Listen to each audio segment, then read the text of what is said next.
Hello, hello. Anthuan himself. Yeah, it's me. I'm running a little late today, but let's see what day is today. It is Saturday, February 15th, 2020. And Sarcastic Dante says, fuck leak code. And I agree with that. That sucks. Oh, come on, Strava. That was not a bike ride. Definitely a run. Ugh. Morning run. Sorry. Professional streamer. I know what I'm doing, right? Right?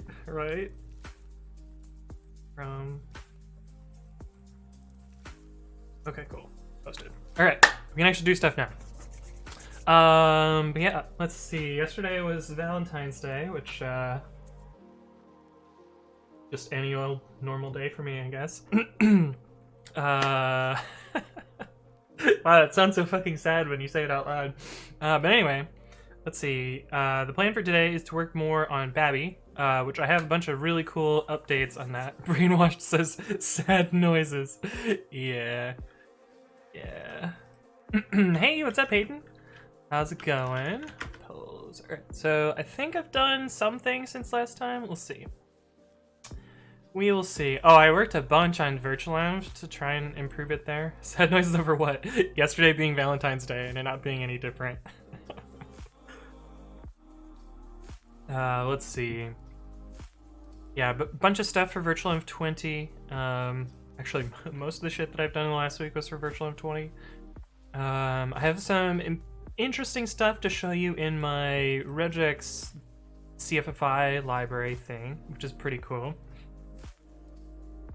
Very sad noises for everyone in chat. Yikes. This is related to Virtual Live 20. Let's see. This is related to Virtual Live 20.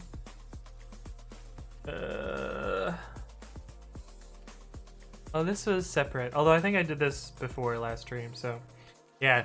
I don't know. A bunch of Virtual Live 20 stuff. Did a bunch of really cool improvements to this library, which I'll show you in a second. And I did a bunch of really cool improvements to the syntax highlighting.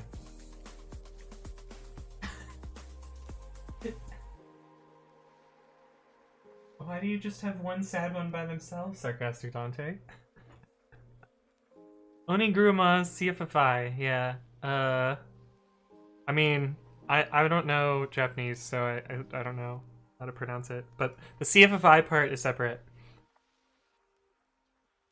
But let's see. Yeah, so last time we had just barely gotten it working.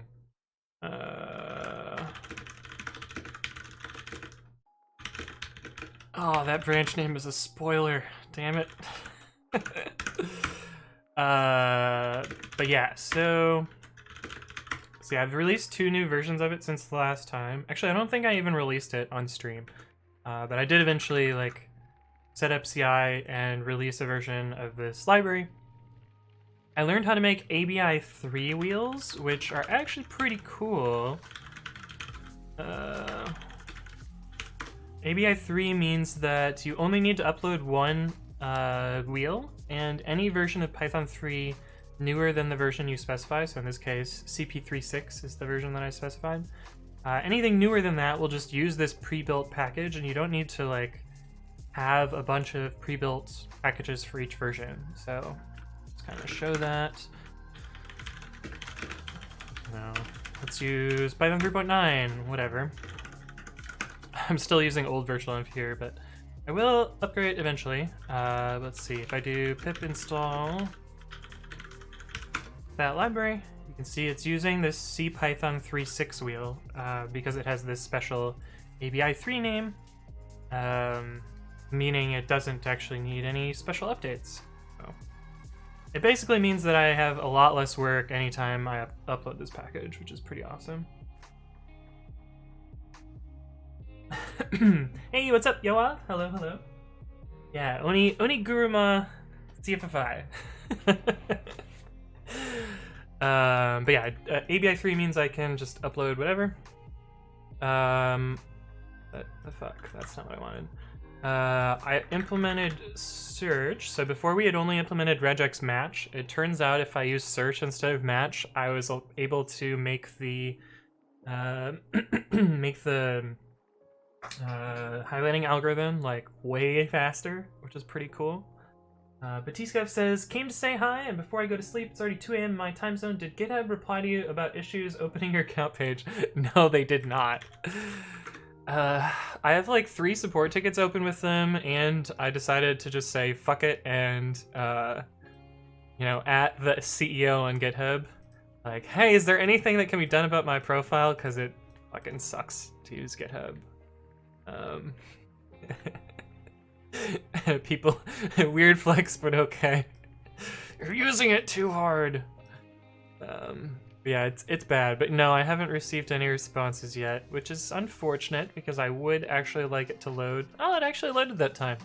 Surprise! But sometimes it takes forever. RKJ says, what's happening with the new virtual app? It's actually really cool.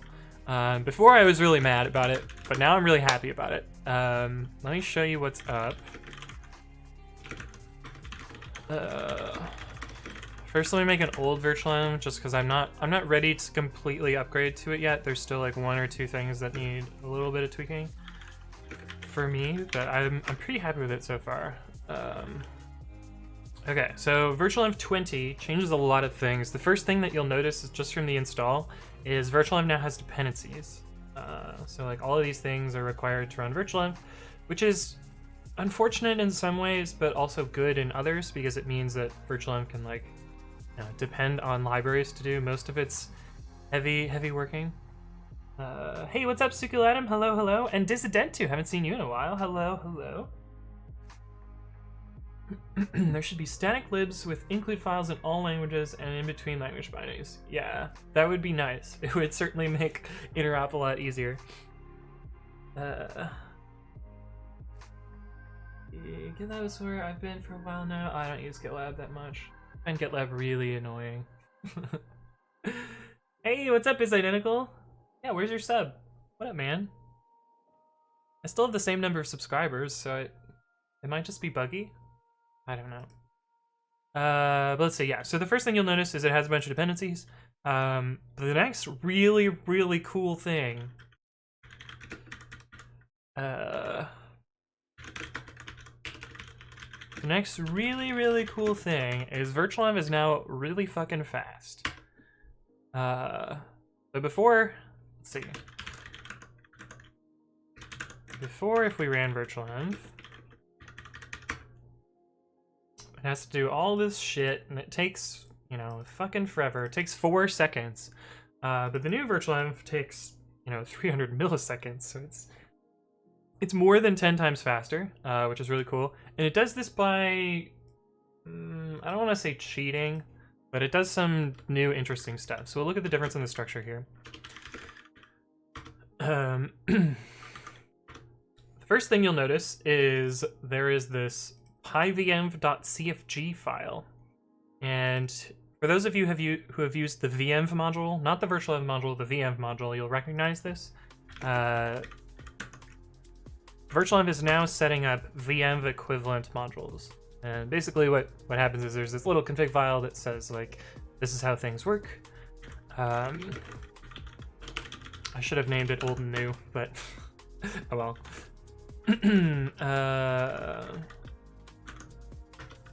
So the other thing you'll notice is the executables for Python inside the bin directory are now all symlinks. This is equivalent to how venv sets up modules. It doesn't actually copy anything into the virtual env. It's just a symlink to the system Python. This also means, and this is big, this also means that if you upgrade Python at your system level, new virtual envs will survive the upgrade, which before they would just like mysteriously break in weird ways because of this copy here. Another side effect is these are much smaller than this, you know, giant binary blob that got copied in before. So that's also pretty cool. But other than that, like, these all are basically the same. So you still see the well, for some reason we're missing easy install 3, but whatever. I don't know what that's about. Oh, actually, that's the old one. The old one is missing easy install 3. So cool. No, I mean, improvement. Yay. Not that we need easy install 3, but I guess it's also missing wheel 3 and wheel 3.6. Babi for the win. Thank you is identical for the resub, who says babi for the win. Indeed, indeed. Hey, what's up, Python developer? What are we up to today? Well, right now I'm just talking about virtualenv, but we're going to be doing syntax highlighting. Real syntax highlighting. It's going to be awesome. But yeah, the other thing that changed here is if we look in the lib directory, lib Python directory, you'll notice this is pretty empty, but in the old one, it had to symlink all of these system libraries. And this is just the equivalent to what the venv module would do. Venv is now smart enough to like make all these modules available in a isolated fashion, so don't have to symlink these anymore, which is pretty cool. And then the last difference is the site packages directory.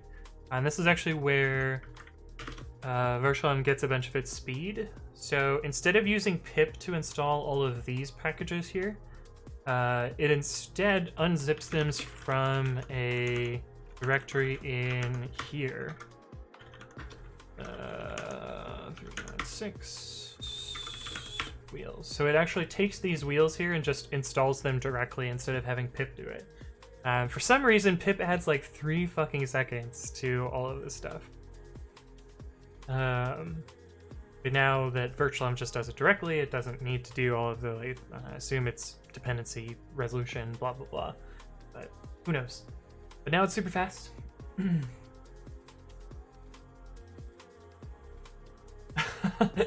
Oh, I didn't notice that it's the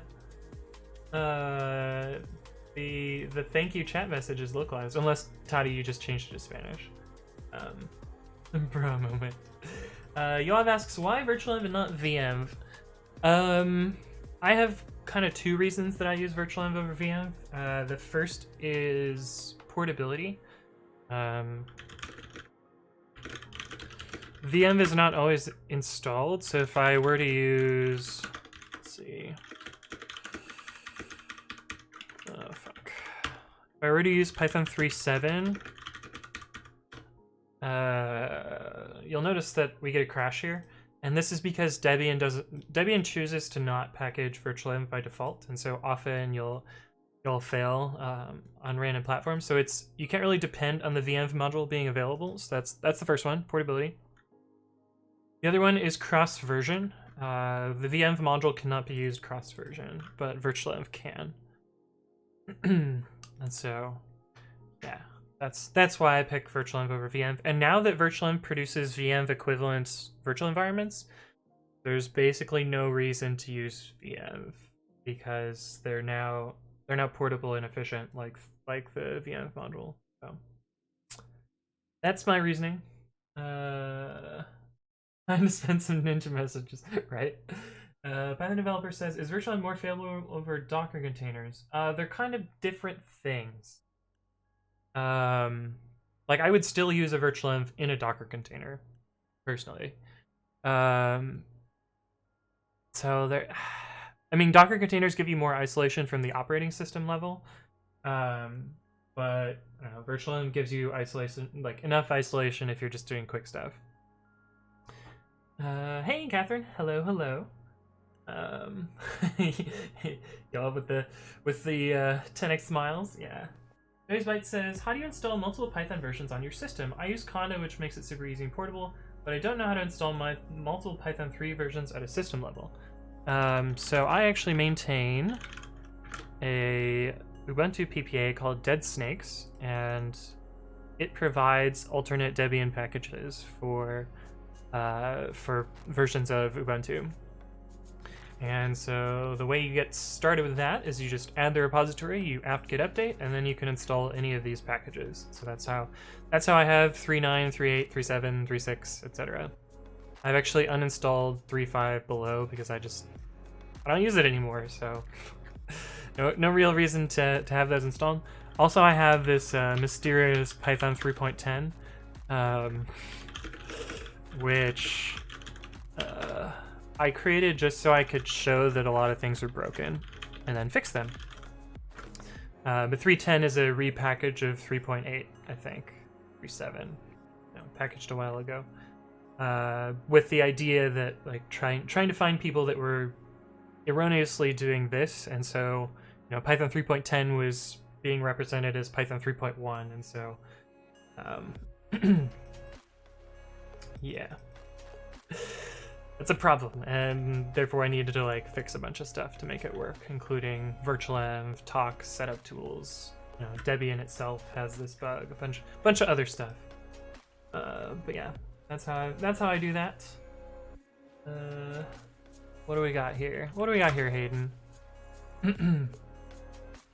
Benefits expire on the 16th of February tomorrow. Ooh. Look at that sub anniversary though.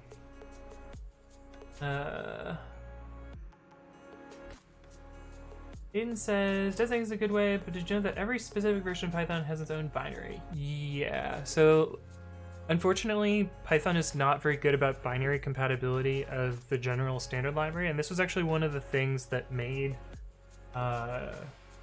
virtualenvs kind of fragile before, and they're a little bit fixed with venv now. They would link to specific symbols in libpython.so, and those would change between patch versions pretty often. And so like you would mysteriously break your Python just by upgrading it. But now that's not really a problem anymore. Which is kind of cool. Evan says, maybe someone mentioned this, but there's also pyenv. Yes. There is also pyenv. At least on Debian, I don't really like using it because it requires building Python from source, and Python is, relative to other things, Python's pretty easy to build from source. However, it's also pretty easy to do it wrong, and pyenv doesn't really help you all that much in getting it correct, unfortunately, because it doesn't enforce that you install the necessary third-party libraries, and so a lot of times you'll end up with like SQLite missing, or like libssl being slightly broken, or CFFI being broken. Like there's a bunch of ways to kind of fuck it up with pyenv, at least on Linux. But when you're on like a platform, for instance, like Mac OS, where you don't really have a package manager and you can't really do things the right way, pyenv is actually pretty useful there. Also because Brew only packages the latest version of Python, and so your options there are either like use the python.org installers or go fuck yourself, basically. And so pyenv is pretty useful on Mac OS, at least. I have like this weird, on my Mac OS partition at work, I have this like really weird setup where I have like subtly broken Brew in a specific way that makes it so I can compile a bunch of different versions using the Brew versions, but I would not recommend that because it's a royal pain in the butt. And keeping a non-default version of a package in Brew is just like generally hell. But it happens. Geez, it's been 11 months and you haven't taken me out on a date. Hey, what's up, Mindful Fox? Thank you for the resub. It's been 11 months and you haven't taken me on. Man, that'd be the saddest relationship ever. That'd be pretty unfortunate. Let's see. For Docker, isn't VM better than PyVM? It depends. It says, I believe the latest version will be symlinked, but you can install 3.2, 3.4. Yes, yeah. And so you can see like these are the Python binaries I have there. So you can see like I have all these various versions. Now usually on Ubuntu, Python 3 will just link to the one that shipped with that release. So this will be 3.6. But yeah, you can use any of the other ones. In my opinion, after Python 3.9, it should be Python 3.A. Yeah, that would be pretty good. Although it would break all those versioning things that assume A is alpha. Not sure if pyenv is good on anything other than Mac, but I know a lot of people use it. It works fine on Linux. I just don't. 3 months until Python 3.10. Yeah, until we see it in source. It's gonna be a fun one. Siko Adams says, Python building CPython and macOS also sometimes can't build for some reason. Yeah, that doesn't surprise me. Bob Bem says, open source, really? We get paid less because of people like you. I mean, that's certainly an opinion that you're allowed to have. But I don't really know how to reply to that because I'm working on a text editor, and I don't think your company gives a fuck about a text editor. But if you want to get mad about people writing open source, then I mean, I think your world would be pretty much hell if you didn't have any open source, because you'd be stuck like, you know, building your own compilers from scratch, and like I don't know what you would do without GCC, honestly. It would be a mess. It is unfortunate. Companies treat us like nothing. Why the fuck give anyone anything for free?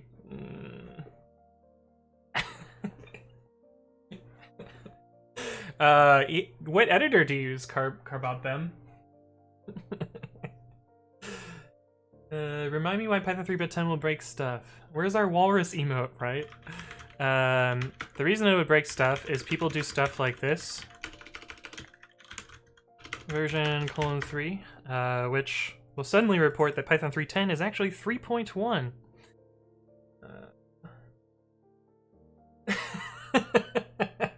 Oh, Yom says, what about some coding? Okay, we'll get to some coding.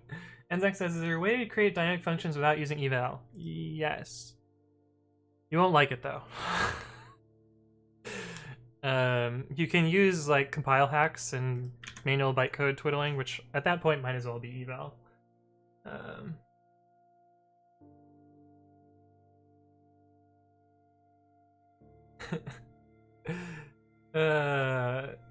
Do you pay for Google search?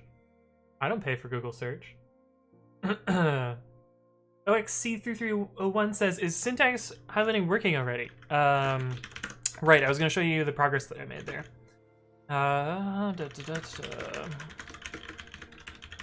So, the answer is yes and no.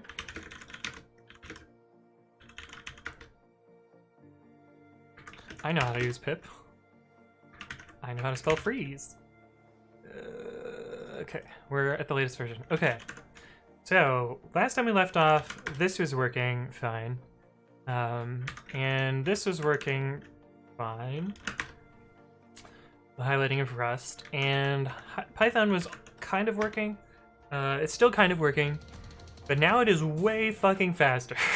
It's still a little broken, like this should have been highlighted, and like some other little things are slightly off, and that's just because I haven't implemented sub-matching and some of the selector strategies. Like I think some of these should be highlighted too, but I don't know. I haven't finished all of the things that need highlighting there, but it partially works, and I think that's enough to start trying to, oh man, sorry, trying to get it integrated into a library, or into the editor. But let me show you some like some interesting things here. So let's highlight babi itself, because it's kind of a large file. Demo themes, dark vs demo languages, magic,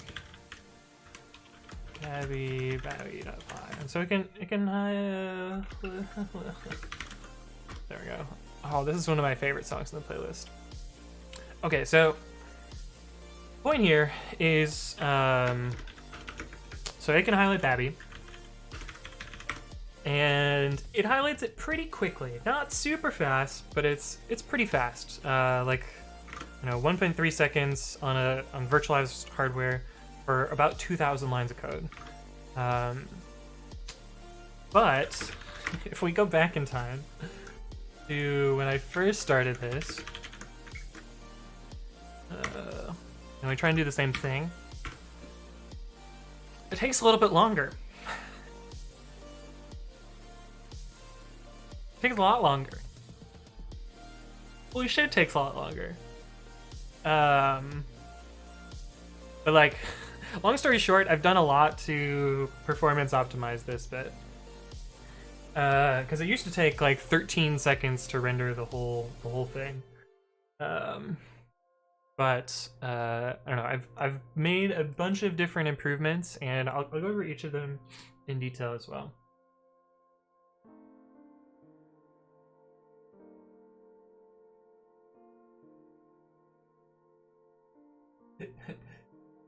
I pay with my data. How about something like Tidelift? Yeah, Tidelift is decent. We all pay for Google search with our data and eyeballs. Yeah. Why is the background a weird color? 4 messages. Oh, I see. Hey, what's up, Chewbacca? Thank you for the follow. Welcome to the stream. Let's see. So why is the background a weird color? So this is it uses the full theme. This is actually a Visual Studio theme, which actually, if we open up Visual Studio Code, we can actually compare them kind of side by side and look at how close it is to being right. Okay, go away. Hey, what's up, Bob, Rex, and Jen? Thank you for the follow. Welcome to the stream. Yeah, so if you look at this, it's actually pretty close to being correct. You know, like we're missing the def keyword. This stuff is all basically the same. But the long story is, like, I'm actually using the Visual Studio Code theme for Visual Studio Code Dark, and then re-rendering that in the terminal. You can see, actually, it's pretty good. There's a lot that I need to like tweak, but the general structure is kind of there, and so like, oh, like this is wrong.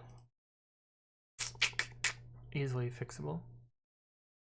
Oh, and we don't have to do comments. That's actually a plugin, I think. So I need to re-implement that plugin. But yeah, the weird color is the theme color from Visual Studio Code, and like we can actually switch themes too. So if we use, I think one of the themes I had was Horizon, which someone really likes for some reason. Oh, that's the old code. That's why it's super slow. But yeah, like you can see, this is what Horizon looks like, and basically we can swap out different themes and like get different highlighting here, which is pretty cool. Oh, look at that, italicized comments, fancy. But yeah, you'll be able to use any of the themes that work for like for TextMate, for Visual Studio Code, for Sublime, for Atom. They'll all just work. OXC3301 says Oniguruma has a Python port. Yes, I wrote it. And you can check that out here. It's a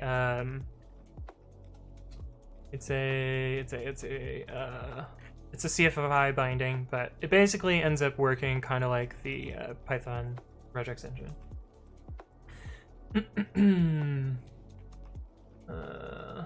That's my moderation quota for the year. See ya. I thought you were changing it to the Dino Dir, but you weren't. No, it was demo. Rex and Jen says, I was surfing on the Twitch and saw your weird concepted open source stream. Dude, really? Are you writing a text editor? I registered Twitch just for this. Are you crazy? Yes. The answer is yes. I am crazy. That's why I'm doing this. That is the only reason that I'm doing this. Oh damn, OXC3301 is gifted 5 subs. Thank you, friend. See who all got subs. Enzak, Batiskef, Guide VV, Sikulata, and Valentine 8L. All got subs. Thank you, friend. That's awesome. But yeah, I'm running a text editor. It's loosely based on Nano. It was because I wanted to learn curses, and OXC3301 has also subscribed. Thank you, friend. Oh, so many subs this stream. And CA2 stream has followed. Thank you. But yeah, this is my text editor. You'll notice it doesn't have colors. That's what we're working on today. We're gonna get some colors working, but it has, you know, undo, redo, sort, it uses most of the keyboard shortcuts from Nano. It's dinging. Oh, it's still the gift subs, I see. Awesome. But yeah, it also has like some neat features like stolen from Vim, so you can quit it in a bunch of different ways, but it's pretty awesome. And the reason that I wrote it is I wanted to learn curses, and so I've oh boy have I learned curses. But also I didn't really want to write C, which is what Nano is implemented in, and what else? Oh, Nano deleted a feature that I really like, and so I got that instead. Sigma Adam says, just wondering how to maintain so many libraries and projects and not to burn out. Ooh. Good question. Hey, General Soak, thank you for the follow. Welcome to the stream. Honestly, I think I maintain too much shit at this point. But I don't know, I think like doing little things in a bunch of different projects helps me keep motivated, mostly because I'm like bouncing around to a lot of different things. And, you know, like working on a lot of different stuff helps like keep me interested. I guess that's the way I say. Senthusiast says, hi, what are the good things about Python? I don't know, Python kind of sucks. No, Python's fine. I don't know.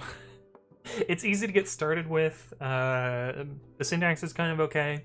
There's a lot of good linters and formatters for it. It's easy to prototype stuff on tons of different, tons of different platforms.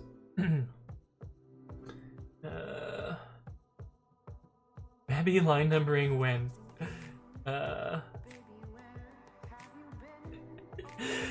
don't know. Well, I showed that it was possible on one of the other streams. I just don't really like line numbering. The colors look the same to me, Kappa. They're kind of different. This one's orange. It was different.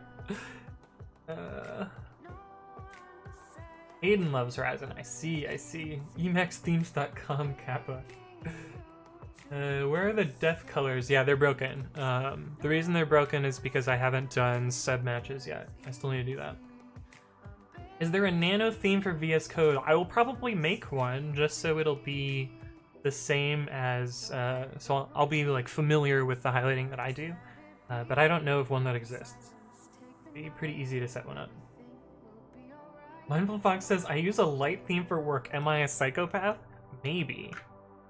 I think I actually have a demo light theme in here. Not in that directory. What the fuck?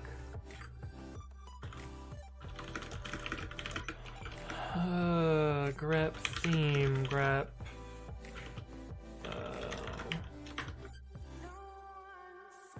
The light VS. We'll copy a theme and see what happens.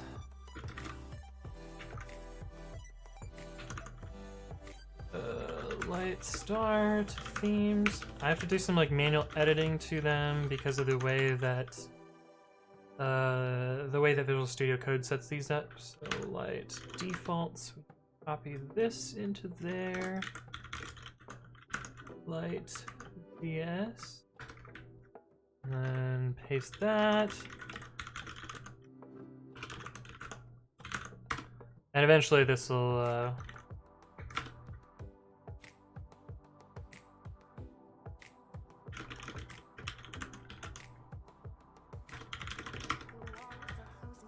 this will break all the JSON, but that's fine.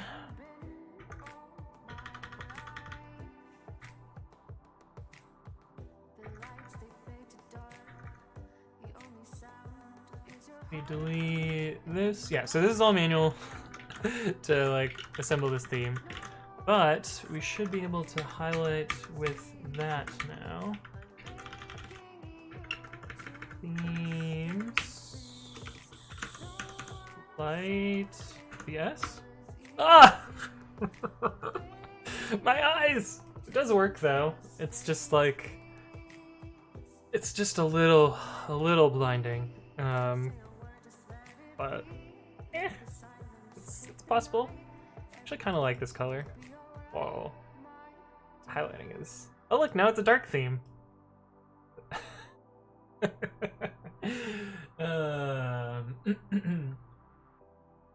Yeah, I know there's a bug in my highlighting, Hayden. I'll look at there eventually.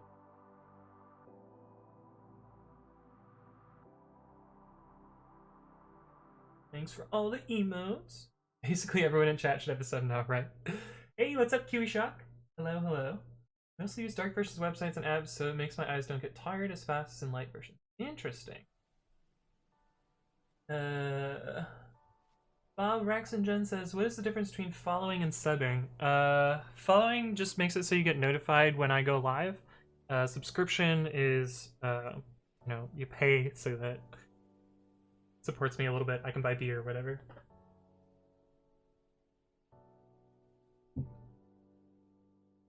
Oh, does somebody have a nano plugin for VS Code?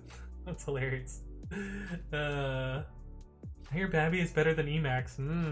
Them's fighting words there.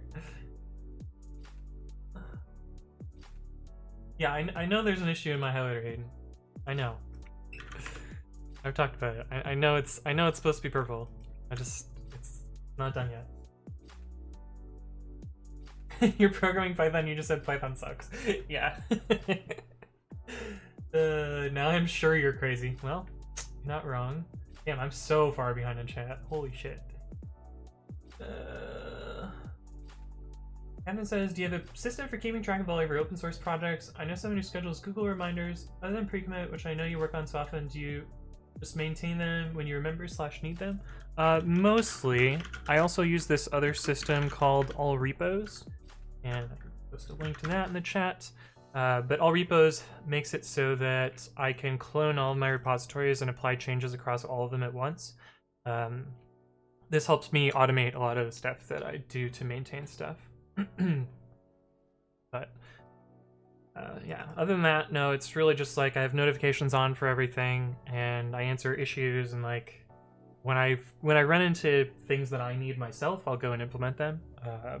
Other than that, like a lot of them are very low maintenance because they're mostly just like they do one thing really well, and like I want to say really well, I might be giving myself too much credit there, but they do one thing, and so like I don't need to change them very often.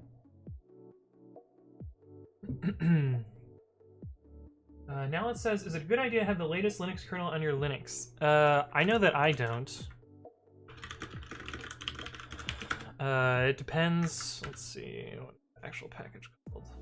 It's generic. Yeah. So I'm running the 4.15 kernel. I know that there's a 5 kernels. I'm definitely way behind. I run the kernel version that ships with Ubuntu 18.04, and that works well for me because it's tested against those packages. Blindly upgrading the kernel, that's how I've bricked a bunch of machines, so I don't necessarily recommend it. Is identical also likes light themes. Interesting. Sukulam uses a light theme during the day and a dark theme at night.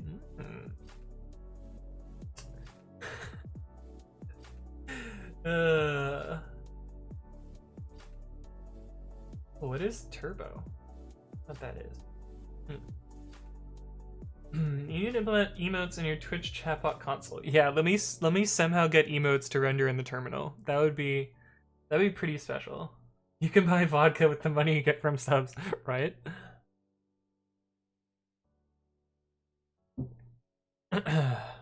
Subs get Anthony's premium Snapchat, right? Sub for my Snapchat, guys.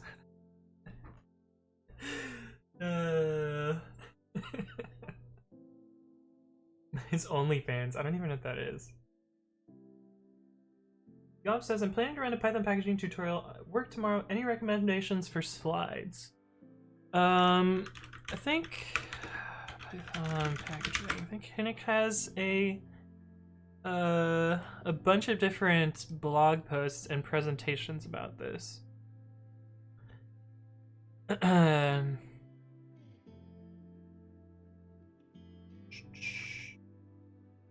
Yeah, like I think I've suggested this one before.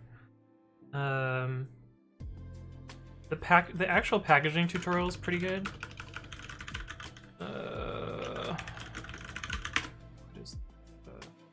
This one?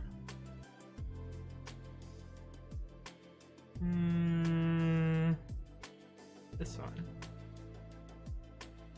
Yeah. This one's pretty good, although it's a little bit out of date. It was like, I don't know, declarative metadata is not even mentioned here, but maybe it is. That's another good one. I don't know. I mostly just copy and paste whatever package I made last time and then modify it a little bit. Not gonna lie. And just rewrite command prompt in Nano and Pygame. Yeah, that would be pretty amazing. Now it says, what Linux distribution is this, and do you use an AMD GPU? This is Ubuntu 18.04, and it's running in a virtual machine. So, that's not helpful. Of course, that's not helpful. I don't know that it actually has graphics drivers. Surely it does to some extent, but I don't know. It's a VM. I don't actually do anything with the GPU, so it's not that helpful. I have an NVIDIA card. I have a 1080 Ti. What is it? Performance. CPU 1080 Ti. Yeah, so that's the card that I have. He's a half Windows pleb. Git repo clone. Make all repos a Git plugin. So it's actually kind of the other way around. It's more that like all repos uses Git as one of its way to load things. Is C3301 one of the Russian bots? Right? That's quite a throwback. Some moron is telling me that most Androids are crappy Asian brands. One that's racist and two they run fine. I mean, I run Android. Where's my phone? Over here. Yeah, I run a Samsung phone, which is a Korean brand, so it is Asian. I didn't say it's crappy though. It gets the job done. You're also using LTS. Yes, I am using LTS because I like stability. Dark theme during the day, dark theme during the night. Best. You have a premium Snapchat. I don't even think I have Snapchat. OnlyFans is a way to share nudes behind a paywall. I see. Interesting. Why not cookie cutter? Cookie cutter seems unnecessary. CP-R works the same way for me, so I haven't bothered. Okay. Actually, caught up on chat. Can work on stuff now. Okay, so a lot of the changes that I made were just like simple caching, but the two biggest changes,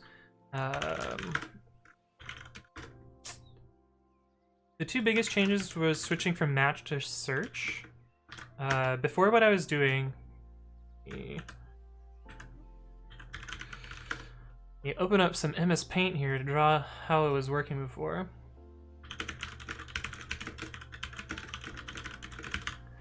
The way it was working before is brush. Yeah, it would start at one character and then try and run every single regex on that one character. And if it succeeded, then it would use the match. If it failed, then it would move to the next character and do the same thing. Then move to the next character and do the same thing, and the next character. And anyway, this ended up being like, based on the number of characters in the file, the regexes would run n times each, which is, it turns out, is really, really slow. And so the first optimization that I did was, instead of using match and running character by character, I switched to search. And so what search would do is say like, the green regex ran, oh, that's selection. The green regex ran and it matched here. The blue regex ran and it matched here.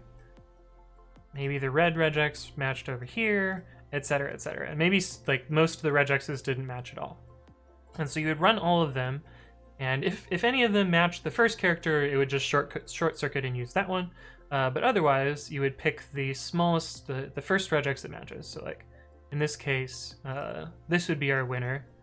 We would highlight these characters using the existing scope, and then you know, extend out this regex as far as it matches, and then repeat the same thing from this character onwards. And so instead of doing n regexes per character, now we're doing n regexes per chunk. So that sped that up a bunch. And then I realized...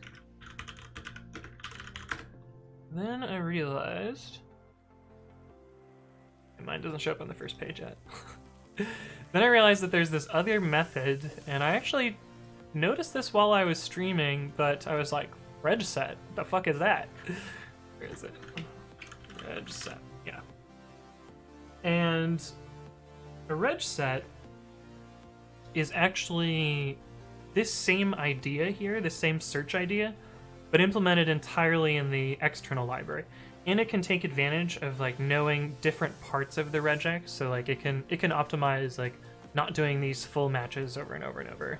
Like it'll just know like, oh, this was the first regex that returned, and like it matched the full thing. So switching from match to search gave me like 20%, 25% improvement. Switching from search to reg set gave me like a 70% improvement over the already improved bit. But yeah, this is what I switched to, and I wrote APIs for this, and now it's way faster. So that's how I sped things up. But yeah. I seem to think Bernie will be getting an OnlyFans. Right. Yav says, 10x Anthony, thanks for the help, Anthony. Hopefully I'll be able to come for more time next time. Have a great weekend. Thanks for stopping by, Yav. See you around in the future. Reddit to-do app. Yeah, that's kind of a good way to, like, eventually get there. Wizard TV says, is this Python? Yes, it is. It is Python, kind of. It's also C.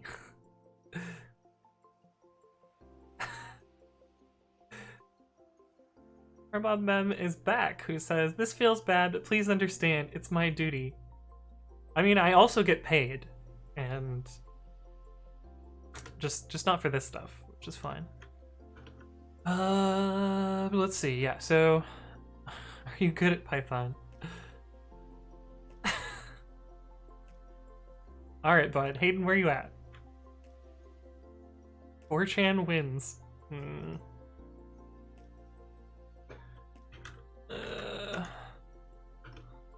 Do your thing, Hayden. Curl up.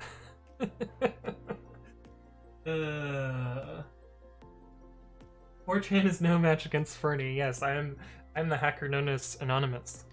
Of course. Is there a way to search PRs by modified files in the GitHub UI? I don't know that there is, but you might be able to do... GitHub would load. Oh, we gotta make it bigger so we can actually search. Is PR. You might be able to do file name. Let's see. Is merge author me. I don't know that you need the at there. Let's see. File name, pre-commit, commands. Let's see. Let's see if this works. Clearly not. Nope. You can do it by repo.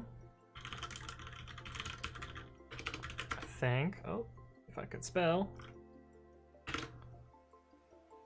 Yeah, so this can help you narrow it down, but I don't think you can do it by file name. But you could like use the search API and then narrow it down with another API call.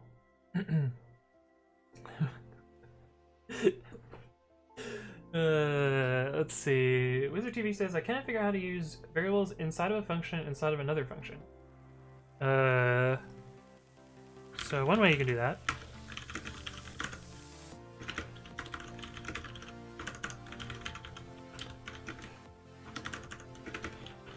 is like this.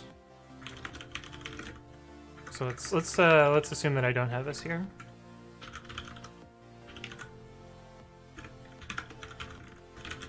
Where did I put that file? My text main highlighting. Of course, that's where it belongs.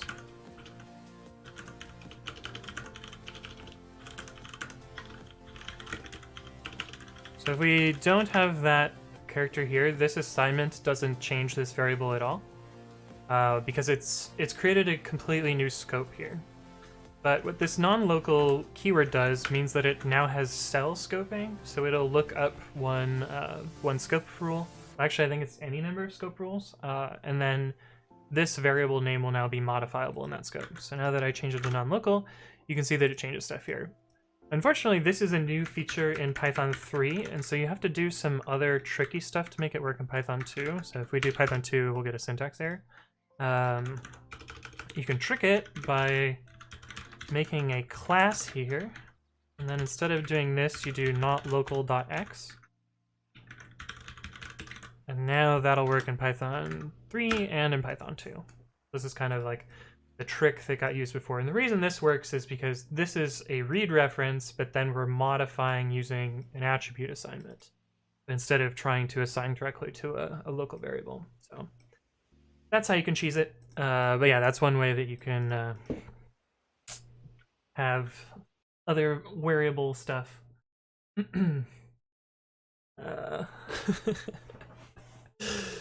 Are you worthy of my Twitch Prime sub? I mean, that's for you to decide, not me, bud. Let's see. He was just like spamming some like weird 4chan shit, and so that's why Hayden banned him. But yes, pass your quota. Mindful Punks doesn't want to be a mod though. Hey, what's up, Solo Techno? Thank you for the follow. Welcome to the stream. And Steve9X, thank you as well for following. Hello, hello. I guess I'll fetch all the PRs and then filter them locally. Yeah, that probably makes the most sense. That's probably how I would do it myself. Jeez, you type so fast. Yeah. I'm on Python 3.8. Cool, then you don't have to worry about Python 2. Hey, Wizard TV, thank you for the follow. Welcome to the stream. Windows 2.8 coming out? Right. Where did you learn to code? So originally my programming experience was all self-taught. Originally to like cheat on math homework by like making a quadratic formula solver. I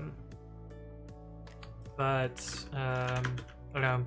Other than that, like I've learned in industry a bit. So like I used to work at a company called Infor where I learned a bunch of C#, Java, and JavaScript.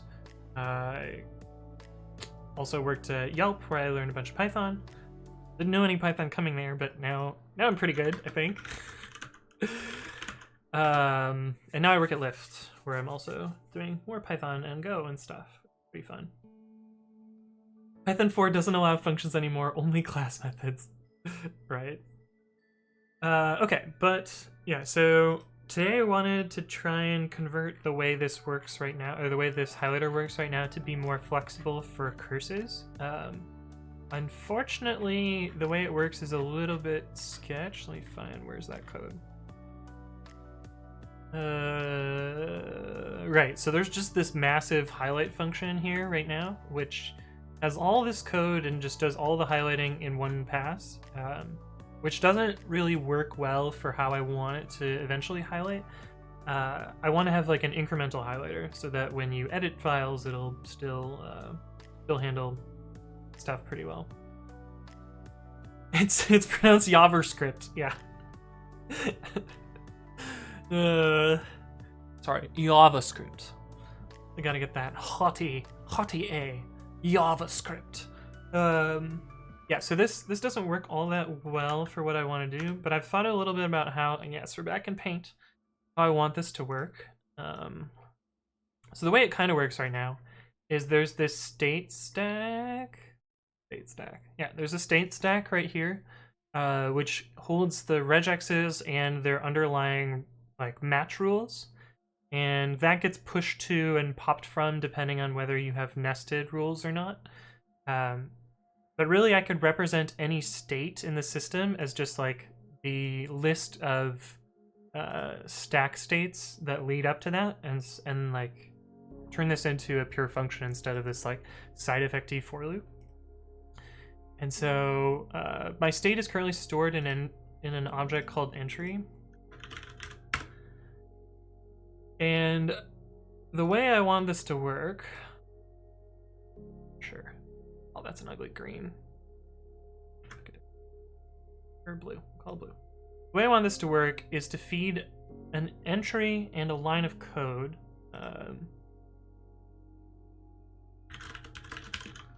Into, like... be black. Oh. Fuck. Okay, I want to feed, like, the state of... the current state and the line of code into this, like... magical, you know, computation system. And it should tell me the regions in this line that are highlighted, and then the new state that happens after that. So we feed entry line of code into this function, and we should get back the regions, which will be like start, end, and scope. A list of these, because this is what I'll eventually feed into the theming engine in order to highlight parts of code. That'll get those there, and then we'll also have a new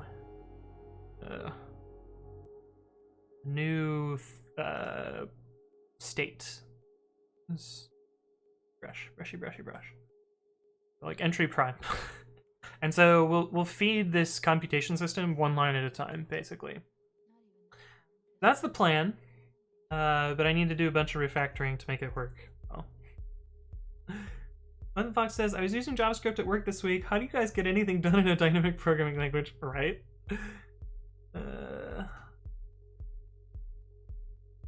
Did you turn all repos into a get command?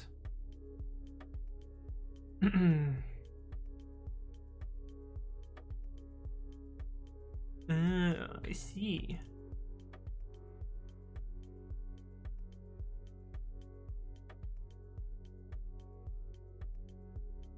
At colon 2. What does this line do?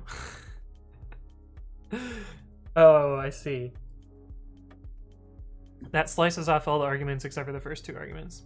Damn, that's not a water. Ugh. Go through my water. Yeah, it's been only 58 minutes. Okay. This is clever. You should quote this, though. And this. Because otherwise you'll splat arguments here. But yeah, this chumps the first two arguments off. Cool. I don't think I've seen this syntax before. So you taught me something today. Thank you, Hayden. Is this an interview question? Right?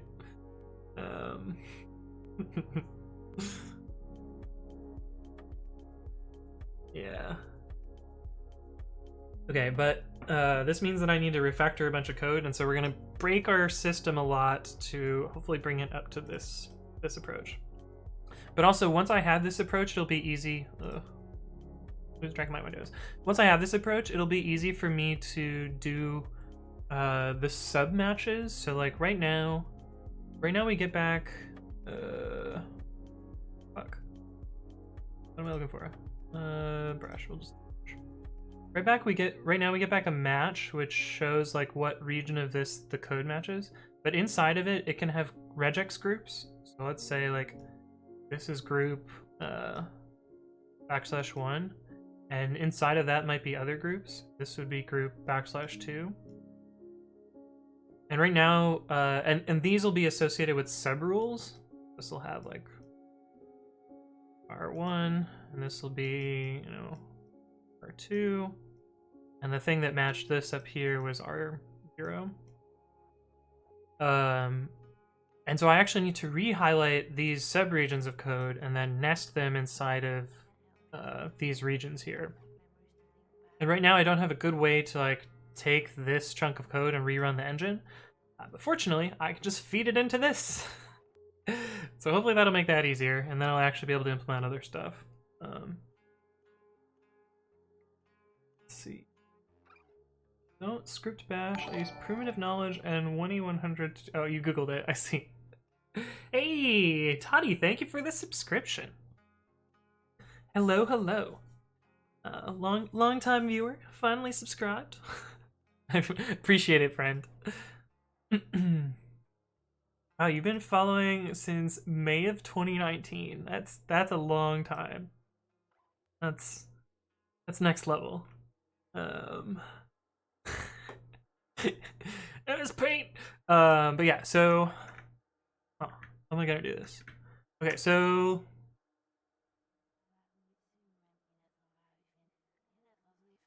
I think I can get rid of these style callbacks. That's not how I want to implement this. I want to implement this as a list of regions, then have the styling come after. That'll be the first change here. But we need type for that. Put this type here seems fine. Region named tuple. And a region will have a start, which will be an integer, an end, which is an integer, and then a scope, which is tuple of int. Did I have a type alias for this? I did.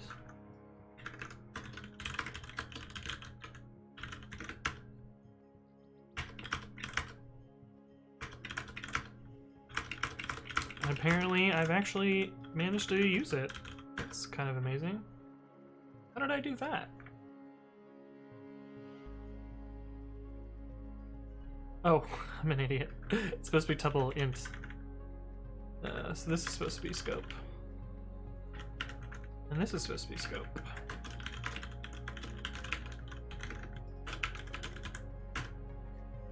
And this is supposed to be scope. Okay, so I apparently did not use my alias well. Does this fit on one line now?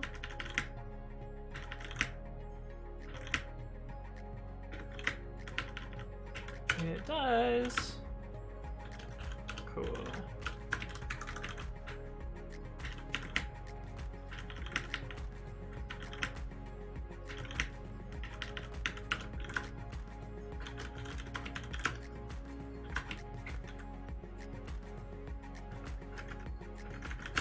I'll use that later. That's unrelated. Okay, cool.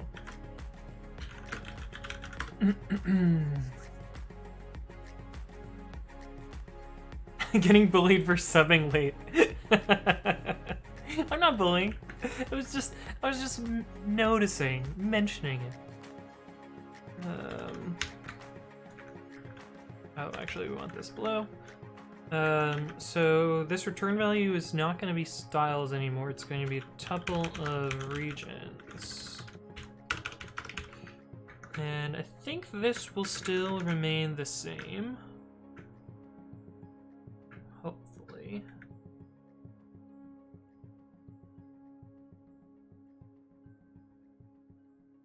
Hopefully, we'll see. Notice me, senpai? I've noticed you, Mindful Fox. I've noticed you. What command are you looking for?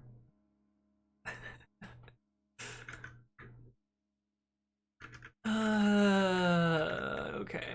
So the function we actually want to implement here is def highlight line, which will take in an entry, and it will also take in a line, and this will return a entry and a tuple of regions.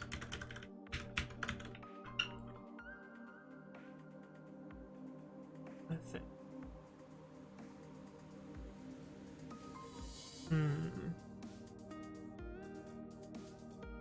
Zyshia says, what are you working on? Oh, it's horribly broken right now. Let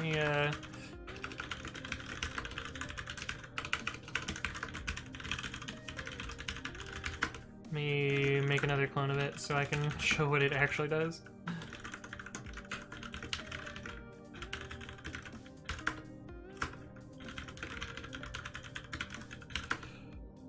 Fancy. Working on a syntax highlighter. For usage in my text editor that I'm writing right now. This is my text editor. doesn't have highlighting. We're gonna hopefully have highlighting working. That is the goal. But it doesn't work yet. I mean, it works separate from the editor, but we're gonna be adjusting it so that it works with the editor today. The rain outside today is dumb. It's so heavy. Oh, interesting. The store is meant to be in Kent, not in Derbyshire. I see. Buddy says, Anthony, I want to ask you a question because every time I make a new project, I break my head thinking about how to make the structure of the folders, what classes to create, what functions to create, etc., etc. Do you have any suggestions for this? I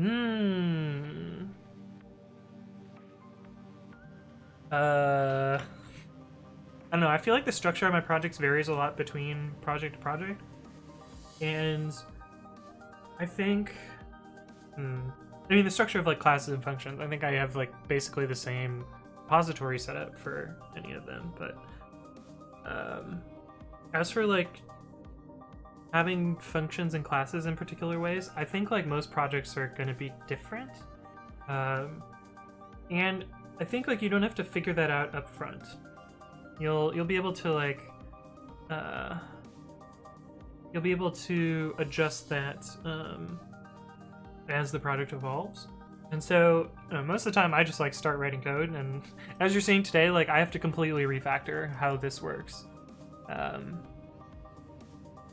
But yeah, I think what I'm trying to say is don't assume you're gonna get it right in the first time, and be okay like adjusting it over time, I guess.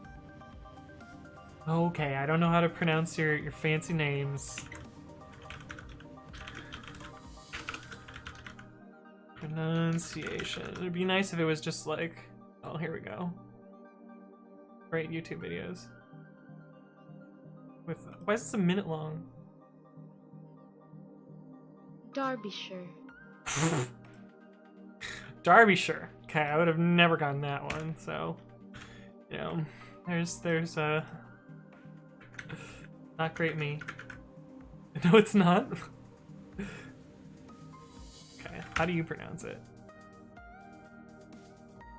Derbyshire. Derbyshire. Okay, all right, close enough. Anyway, there was no way I was gonna get that right, so it's fine. Okay, so we kind of have to do like this.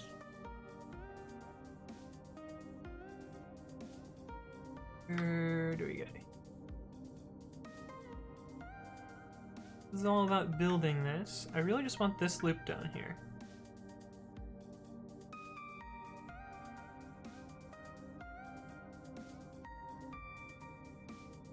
Oh, and the state is not the entry, it's a tuple of entries.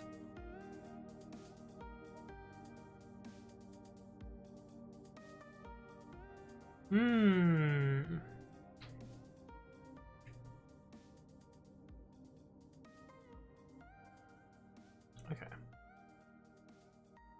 We basically need this loop.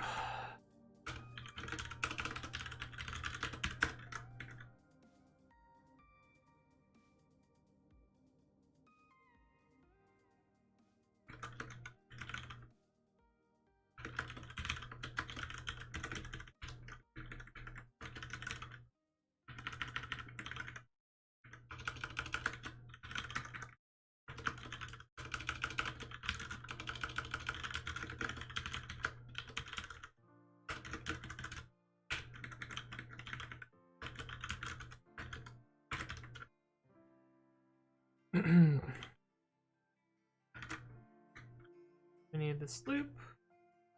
Start with an initial stack. And we're not doing this, so it's while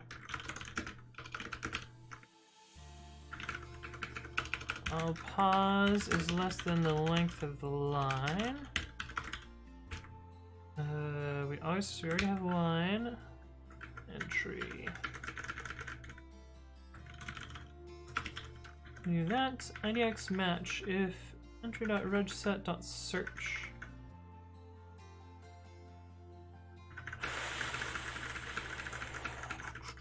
Match is not none. We're not actually printing styled. For now, we're not going to do the other parts. We're just going to do appending a region from match.start to match.end. Oh wait, no. From pause to match.start. And then the current scope. If match.start is greater than pause, we'll do this. That gets that bit. And then this will be regions.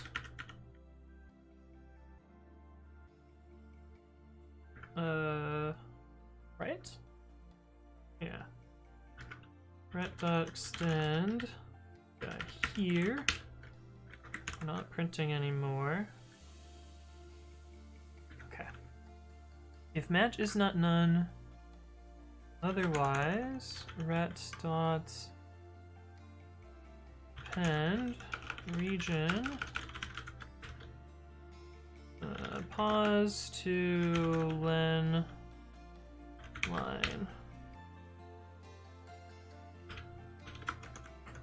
Pause equal, I can just do break. Return tuple ret. Okay, so I think this is the general structure that we want to use. Now we just need to make all the other code work fine with it.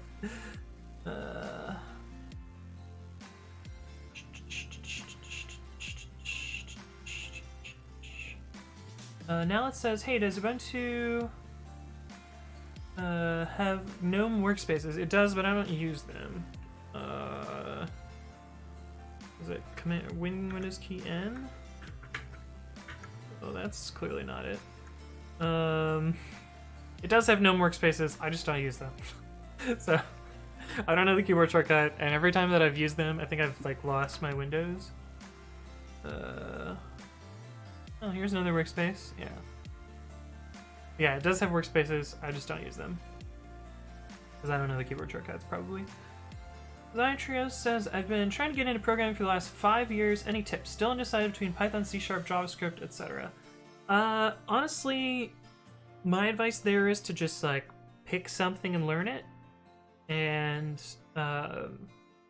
whatever you learn, whatever programming language you'll learn, you'll be able to apply that same knowledge to other programming languages as you learn new things over time.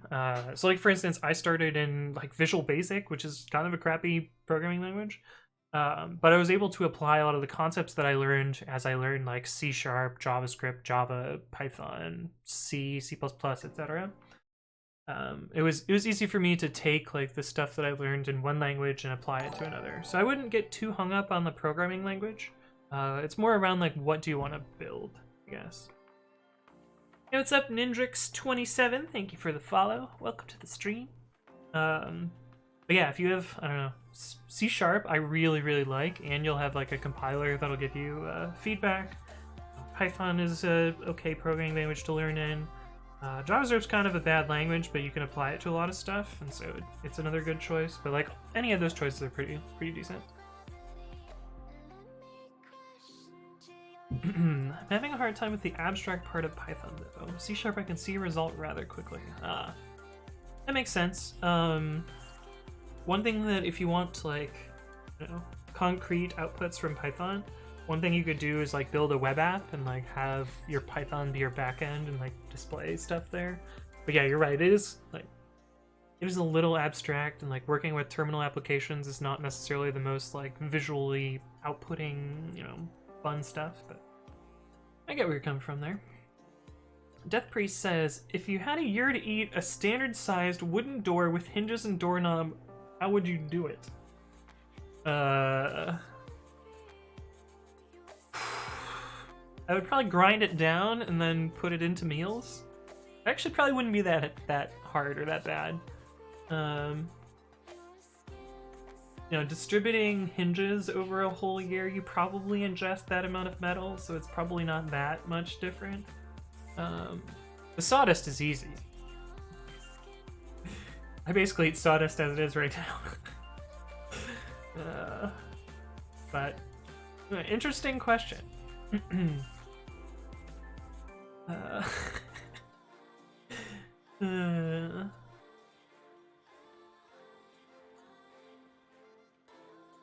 Classic Dante got 99.58% faster than most Python 3 solutions for 2-sum. Nice. Begging says, would always prefer to code back in a proper statically typed language rather than Node or Django. Yeah, I agree. Even though I do a lot of backend in Python. love me some static typing. Everyone should start with eLisp. Yeah, if you want to kill yourself. eLisp is so much good. So much hard. The Microsoft Java has gotten pretty good. Yeah. C#. It is pretty good. I agree.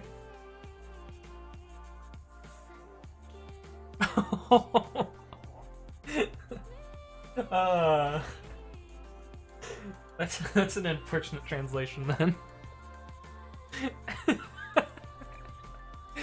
I'm like 12 years old, right? Brainwash says, don't listen to Anthony telling you to use Microsoft products. We all know he's secretly sponsored by Microsoft and gets invited to their conferences. I did get invited to GitHub Universe. I would love to be sponsored by Microsoft. I would take their money. But let's see.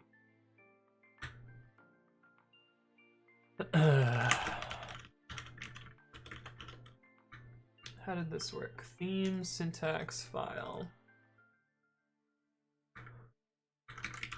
Oops. Trying to slowly build this back together. Theme, which would be a theme, and then syntax. Oh, except these are strs.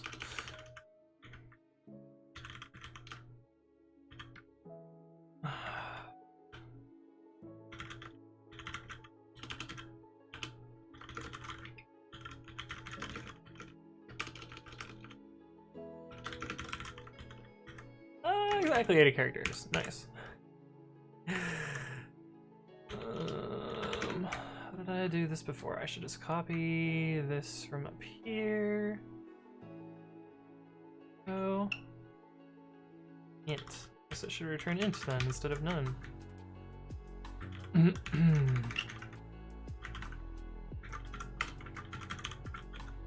Now it's 81 characters. What did I change here? Oh, syntax.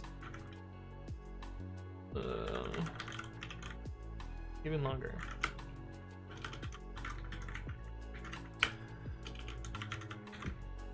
Got those, and then we need to do with open file name as f for line in f. Read for region in regions.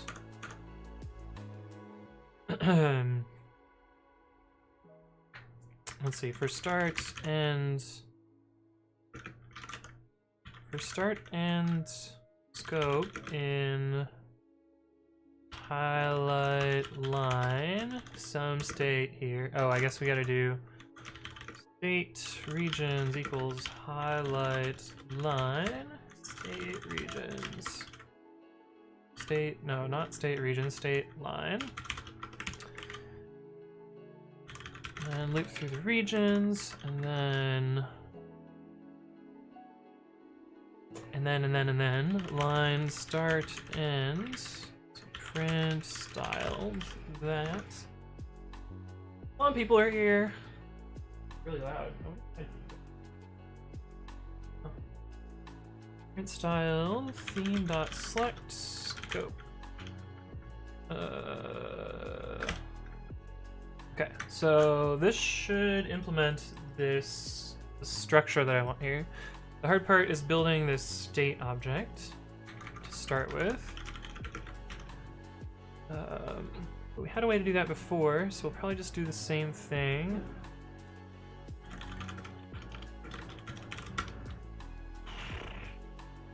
How we built it before.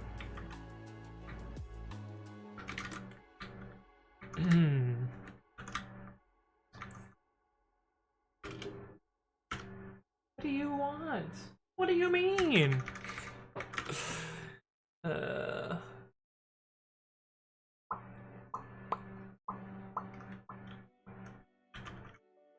State equals entry grammar dot patterns end want this to be an illegal regex, so it never gets popped. Then we want the scope to be grammar.scope name. Okay, so that's how we initialize this. This is not quite correct. We need to build this function.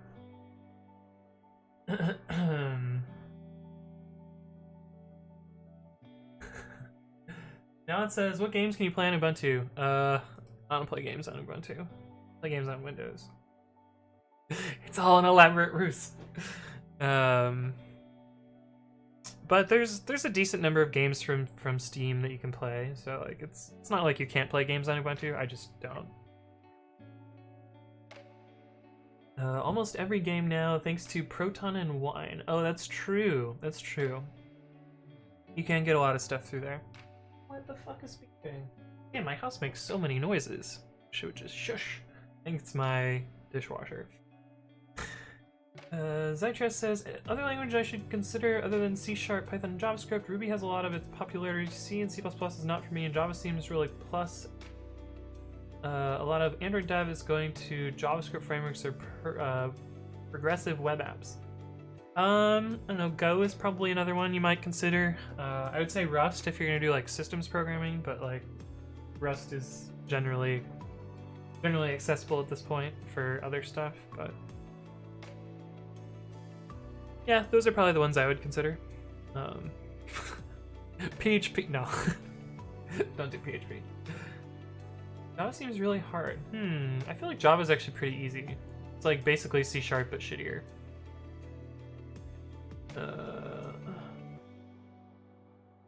People should at least learn a proper object-oriented language and its concepts. I like Java, but I have a really hard time JavaScript. Joey's Bite said, I would second that Java is a good language to learn. Rust and Go are also gaining popularity these days. Oh, cool. Weird that those are the two languages that I said as well. What a coincidence there. I feel like Go would be really frustrating for a beginner. I don't know. That I can hear? Oh, could you hear the beeping? Oh. Okay. Brainwashed says, OMG Anthony, is that the CIA? I knew they would come for Babby sooner or later. No, not my Babby. Some people are saying Rust will be the future and Go's already getting a lot popular, but it pays well for experienced devs. Yeah. I don't know, I think Rust could be really big if they do it right. They don't want the plebs to move away from Notepad++.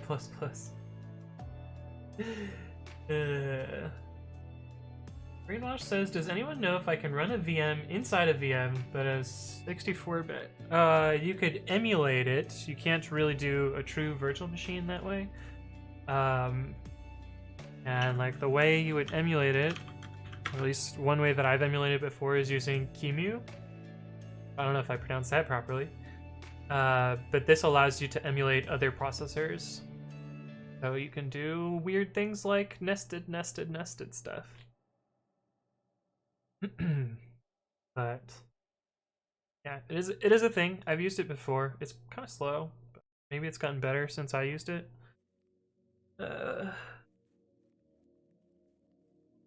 Windows, and I want to use Linux to build Linux from scratch.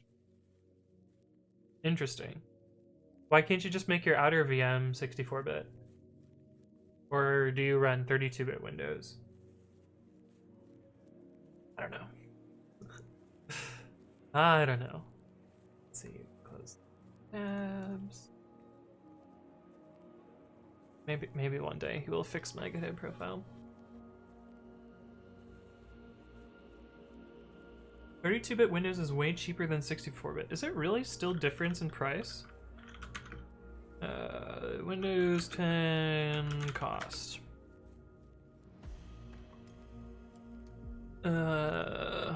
By edition.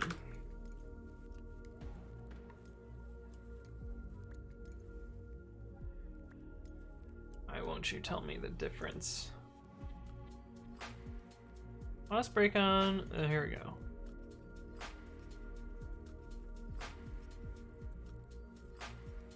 I just want a chart, man. Why is this so complicated? Does Windows 10 even come in a 32-bit flavor? I don't think it does.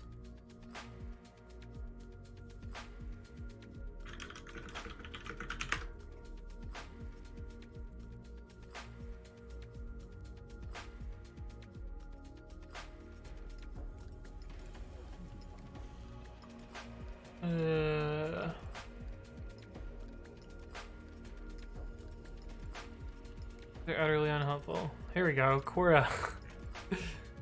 Windows 10 is available in both 32 and... Oh, interesting.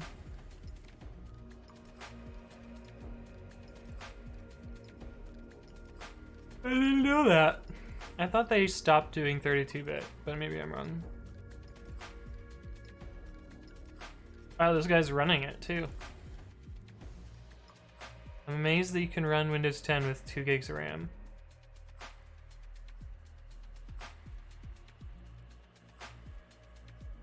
Huh. Anyway, I suck at finding cost comparisons, so we'll assume you're right. Spring boot for backends. Oh, you mean like Spring, like Java Spring? I don't know, I haven't worked with Spring.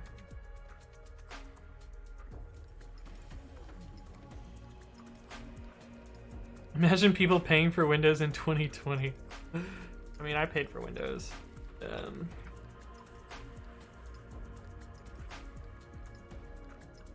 Okay, so...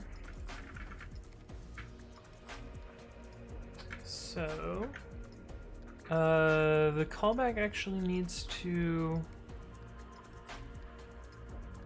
Oh, I need to change this callback even further, because it can't have side effects, isn't it?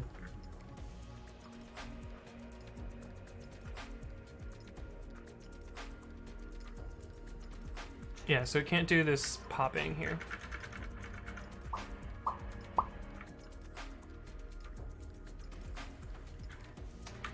So this needs to take in the state and return a new state. Oh god, this is getting complicated. Parameters, return value.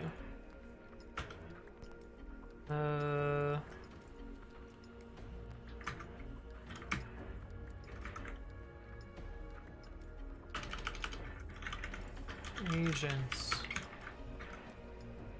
That is too many brackets. Okay. Oh, but state is down here. Ah. We'll just cut this then.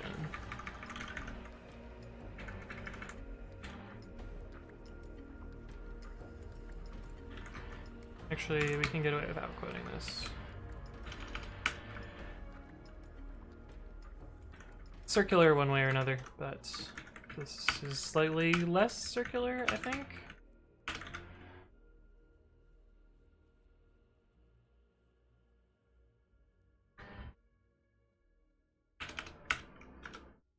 On people.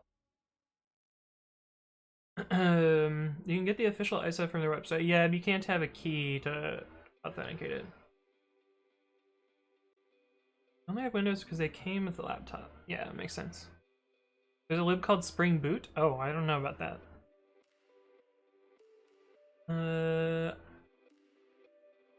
I use Fedora 31, it's fucking stable, so I never get a reason to distro hop.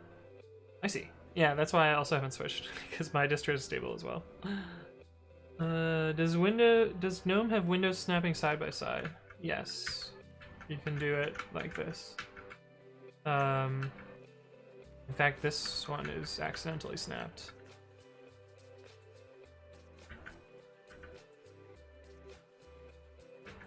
But, yeah. I've actually manually arranged these so that they're the right width. I don't know how you guys can't hear the lawn people. They're so loud right now. They're like right outside my window. Does this fit on one line now? It does. Okay. So the callable will need to take the match, the scope, and the state. And return a new state and the regions. I think.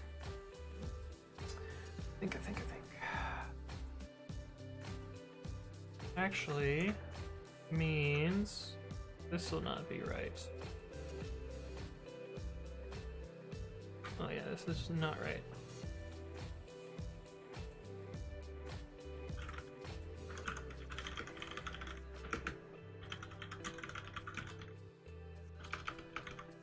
IDX match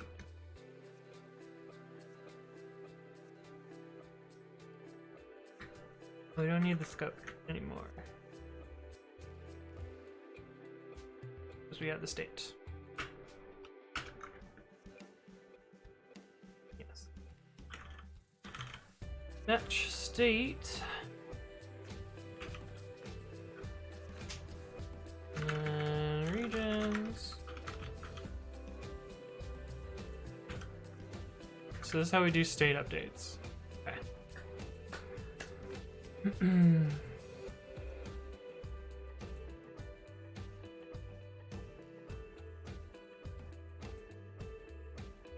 Hope that works. Need to rewrite a lot of this code, unfortunately. It's fine. Okay, this is the big boy function that we need to probably port next.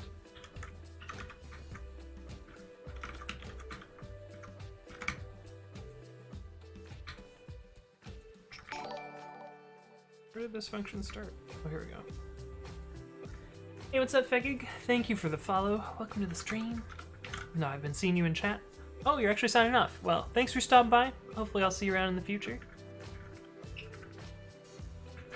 List stir list style CB.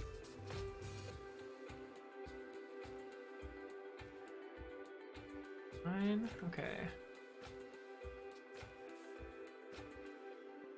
Alright, so we have, this is how I flatten the rules and follow includes if match is not none. So this is the case where there is a single token and not a nested token. Match, oh, so we need all these callbacks. Okay, grab all these callbacks.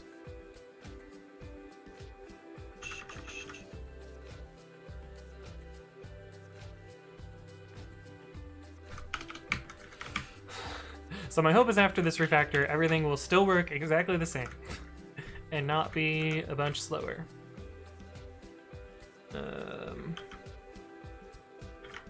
And callback. So we're returning, this is actually state, and this is tuple state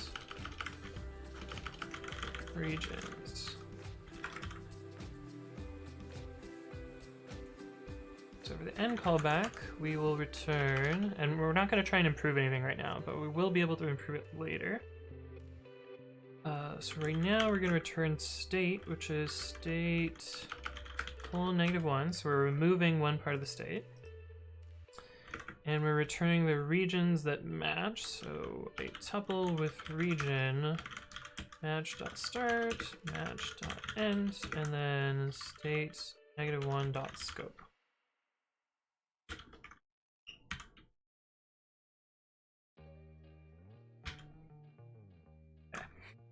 Fix that callback. Match callback no name tuples state regions. This is, we'll return the same state and a new region. So match.start to match.end with state -1.scope. So not changing the scope at all. Just realized I don't have enough parentheses there. So that one's easy. This one is similar. Return state region match start match.end state -1.scope plus rule.name. Oh, that line's too long. The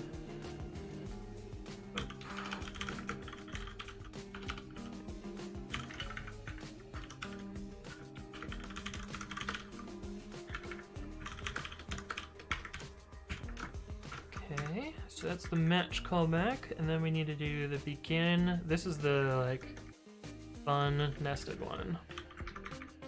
Oh, I forgot to change the variable names here.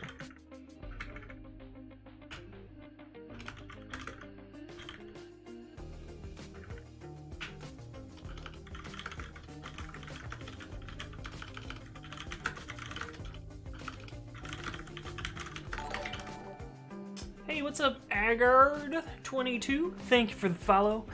Welcome to the stream. Gotta re-indent this. Eventually in Babi I'll have a little macro that'll do that for me. I feel like I spend a good chunk of my time doing that little back and forth modification. Actually, now that I look at this, it'd be nice if I had like a method that did this. The start and end thing. So let's do that real quickly.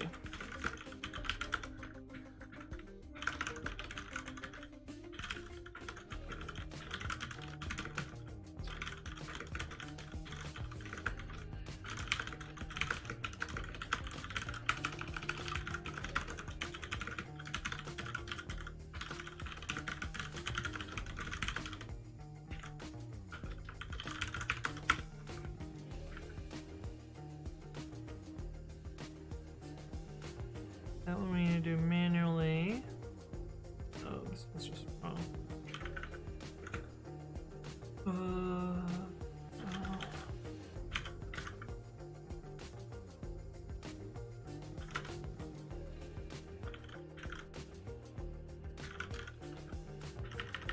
Region not from match. Cool. I like that.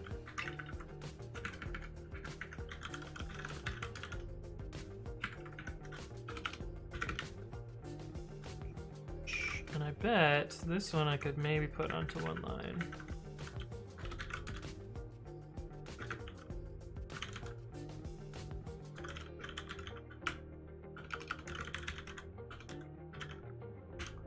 Close paren, comma, close paren. Sweet.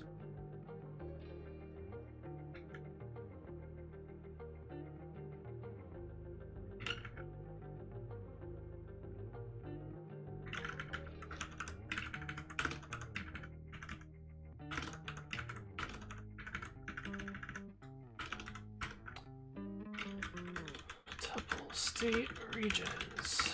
Okay.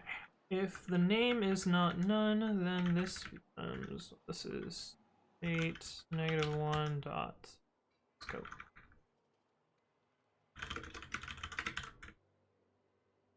Otherwise, this becomes state -1 dot scope. End equals match dot expand. Stack dot append. Okay. This is not quite what we want.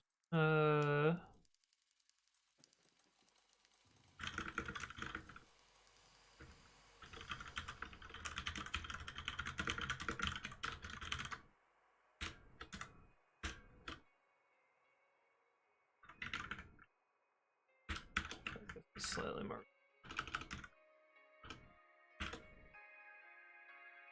That's how we get to the next state. Then we return state, comma, region from match, and next scopes. I think that's actually the hard part of this. Unless I'm missing something.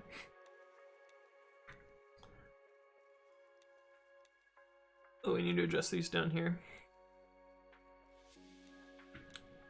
This one's still the same. Oh, maybe we don't need to adjust these.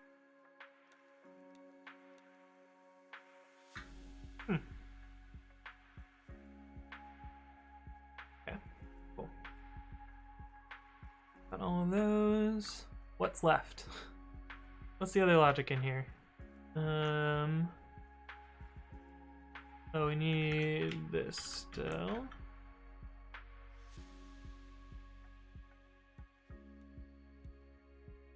Yeah, that.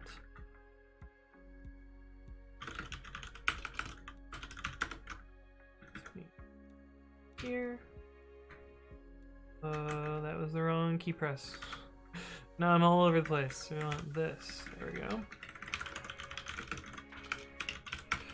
Okay, we wrote a bunch of code. Let's try and lint some stuff here. Okay, we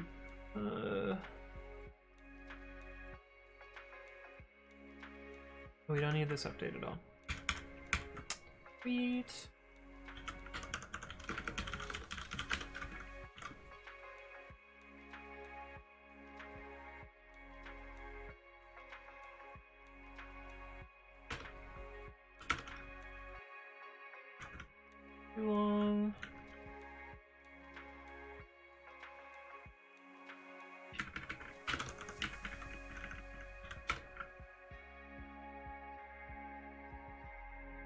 Undefined name grammar. Oh, that's not good. That means we have to pass grammar through all this stuff?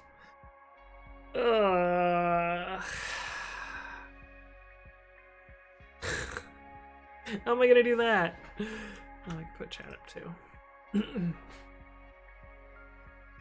Oh, that's annoying. I have to thread this through all the functions.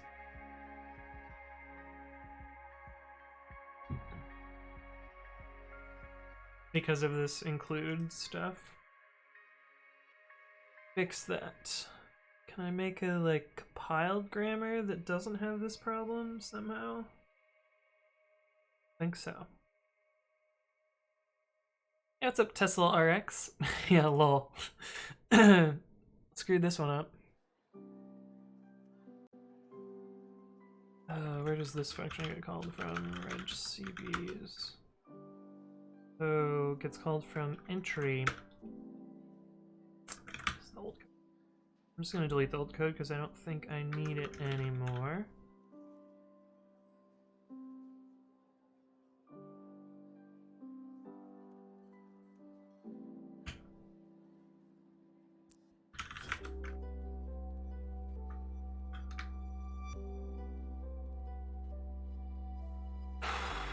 We gotta pass grammar through.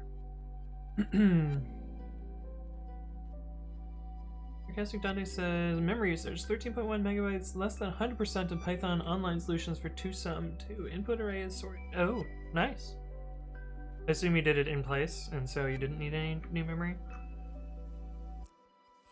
13.1 megabytes is kind of a lot, though. Dang, I'm out of water already. Let me do this train of thought, and then I'll grab some more water. Okay, so I need grammar here, which is unfortunate.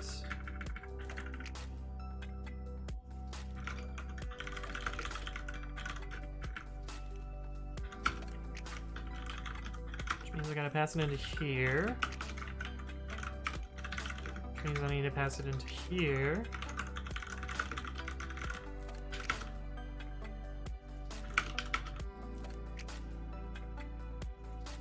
Surely that's not it.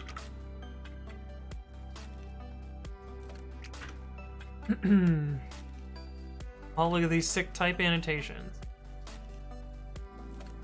Oh, nice. Use a little cache. Look at this dynamic programming. Wow. Wow, sarcastic Dante. Love it. Good dynamic programming. I'm not being, I don't mean to sound sarcastic, I just think dynamic programming is like the silliest thing ever. Or like calling it dynamic programming is like, it's just fucking cache. Oh, we need a fancy name like dynamic programming. Oh, I was gonna run MyPy. MyPy files.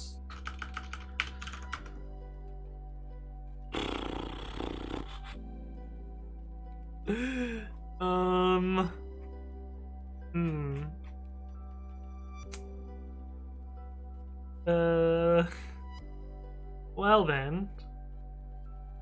I think I broke something. Oh, it's definitely cyclic. Shit.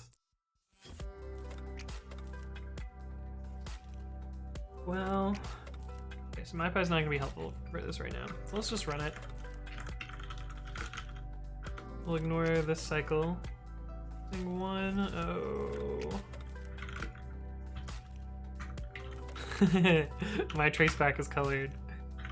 This needs to have grammar in it. Unhashable type dict.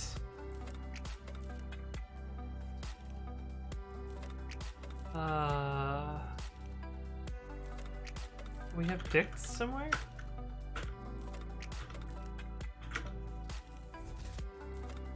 Oh shit, we do have dicts there. Dicks!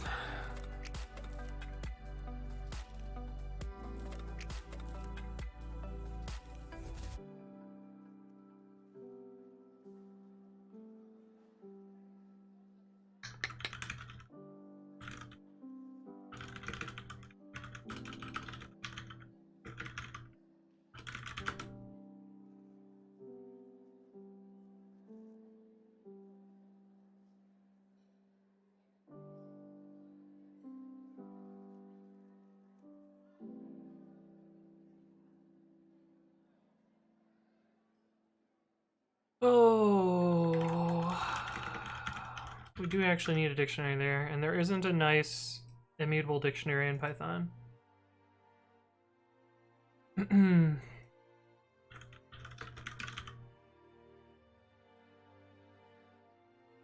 And it looks like there isn't a way to give it a different key. Eh. Well, that's gonna be an interesting one.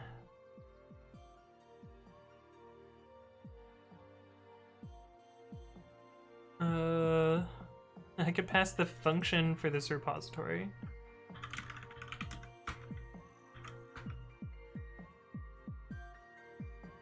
Yeah, we can do that.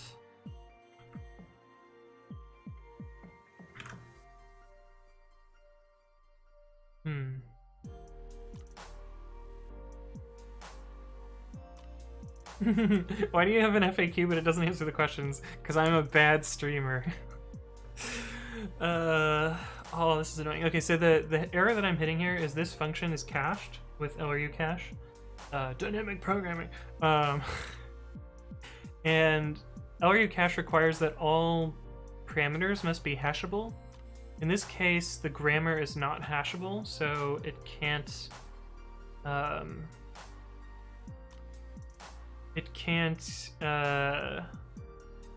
use it for this function. It needs to have an immutable key to store the immutable result. This should be immutable. I haven't fixed that yet. Because right now you can mutate the result, which is kind of bad. So I need to make this parameter immutable. But basically what I need is like a lookup rule here.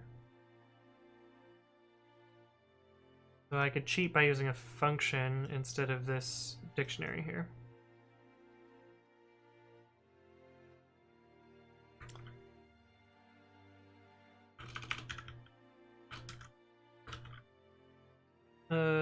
Lookup include, which will be a callable taking a rule.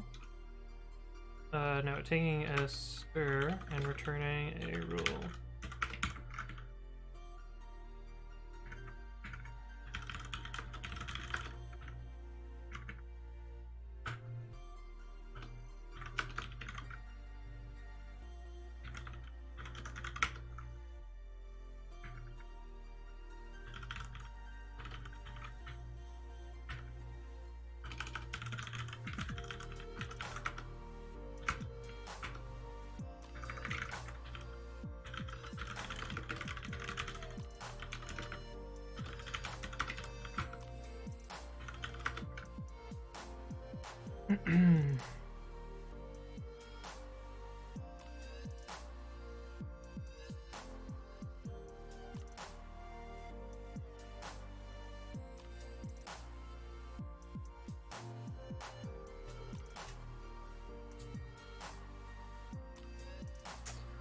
That is annoying. I somehow think that my data structures are kind of killing me here, and that's why this is a problem. Hey, what's up, Tesla RX? Thank you for the follow. Welcome to the stream. Let's just try this.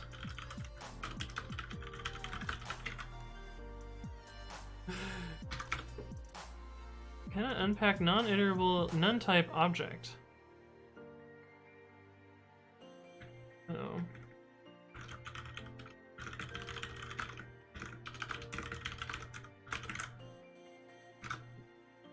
Purple has no attribute reg set.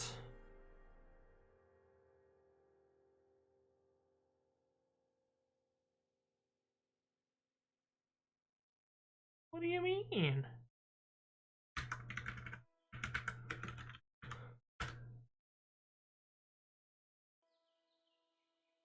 Oh, why are we trying to do PowerShell here? I know PowerShell doesn't work.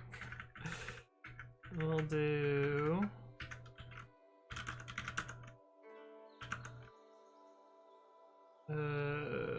demo files diff. Not splitting your code is killing you. This is a different project, Aiden. This one's not babi. Tuple has no attribute. How did that happen? Entry is somehow a scope.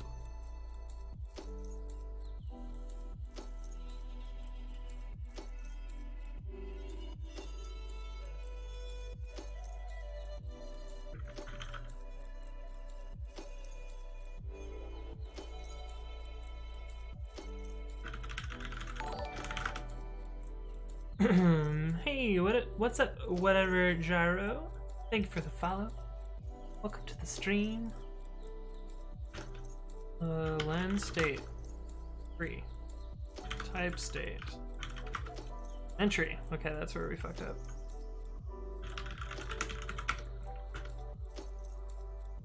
This is missing a comma.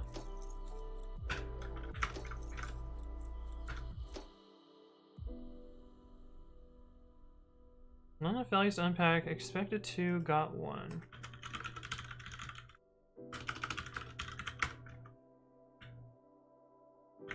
Indeed, we forgot to return state here. Entry missing one required argument. Scope. Oh, shoot. Yeah, that's where,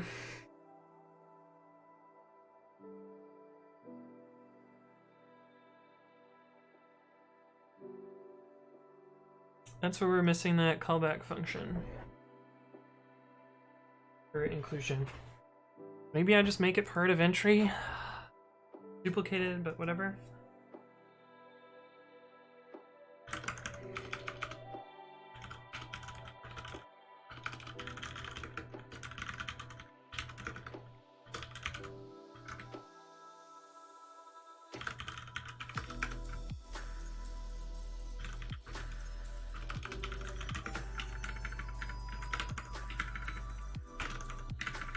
You don't care, you see no code split.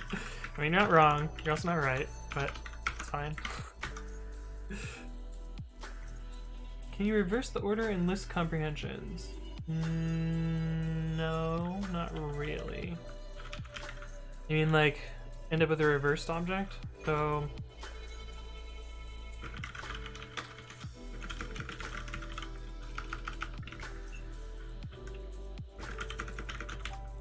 what you can do is you can use reversed, which will give you a reversed iterator.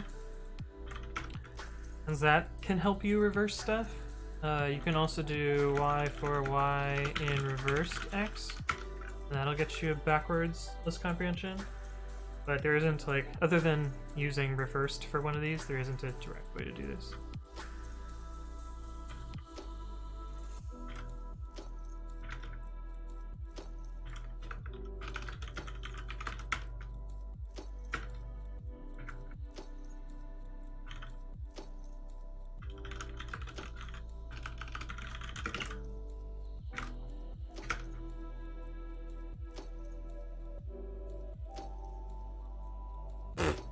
I mean, we got the output,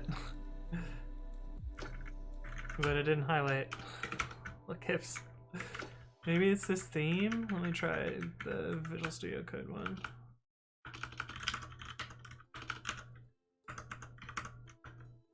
Okay, it's just...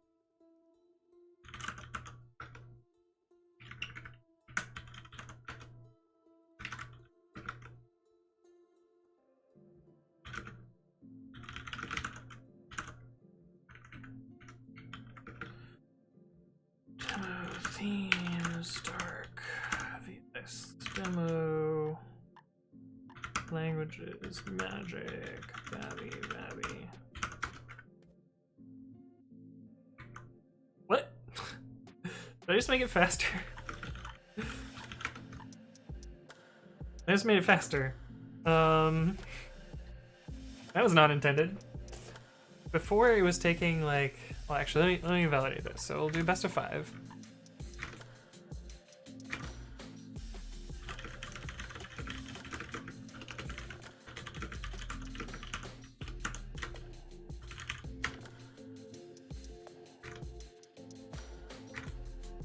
Yeah, it's consistently faster.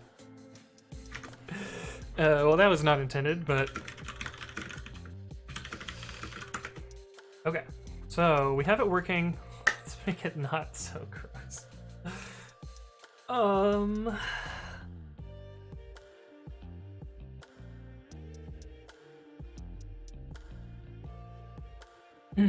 colon -1. Yeah, that's another way to reverse that, but that only works with structures that support slicing, and it creates a copy. This will copy your list backwards. Whereas the reversed will give you a reversed iterator, which is not actually a copy of this object. It's a kind of like a pointer that jumps through this. So depending on the situation, like if you need a concrete answer, this is your best bet. But if you need like to iterate backwards, reversed is a better bet. Of course, like the performance of that almost never matters, but sometimes it's something to think about.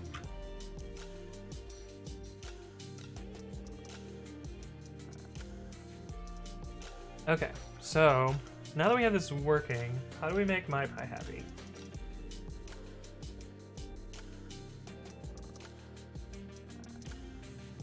So the problem here is style callback references state, which sorry,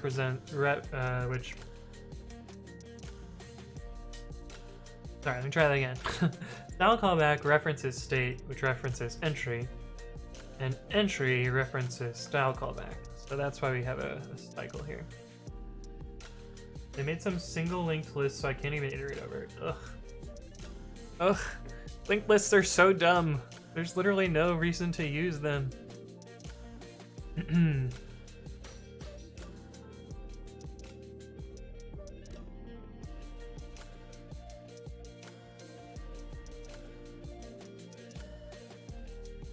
Well, people arguing on my pull request. Cool. Alright. Sorry, getting distracted. Alright, so we need to break the cycle. The easiest way to break the cycle is to make a protocol for this and then use that. And then change all the return values everywhere.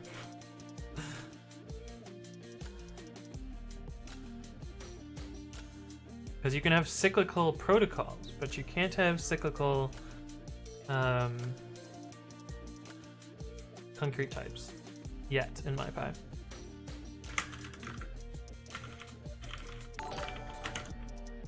Hey, what's up? Don't drink and drive, bro. Thank you for the follow. I don't drink and drive. What are you getting at here?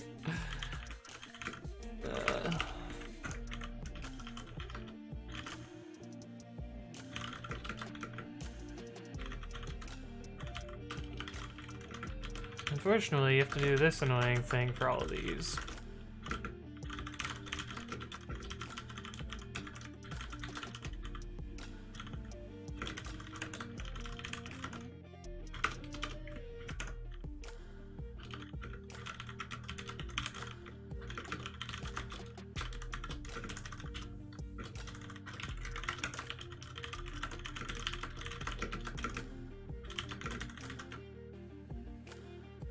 And then, oh no. Modified the file somewhere else. Why do you suddenly have trailing white space?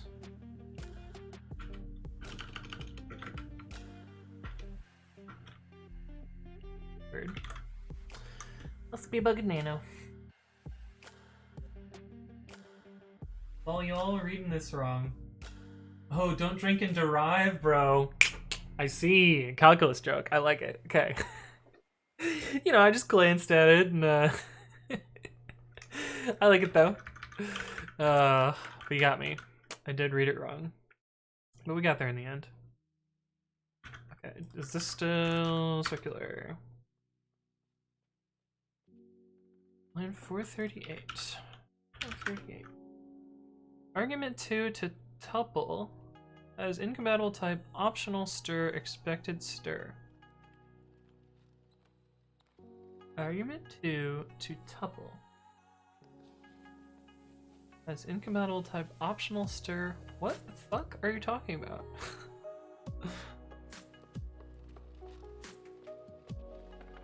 Oh.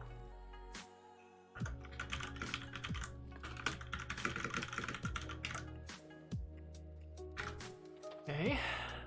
492. 492. Alright, we changed these tuples.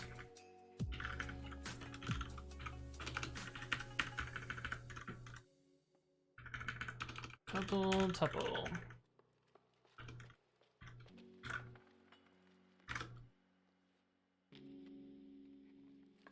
518. Incompatible types in assignment. Expression has type entry, ... Variable has type entry.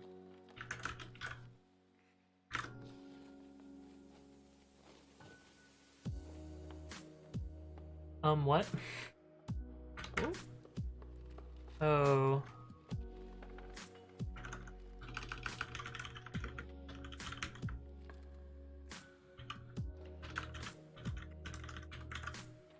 Does that convince you, my pie?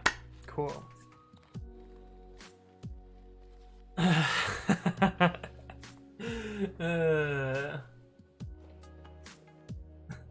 My code says I'm programming, and Tani is drinking water. Nice. I need to drink water. I said I was gonna drink water. I was gonna get more water, but I didn't yet. I'll do that in a second. Don't drink and drive, bro says learn math, TensorFlow, and Python or economics.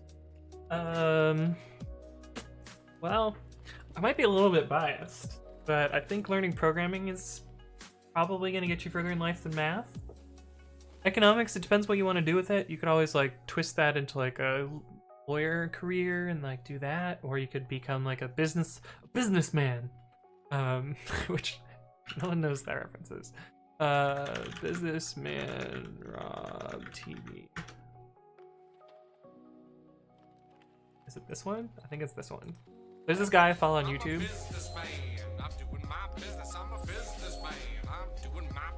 I'm a businessman and I'm doing my business. But that's literally just this entire video. But anyway, that's my stupid reference there. But oh, I'm amazed that I was able to find that so quickly. What was I talking about?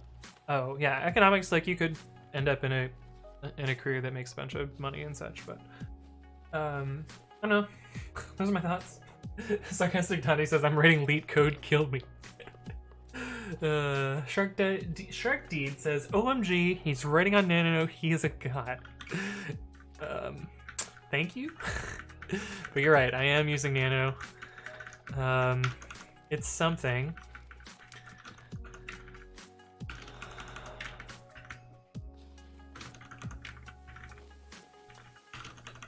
Let's see. Having this out so that okay, we can actually put this on one line now. Tuple entry ... I'm still like kind of amazed that this somehow made things faster.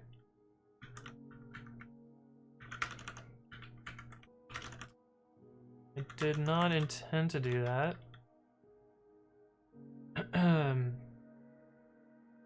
Whatever Gyro says, are you a software dev? Yes, I work at this company called Lyft.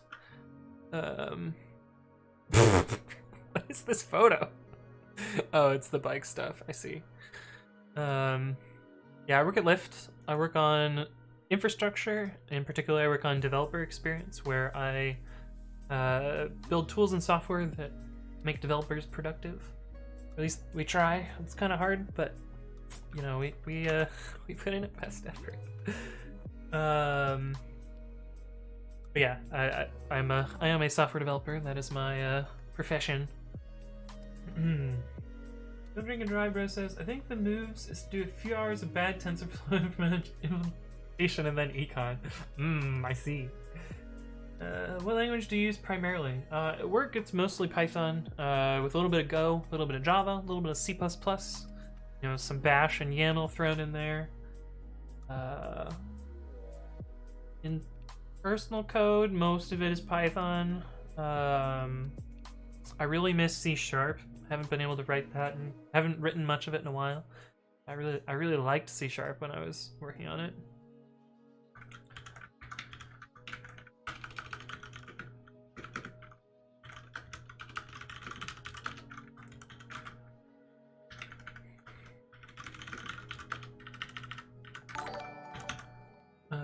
Hey, Hey, thank you for the subscription, whatever, Gyro. Greatly appreciated. Wait, I got an emote? Oh, this is one of the emotes. I see. That's where the love emotes are coming from. I get it. I'm not always a clever man. But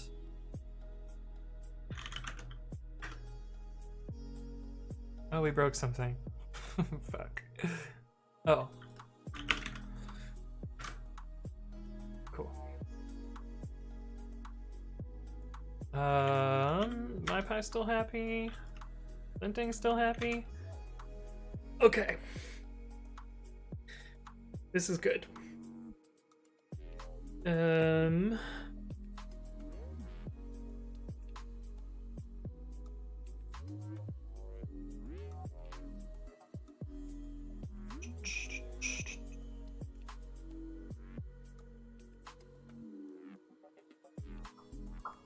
You ever build GUIs with Python? I mean, kinda. This is my text editor, which is what I'm working on right now. So this is kind of a graphical user interface. I mean, it's a terminal user interface, so it's a TUI, not really a GUI, but it is a thing. You know, there's some amount of, there's some amount of, you know, user interface here, but I also sometimes work on websites, so I've done some interfaces there. What else? I've done a little bit with tkinter, but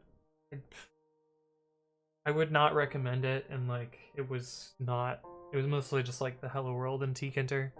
I've heard good things about Qt. I think it's actually pronounced cute now that I think about it. But I myself have not really done all that. He says, is it true that Ruby runs faster if you use single quotes in the strings? Yes, it is sadly true. And the reason for that is double quoted strings do variable interpolation. And so, oh wait, is that now how it works? Fuck.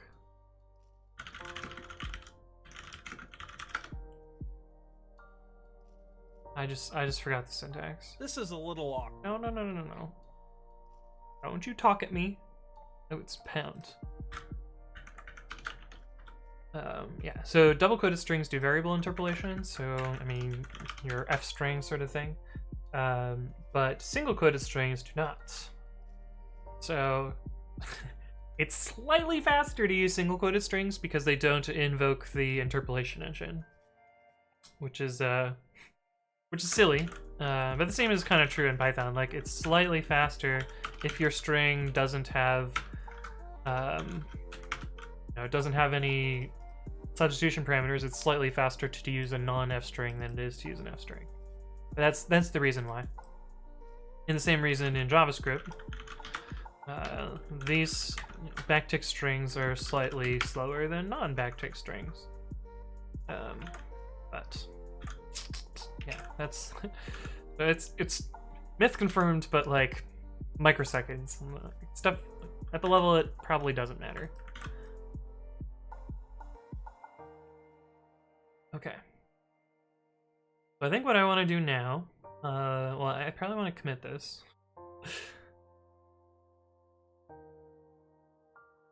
I'm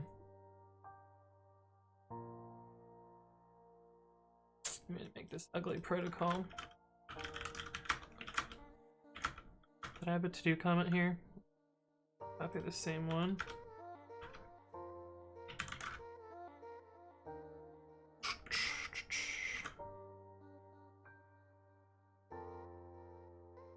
Oh, I went for a really long run today, so I'm actually pretty tired.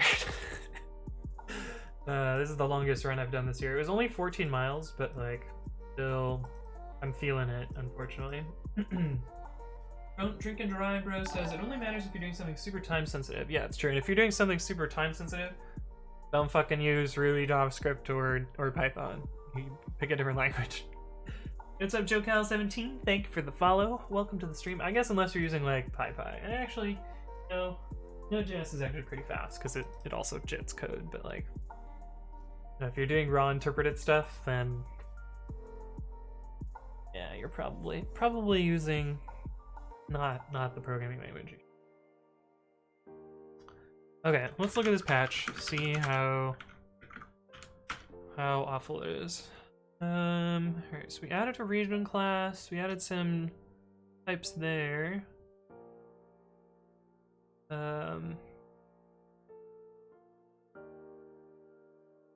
Actually think that I could make this as a annotate or as a alias too. Oh, but what would I call it? What would I call that? It's the state and the parsed.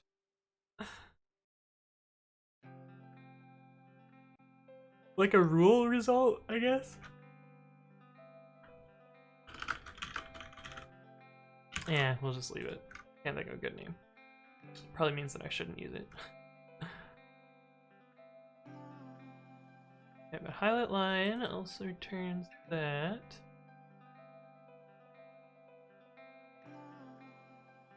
Oh, this is maybe why it's faster. Because before we were highlighting empty strings for no reason. In some cases, but now we're maybe not.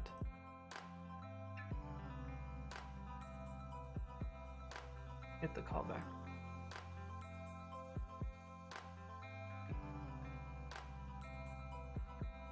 Cool. Oh, we should move the highlight function. We can do it faster by moving the theme function down. The debug function here.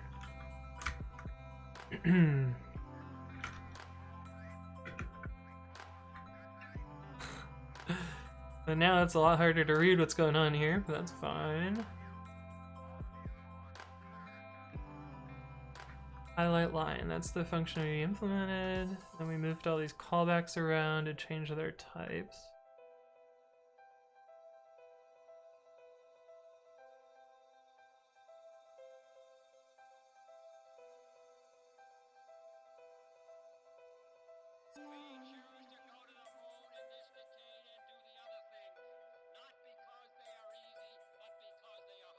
This was our cheaty way to do circular things.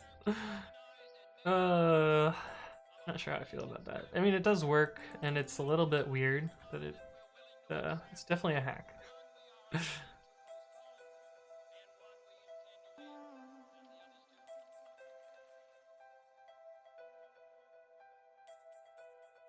Where do we pass that through?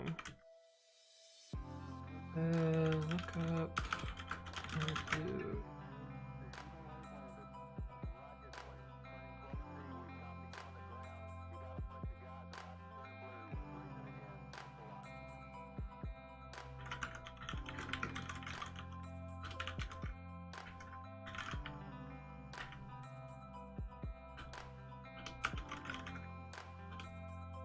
Oh, this should be entry. Oops. Entry. I like that. Maybe we should call this previous entry.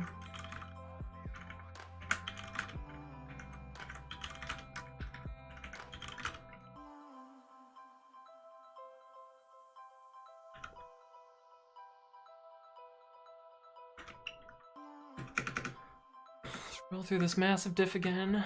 And actually, it's not that big. Okay. This still works. This is still somehow faster than before, although that one's slower. A little bit variable.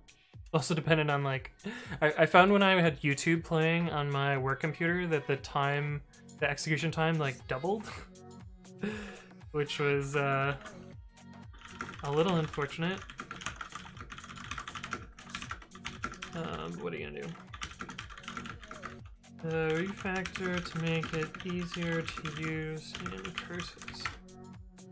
Okay, so now we're gonna draw We're gonna make a very, very simple curses app using this code here, and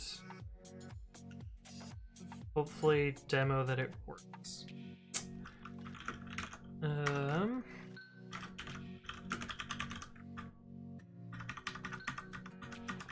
see. Highlight subparser. Highlight parser dot add mutually exclusive group. Oh, that's pretty good. Add mutually exclusive group. Well, we don't need to do that. Style? Well, yeah, sure.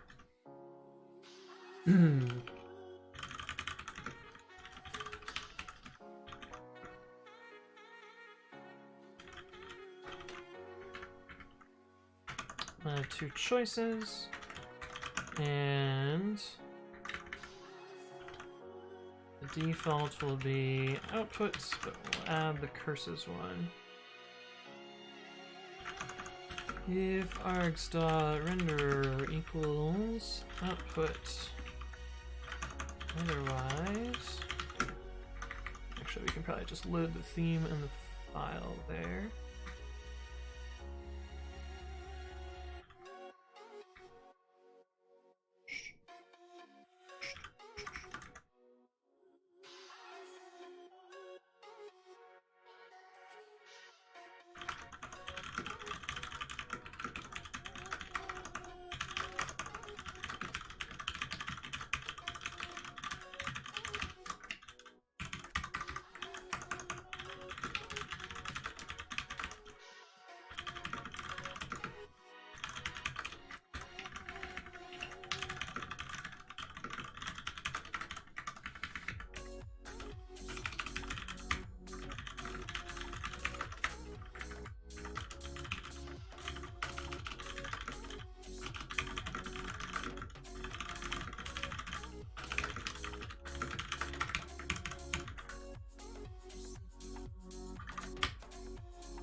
Change that to file name just so it's a little less ambiguous. And we can implement our highlight curses.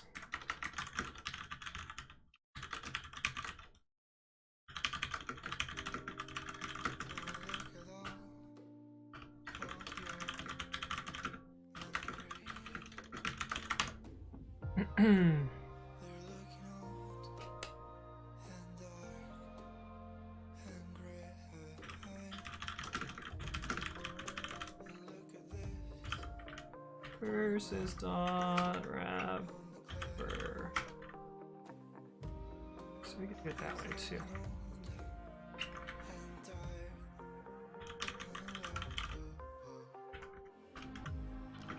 Oh, but now this is too long. No.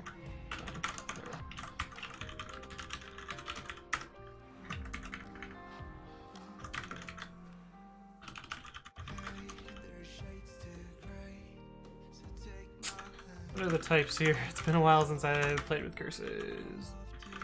C main. Curses dot curses window.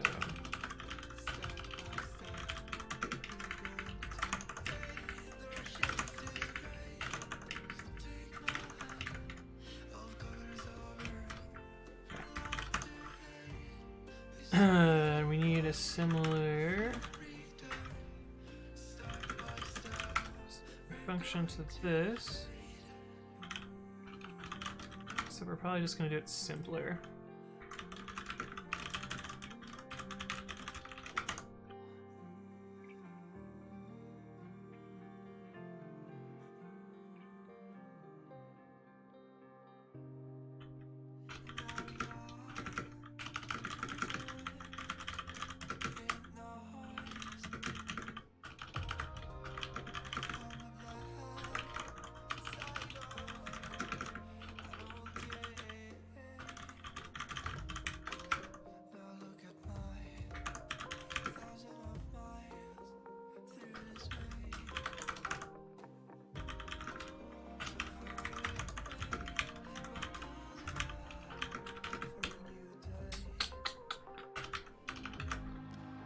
Just make it exit with that brick.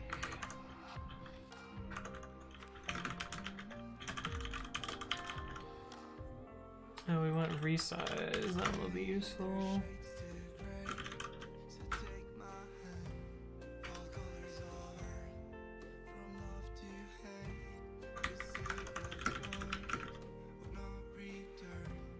E is equal to curses.key resize.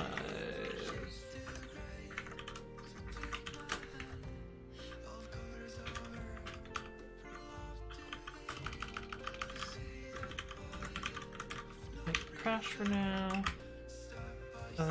We need to draw the screen.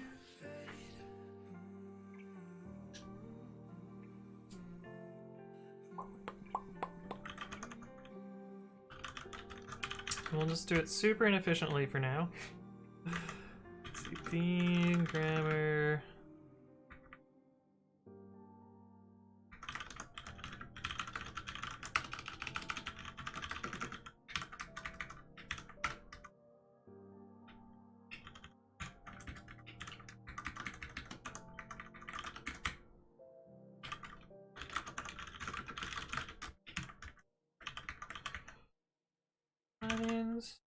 And we also need to know the position.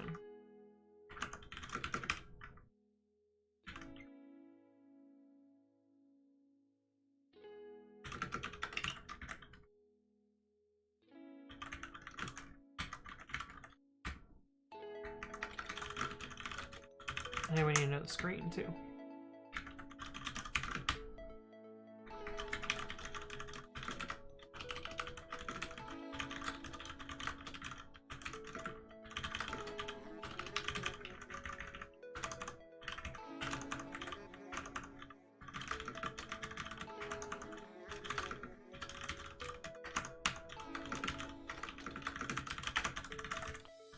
And we'll implement that. Let's see, for I in range, y to y plus curses dot lines, y0 lines I. We need to clear the rest of the lines.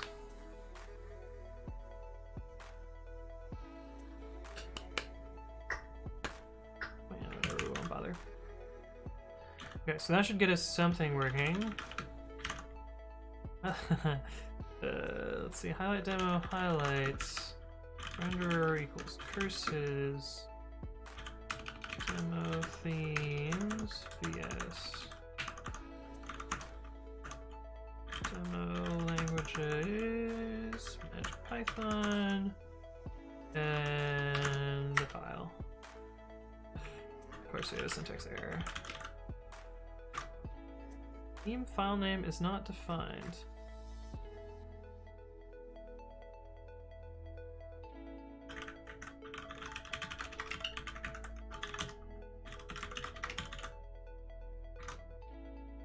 Was not defined.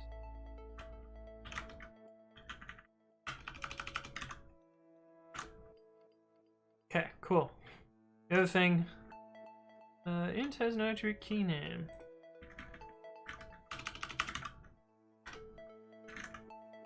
When we press things, it crashes. Oh, it should have drawn. Why did it not draw?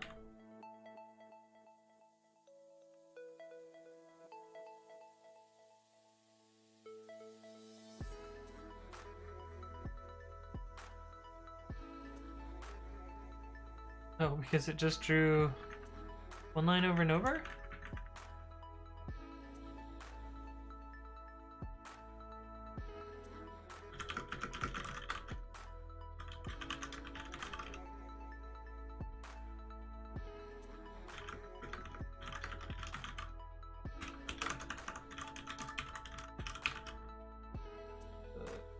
I0 lines y plus I.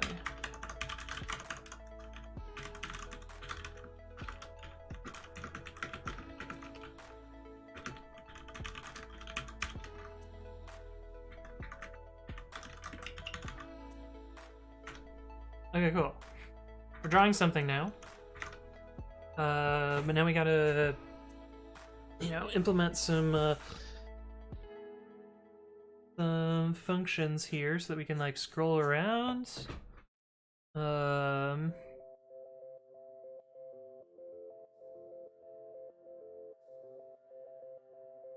Yeah, so let's implement up and down arrows.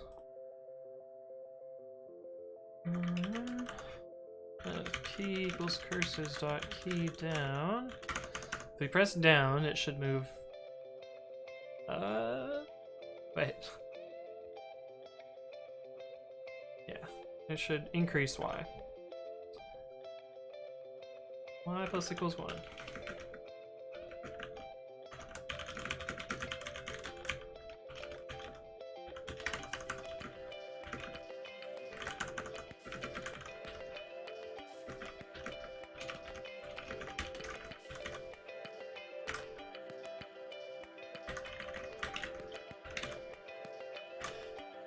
Oh, oops. I pressed right. Guys, now we can press down and... What? I want max, not min. And up. And stops there. It's not gonna stop at the end of the file, so we should fix that. Eventually get to the end of the file. Bummer, there's a lot of code here. We're almost there. I should probably add end. Oh, it just crashes. Amazing. Amazing. Y plus I. I equals min. Actually, let's leave that for now. We'll add control end. Not loud. It's a little loud. Always loud.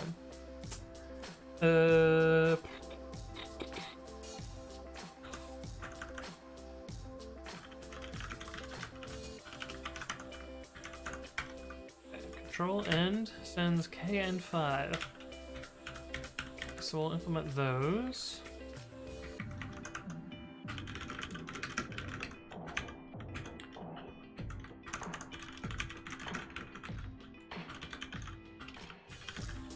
Hom5 and kn5. This one is easy, just y equals 0. This one is y equals len lines minus curses dot calls. I might, or curses dot lines. I might be off by one there. Find out. So now I can do control end. Right. Can still go past the end of the file though, and go on into nothingness. Control home, control N, control home. Okay.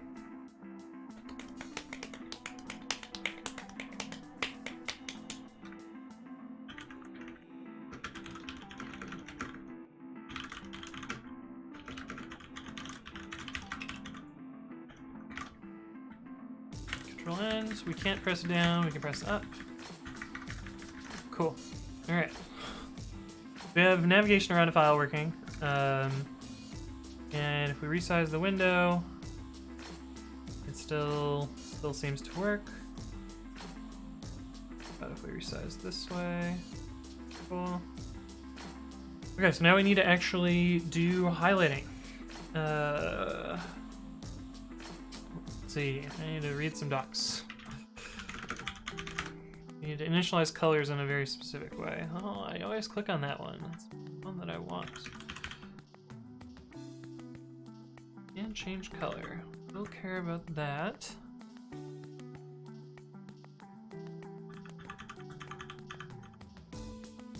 Add colors. Init color. Change the definition of a color, taking the number of the color to be changed, followed by that.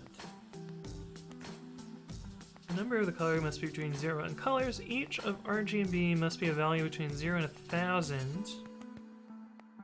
When init color is used, all occurrences of that color on the screen immediately change the new definition. The no op on most terminals, and it is active only if that is true.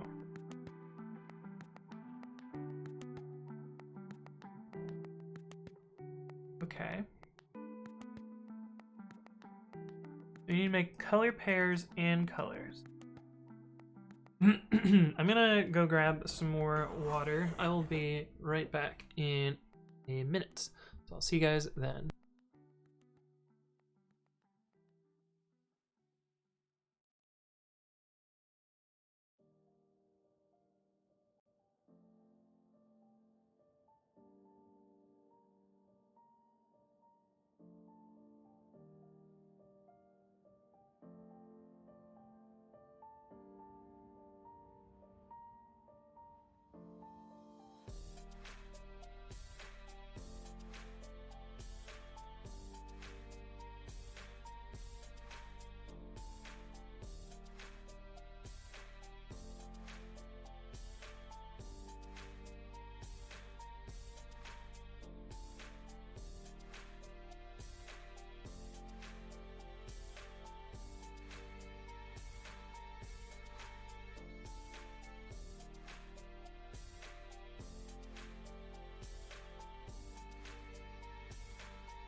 Fisting water. Let's go. Okay. What did I just do here? What are you?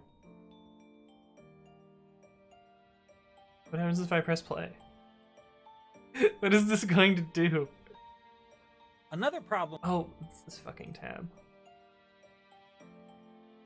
Cool. Alright, so I think the first thing that we need to do is we need to change the default color pair. So that's what's handling this. But we need to first initialize all the colors.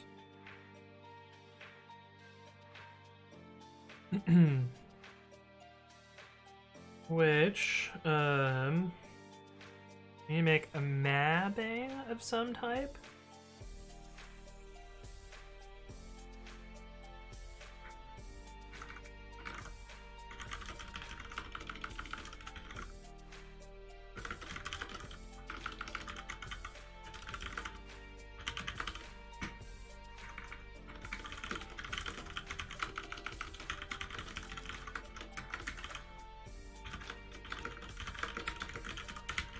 This will be a mapping from... We want pairs,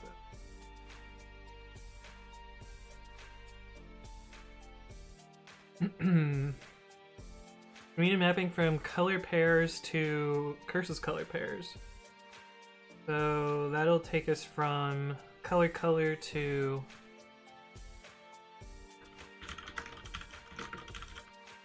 color to int.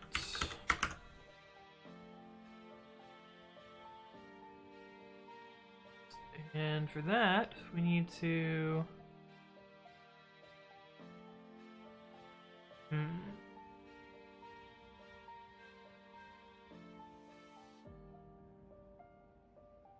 Where's the theme thing? Do we actually need every permutation of foregrounds and backgrounds? I think we do. That's a little annoying.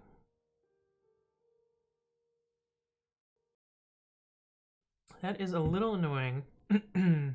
Yeah, we need all of the foregrounds and all the backgrounds, because you could layer them in weird ways. I did remember to unmute, so that's good.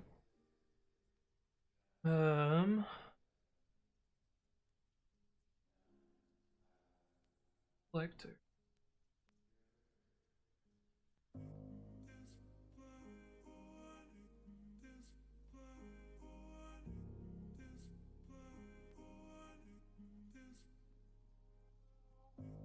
I only care about these.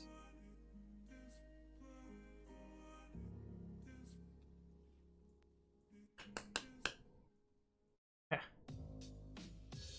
Helps us get started. Oh god. There we go.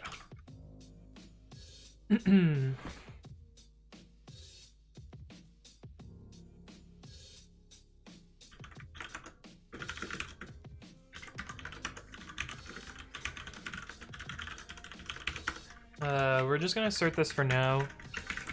This allows us to use true color instead of 256 color. I have a backup strategy for 256 color, but I just want to get this working, and then we can adjust it after that. So first we need to do init color.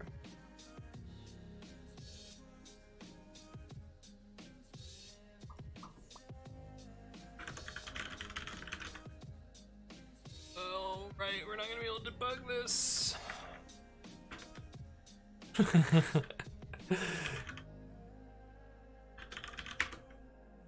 Okay. Useless. Right.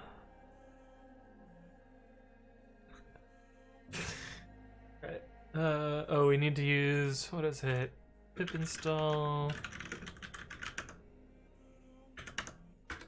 Called remote PDB. Then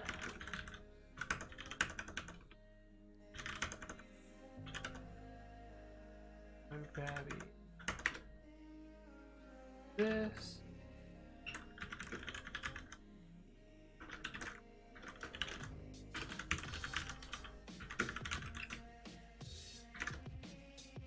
Instead of babi, it's this beast.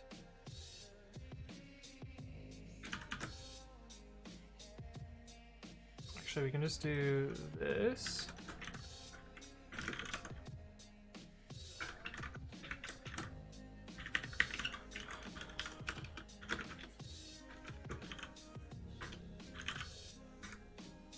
And then /debug. And that's stuck at a breakpoint. Hey, and there we go.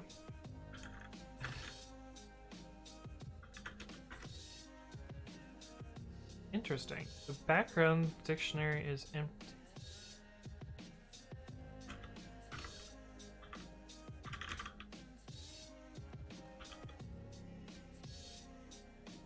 That's all of our foregrounds. Oh, plus we need the default foreground.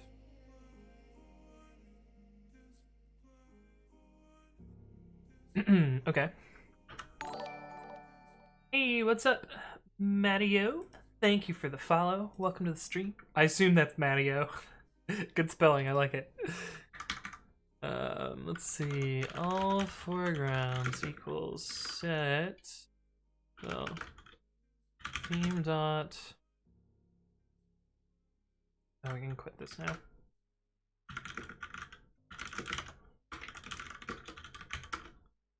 Theme dot fg default.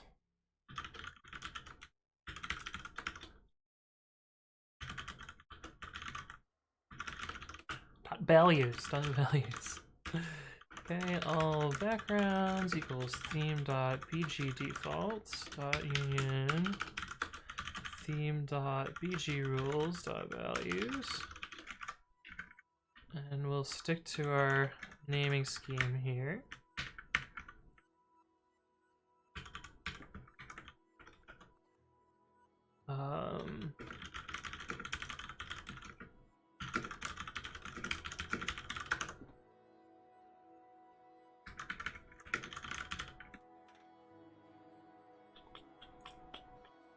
Versus dot init color.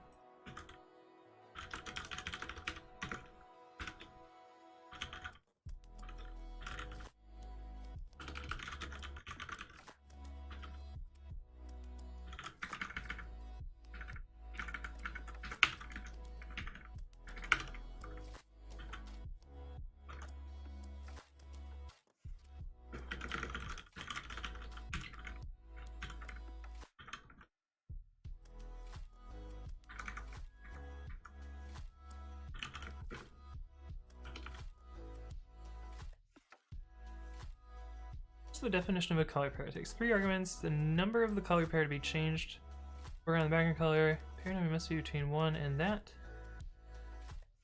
The 0 color pair is wired to be white on black and cannot be changed.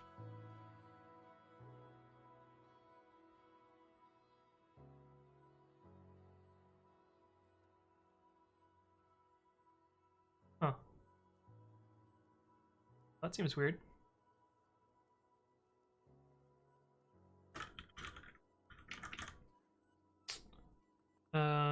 Okay.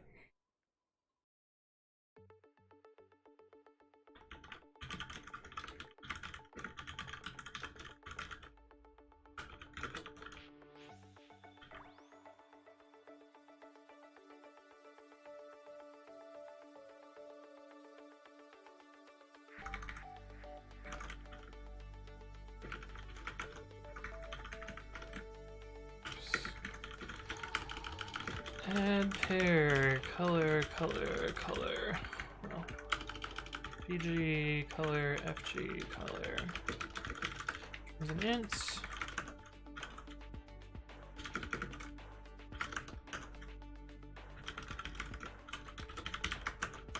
Versus dot.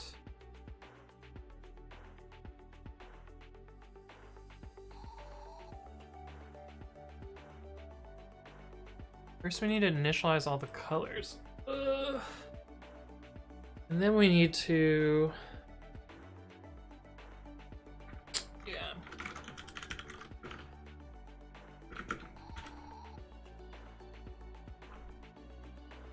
Hey, what's up, Sarcastic Dante?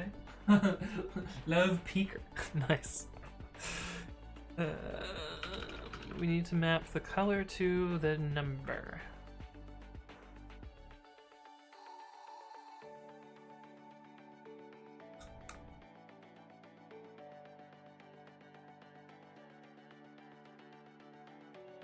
Color equals...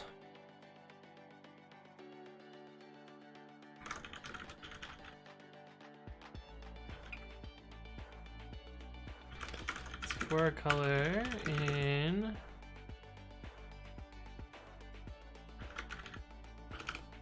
all BGs.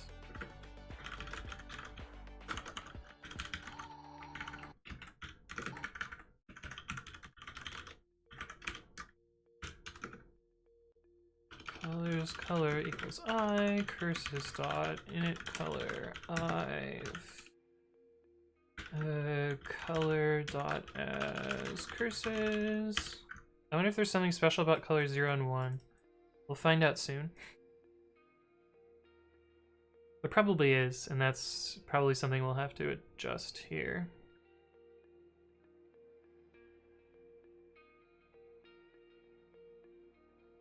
Actually, what did it say about black and white?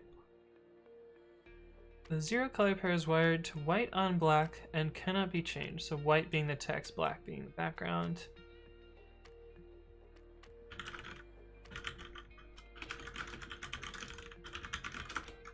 And black is 0 and white is 1. White is 7. Okay, that was not what I expected. So maybe we'll have to change those particular colors. We'll figure that out.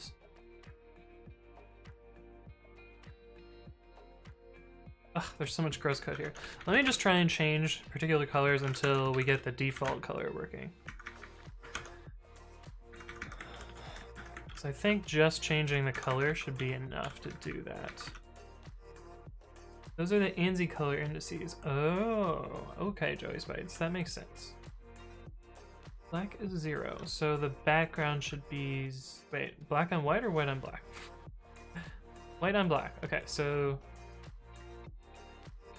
Curses dot init color 0, so this should be the background. Theme dot bg default dot as curses. 7. Theme dot fg default dot as curses. All right, let's try that. See what it does.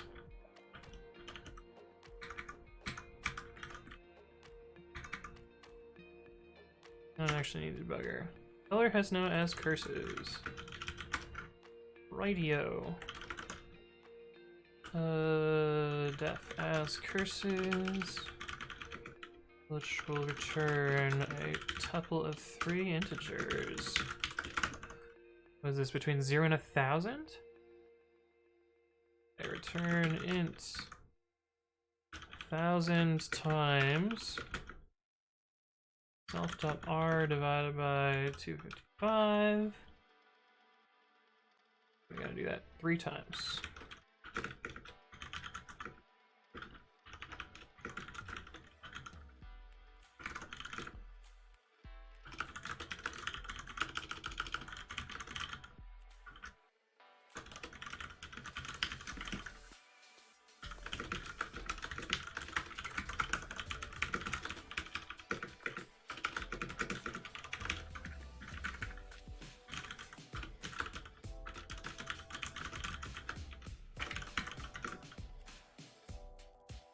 Did that make the code shorter? No. Not. Whatever. I can shorten that function name later. Actually, we don't need the function at that point. Just inline this.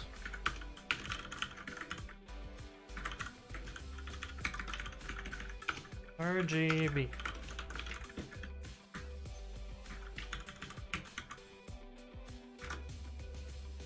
Was that different than before? Can't tell. What happens if we turn this one off? Oh, it's so fucking hard to tell. Let me use a light theme.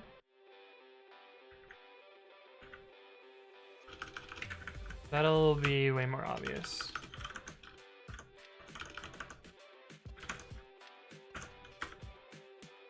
Okay, so that changes the background. Does this change the foreground? It does. Okay, cool.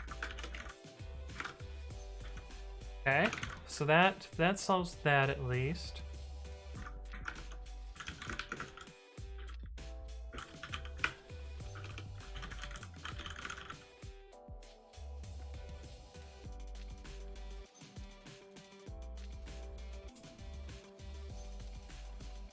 BG default will be 0, and theme.fg default will be 1.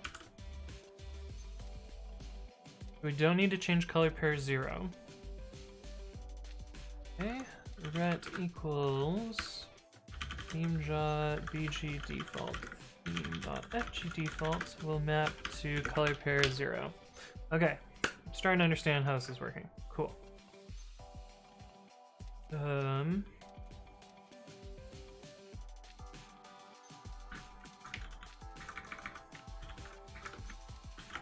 All colors equals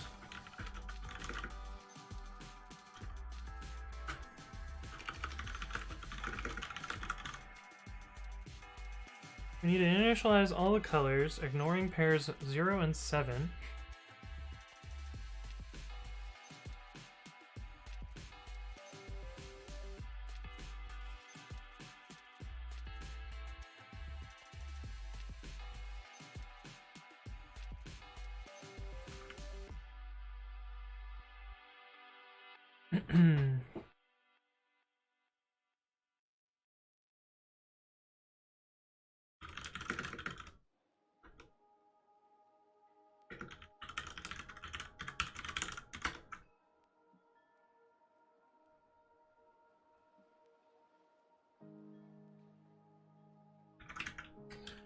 And then I have to use iter tools, which I don't ever like doing. Iter tool.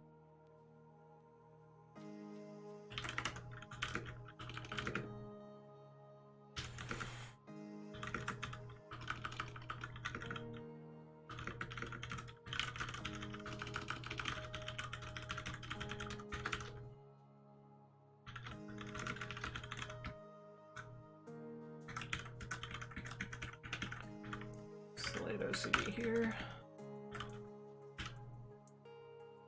And it needs to start at 1.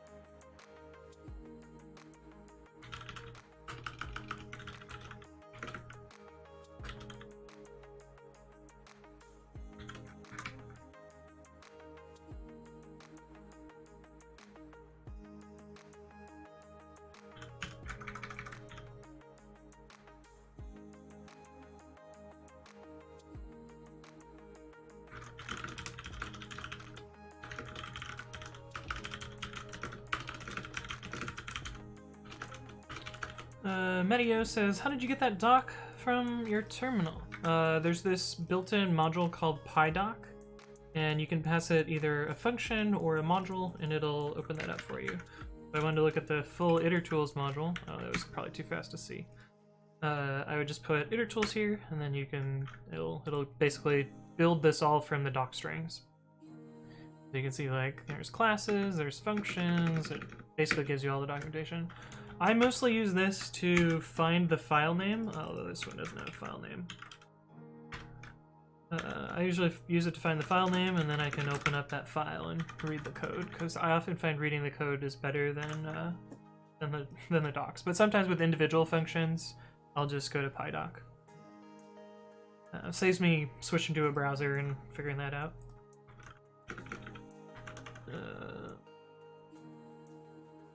True. I plus equals 1. If I in colors, I not in colors, yield I. Basically, I want a generator that skips everything but 0 and 7.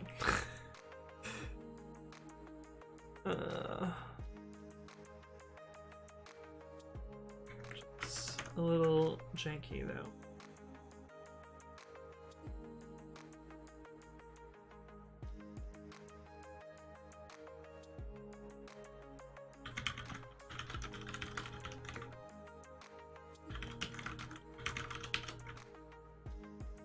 That'll initialize all of our colors.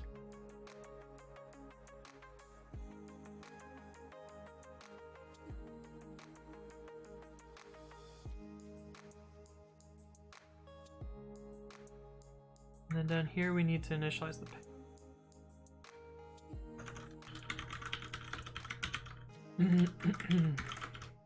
initializing pair I with the color codes, right? Foreground and background. Oh, why are these opposite of everything else I've done? No. Colors, FG, colors.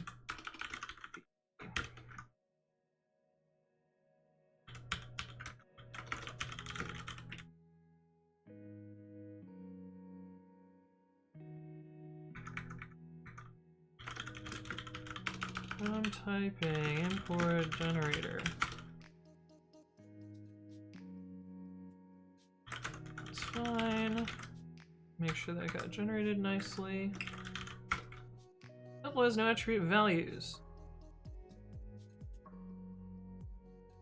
Oh.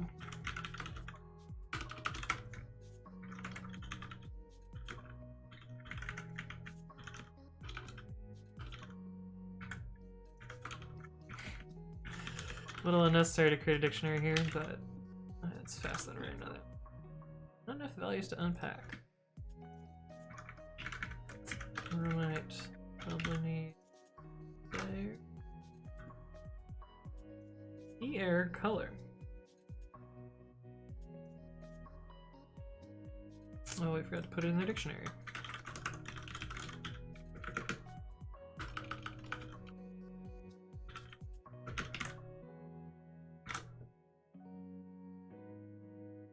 We need to debug.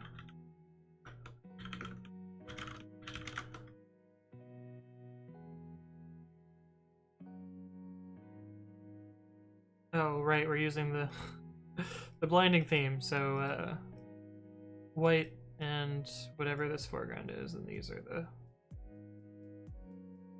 Why are they not in order? Because it sorted them, I see. Because PP sorts them. Actually look at them. Not still sorted. It's so annoying. Misleading me, pity print. Okay.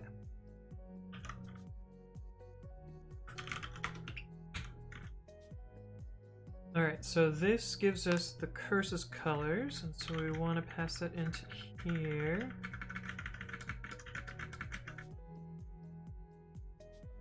Need the theme, we do need the grammar, we need the okay.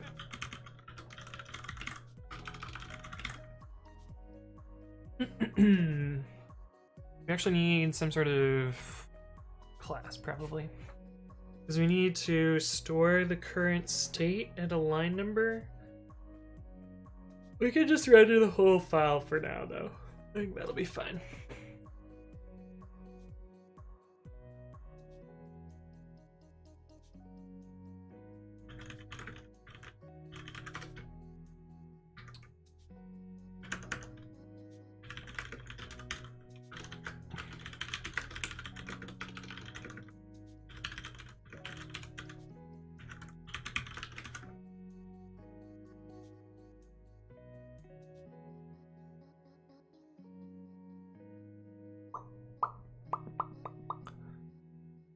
Okay. So I'm just gonna render the whole file, which will be slow, but it'll at least work, and then we'll work on making it faster with some sort of stateful thingamabob. The maximum line we need to get to is... we can probably just change this to cert.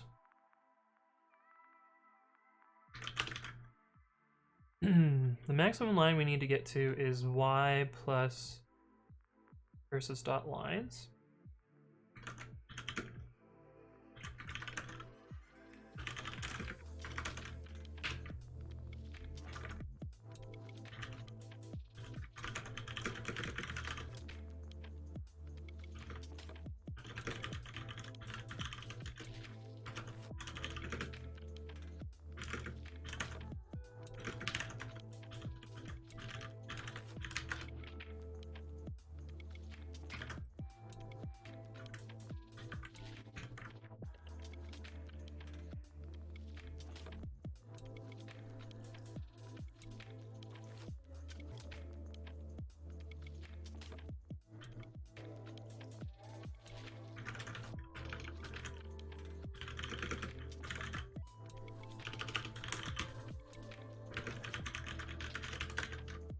For each line, we need to get the state and the regions.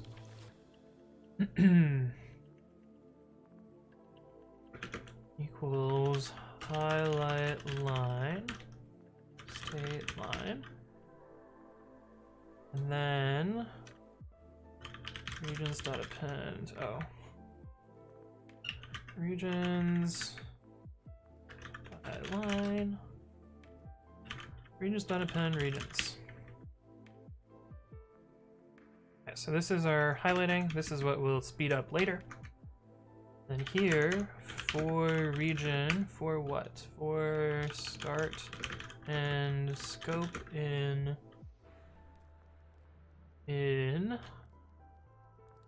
regions by line, y plus I. Then we do our actual highlighting here.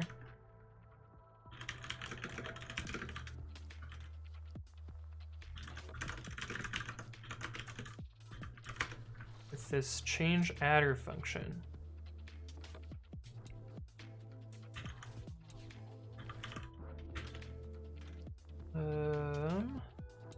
Y will be y plus I, x will be start, n will be end minus start, and the color will be versus dot color pair.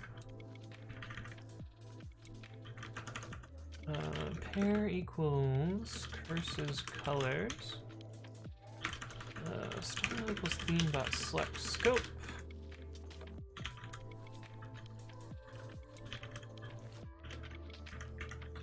Grab pair from that. That might work.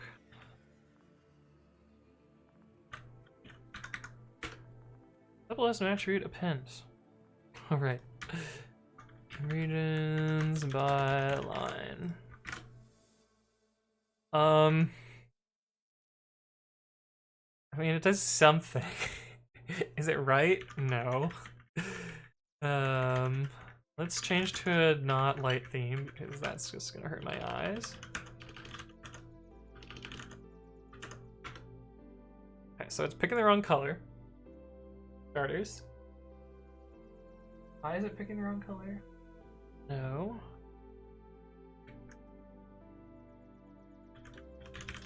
Do I need to call a function? Probably, maybe? Yeah. Color number. We're in the attribute for displaying text in the color.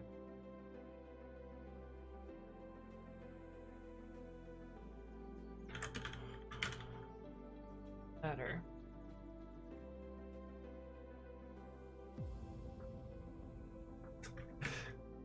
Oops, I pressed left.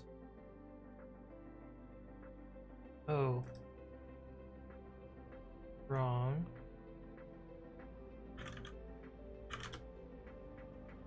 It should be I. Now I can scroll, at least. It's actually not that slow, despite it re-rendering the whole thing each time. but all this is the 6 on. It's great. Oh, what is going on though?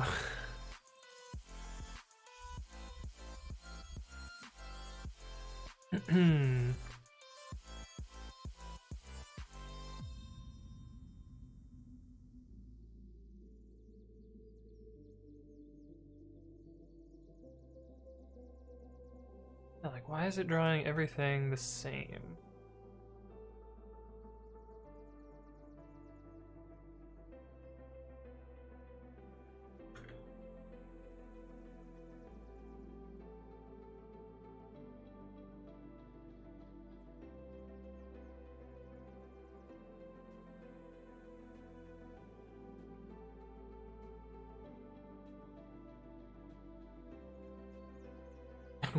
And what color is this?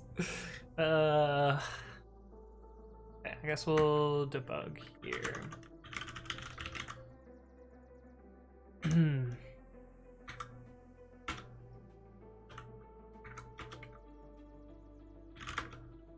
Okay, so we have regions by line y plus I.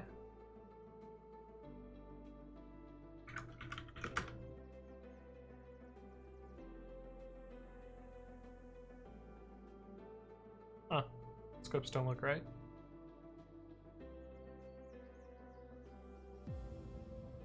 Maybe they're right.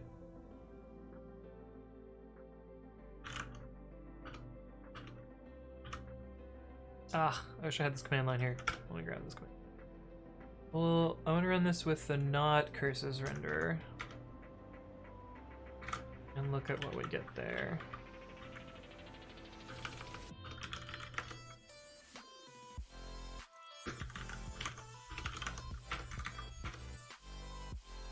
Where is the first line that we get interesting color? It's this line here. But still, we should be getting the default foreground and background here, and we're not getting that right now, so that's something that's wrong.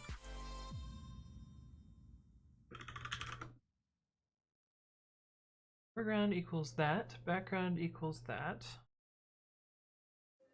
Still, we're still watching.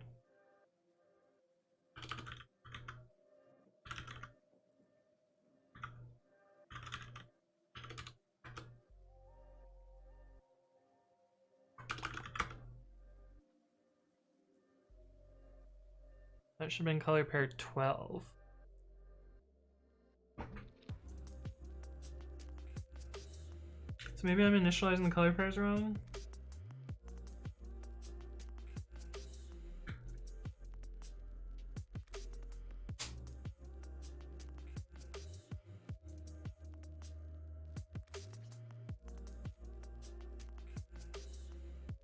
Thought I'd try that.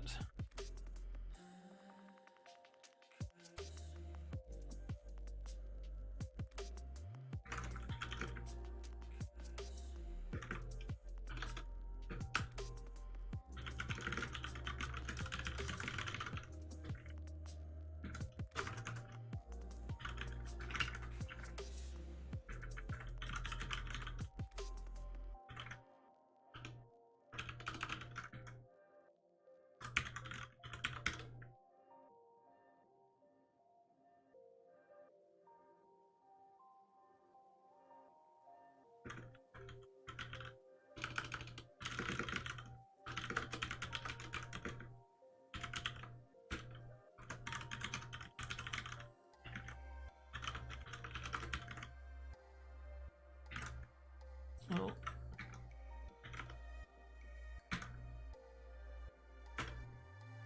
An integer is required at type stir.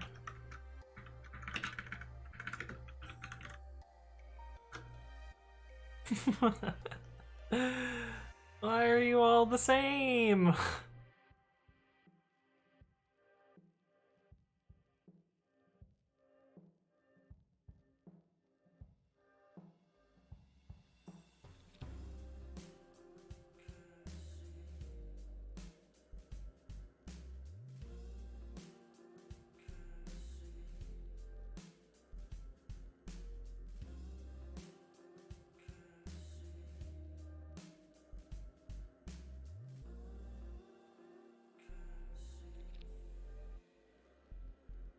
There's... Wait, why is this one up here?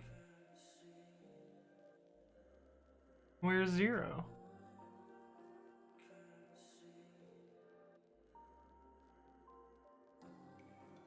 Oh. Huh. If BG, FG not in...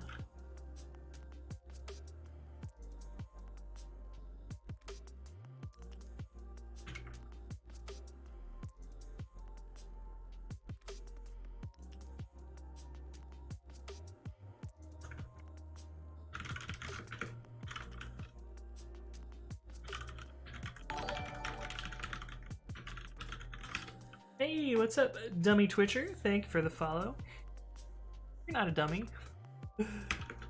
All combinations equals that. All combinations dot discard. Hey, what's up, Specs? Hello, hello.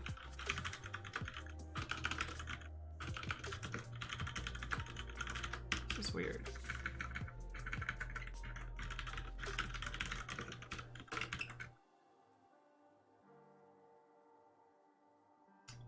My hunch is that somehow I'm reassigning the default pair. Okay, so this at least fixes this. Now they're in order like I expect. They're still fine.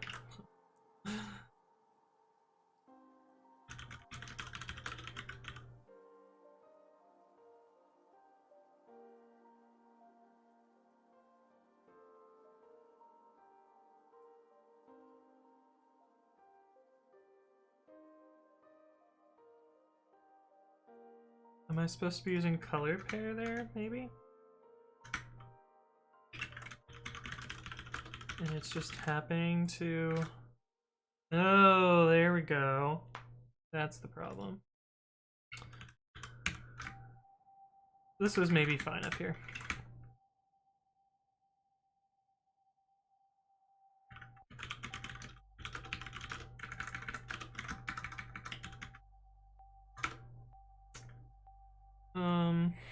Except it looks really wrong.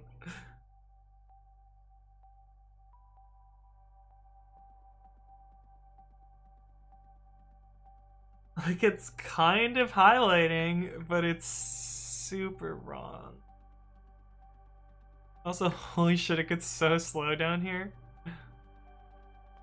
But that's fine. We'll be doing some optimization in a bit. But yeah, look. It's just really slow. It's because it re-renders the file every time. Let's figure out why we have the wrong color there. Because it should look like this, but it's not. It's got this weird purple.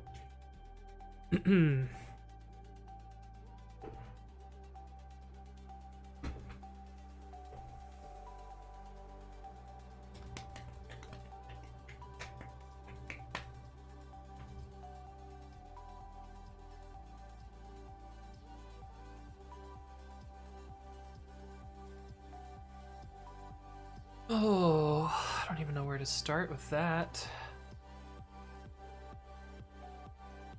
I guess look at this and see what we've got here. What color is this is the other question. Also, I wish, oh, maybe if I undo. Can I change that back?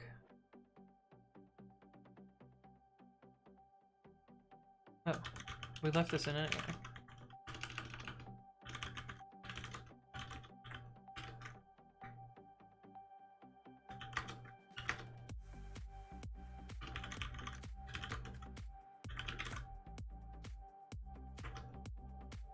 Okay, so pair 0 is getting the wrong thing here.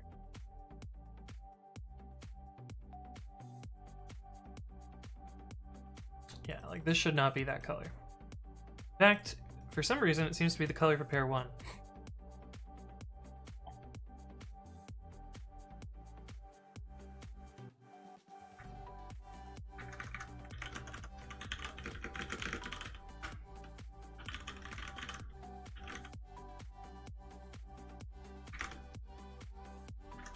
It's not that.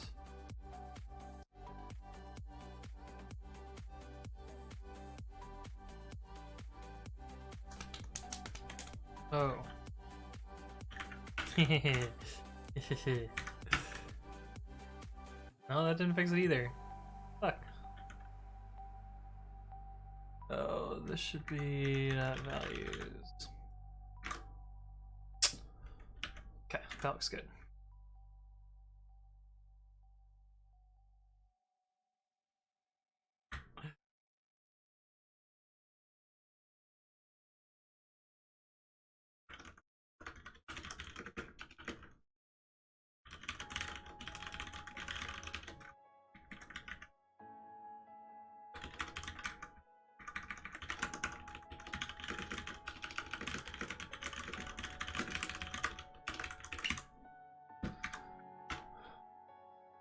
Okay.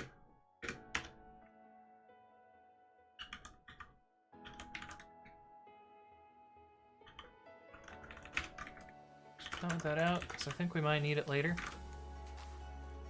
Over to breakpoint.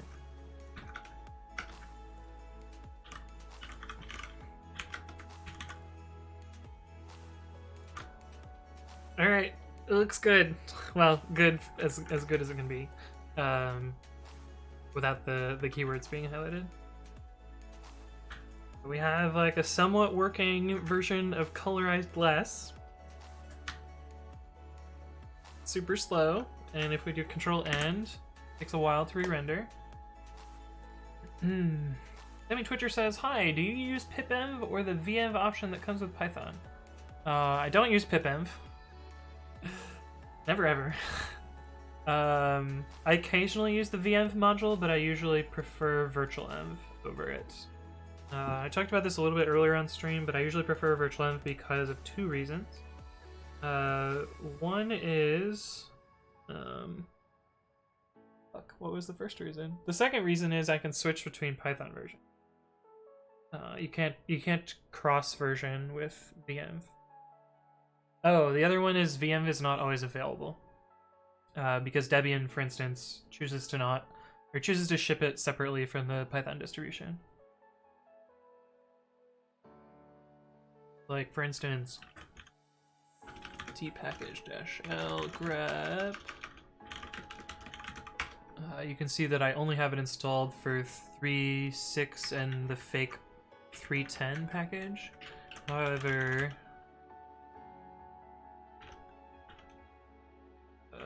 I have more than that installed. Actually, 3 dot this. What do you mean? Any grep-e? Capital E? What's wrong with my regex? Oh, there's no dash here. Then not that character.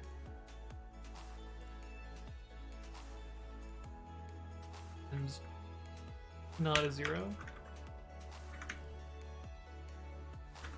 Not a B. Anyway, these are the Pythons I have installed. Oh, I have 3.5 installed? I don't know why I have 3 installed. 3.5 installed. Pyenv? No, I don't use Pyenv. These are Debian packages installed from Dead Snakes, which is a PPA that I maintain for Ubuntu that forward ports and back ports a bunch of different Python versions. I also talked about Pyenv earlier. Okay. So we need to make this fast.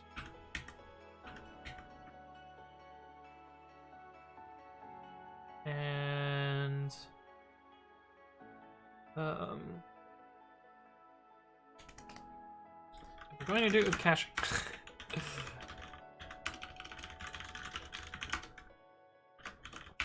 In fact, I think this we'll just do it. But it's not quite what I want to do here. That's not what I wanted. Yeah, now this is fast. Well, it does re-render everything, but it's faster than it needs to be. Or the first render is slow. So if I go jump all the way to the end, there's a noticeable pause while it re-renders. But I think that's as fast as I'm going to be able to get it, given how highlighting works, without doing some like fancy threading shenanigans.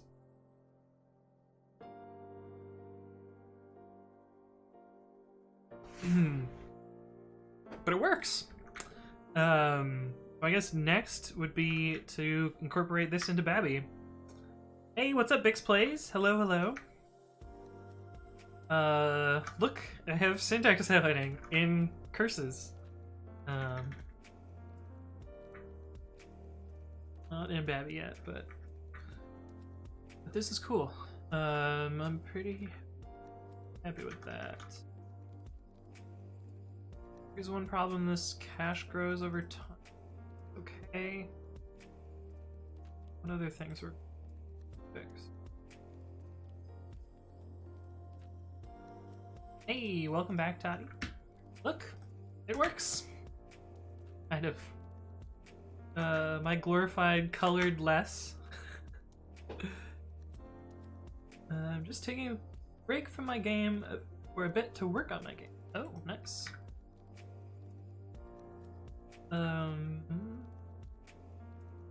What did I do to make this? Okay. So this is still a little bit wasteful.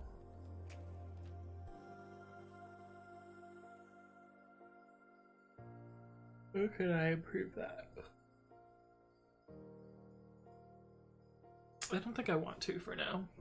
I can work on improving that later when I start doing modifications.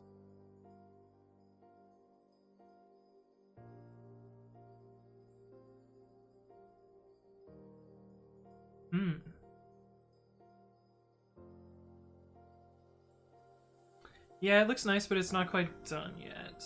Like, a bunch of stuff is not being highlighted, but it should. Like, this should be highlighted. This maybe should be highlighted. This should be highlighted. And that's just because I haven't implemented all of the parts to it yet.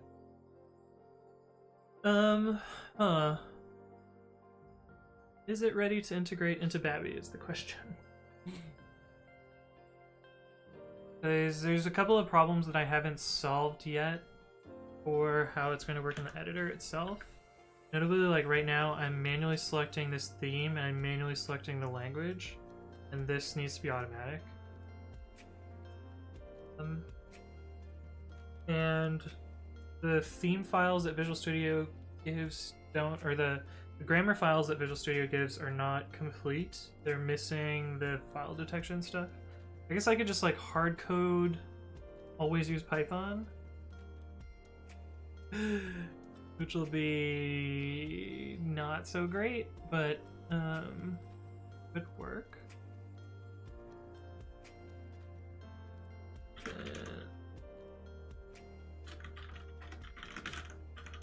just want to try something. Let's like break this file. Oh, okay, it just thinks the whole thing is a string. Oh, it stops though, because I eventually have the triple quoted string somewhere.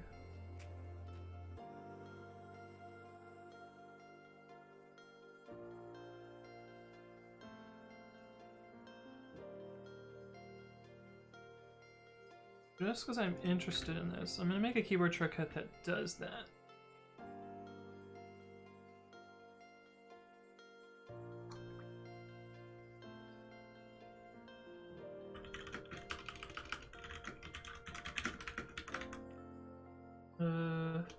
Elif WCH is equal to this.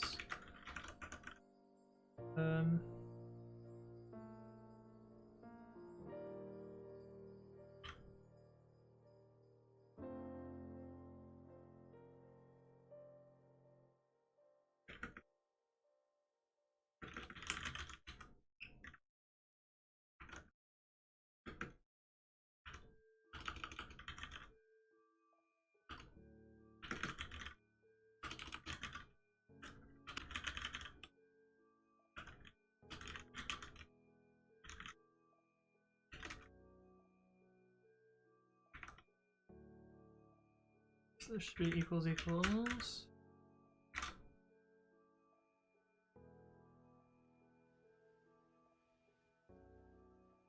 This has no attribute key delete.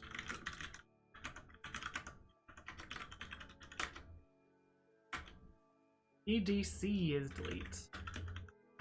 Of course. Delete. Oh, interesting. You can see it re-render the whole file there.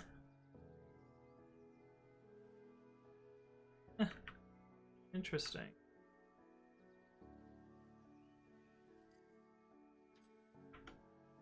Okay, so that's interesting. Also,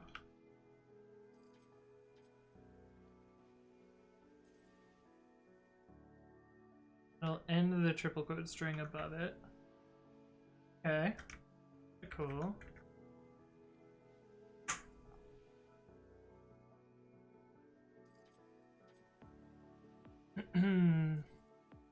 Just use toml for configuration. Get the fuck out.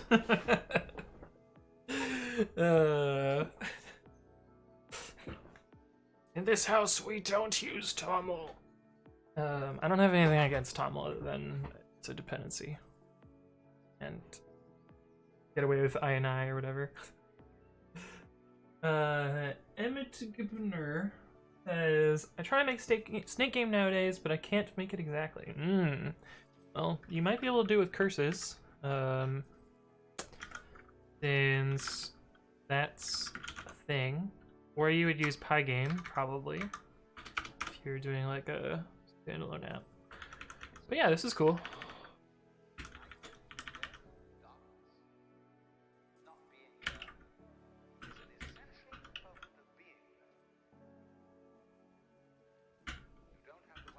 Yeah, interesting. Yeah, so because we cache the results of the lines, it's actually not as slow when we go to the end of the file.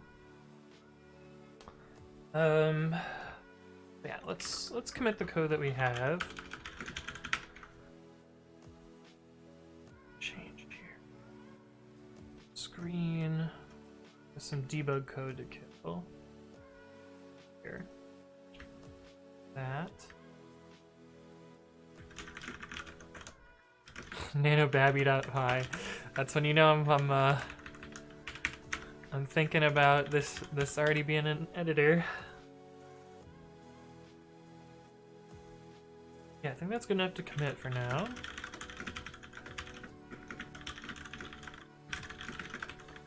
Make a demo, or make a, let's see, demonstrate, highlighting, working.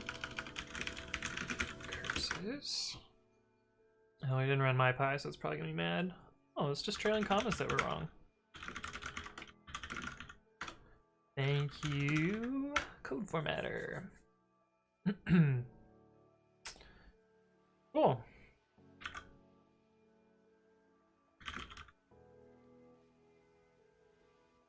This didn't get slower for some. Oh shit. Didn't mean to use the light theme. This theme might be slightly slower than the other one. Let me try the dark theme. Actually, this makes sense why it's slower. Oh wait, what the fuck? Alright guys, if you want your editor to work faster, don't use the light theme, use the dark theme. That's so dumb. It's actually noticeably different. Look.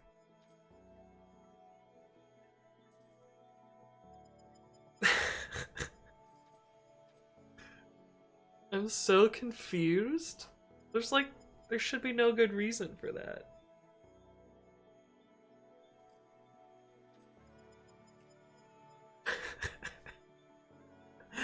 Yeah, whatever. I don't really care. Join the dark side. We're faster. Right, C-Complex? That's so weird. Also, like, super reproducible, too. It's wild. I don't understand, but that's fine. Change the console background to light. Well, it actually doesn't change anything because I'm not actually rendering the text at all. I'm spewing it to standard out, or to DevNL. Hey, what's up? P Atlanta 24. Thank you for the follow. Welcome to the stream. Yeah, my guess on why it's faster or slower. Actually, we can probably figure out why. Let's see. Themes, light, yes. Themes 0 is not defined. Oh, I need a dot.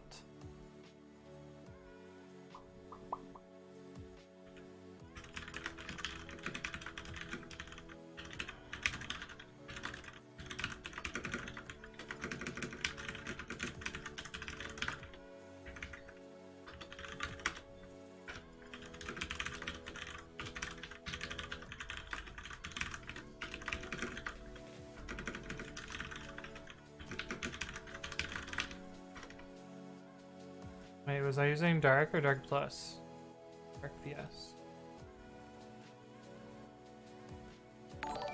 Hey, what's up, 99 Mira? Thank you for the follow. Welcome to the stream. Token colors. 61 rules in the light. And there are 49 in the dark. That explains why it's different. I bet if we use the dark plus theme, because the light theme is actually the plus theme, then this should be a similar speed. Okay, that makes sense. And if I remove this cache, which one? This cache. If I remove this cache, it should get faster. Slightly. Just because it has to store some data in memory. But we do want that cache for the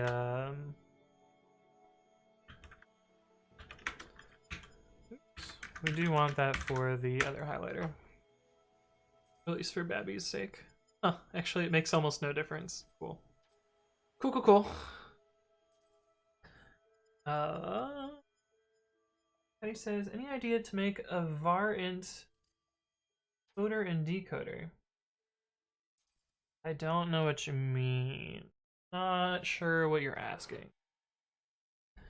But one thing that I do know that I'm going to need is a way to convert the TextMate languages into JSON so that Babi can use them.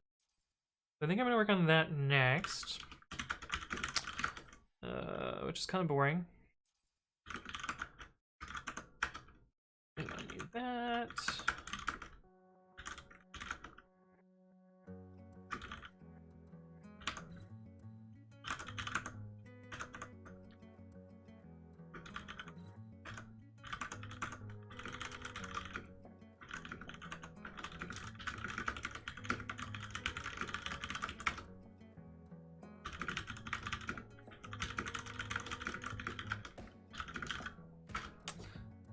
Golvisk says XML to JSON? Yes. Sadly, XML to JSON. I could just load it as XML, but base 128. Oh, protobufs. Ugh. Understand our simple protocol buffer encoding. We first need to understand variants. Variants are a method of serializing integer using one or more bytes. Smaller numbers take the smaller number of bytes. Cool. Each byte in a variant, except for the last byte, has the most significant bit set. This indicates that there are further bytes to come. The lower 7 bits of each byte are used to store 2's complement representation of the number. Okay, that makes sense. So it's like UTF-8 but for integers. So like if we did bin of 4, we get 100. So anything less than what, 7? Anything less than 7 will be just 0 pad the binary. How would you write this in C or Python? You'll just nibble 1 bit at a time.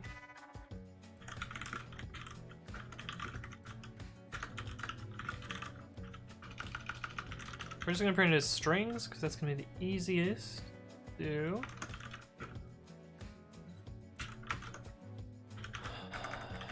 X while X.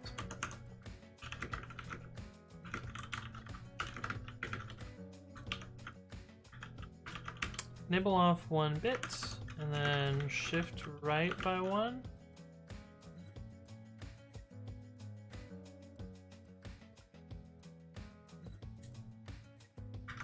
if len, oh, the first one, if len ret is equal to 3, then ret dot append 0, elif len ret mod 4 is equal to 3, this should be a 0. A 1, and then return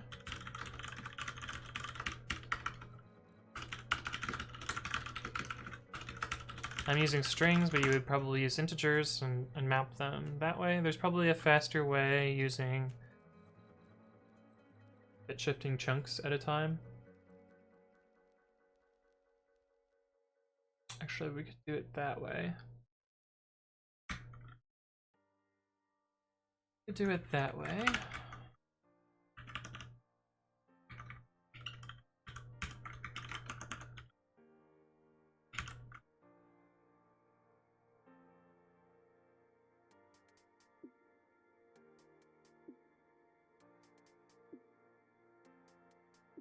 You want.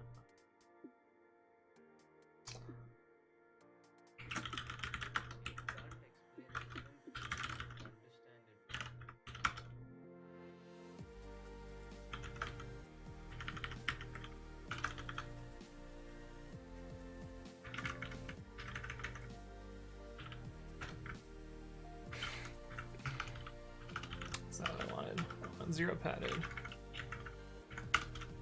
I want a 0 pad to 3 digits. 0, 3, B.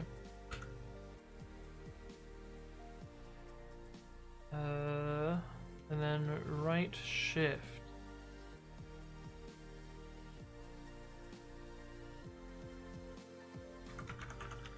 Len ret is equal to 1. Then ret dot append 0. Oh, we want it reversed though. Fuck. Let's do. Alright, the code's gonna be a little bit slower than it needs to be, but that's fine. Then ret is equal to 0, then ret dot insert, well, is equal to 1.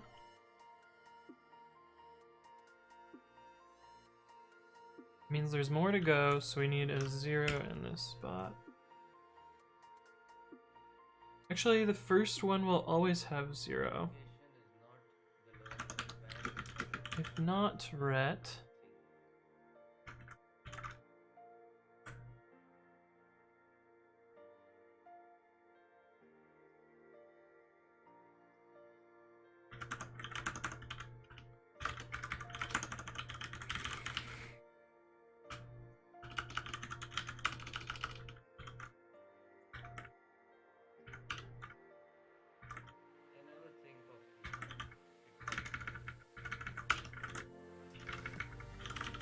alright, let's try that.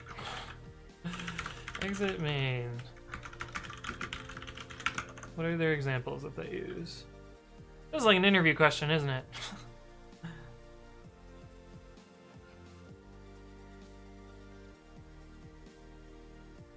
Here's 300.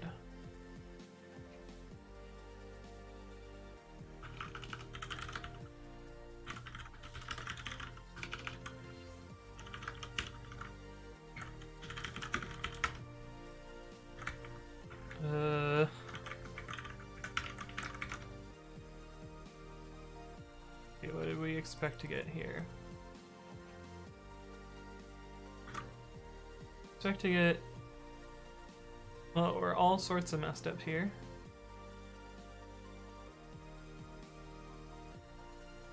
Do I have the Indianness backwards?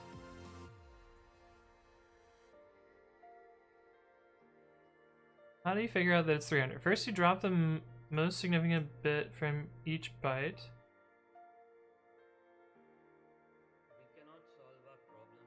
Then you reverse the two groups of 7 bits.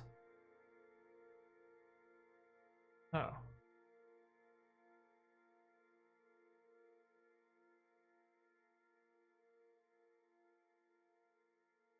Does this have a 0 here? I'm so confused.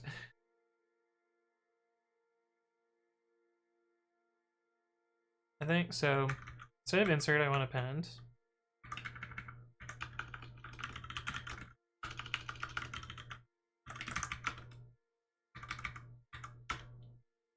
Then takes exactly one argument to give in.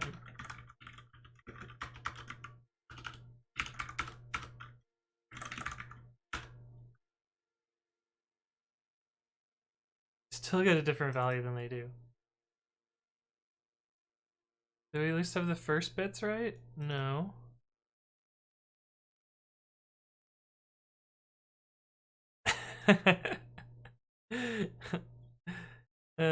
Suave Boon says, why do you use Nano? Are you a noob? Yes. The answer is yes.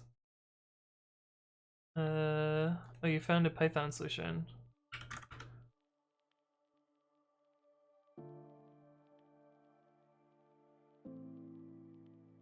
Oh, this is actually writing it directly to bytes. This is nibbling off a bit. Yeah, this is essentially what I have here. Let's ship by 7. Oh, 7 bits. Okay, that might be my problem. No. No. How do they shift by 7? Oh, because there's 8 bits in a byte, not 1, 2, 3, 4, 5, 6, 7. 8 bits in a byte, not 3 bits or 4 bits in a byte. That's why these are supposed to be 7.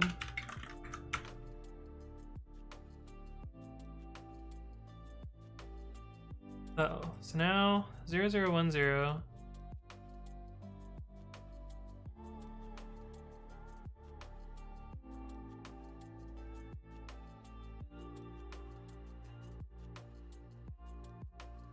This looks almost right. Oh, so this is the last bit.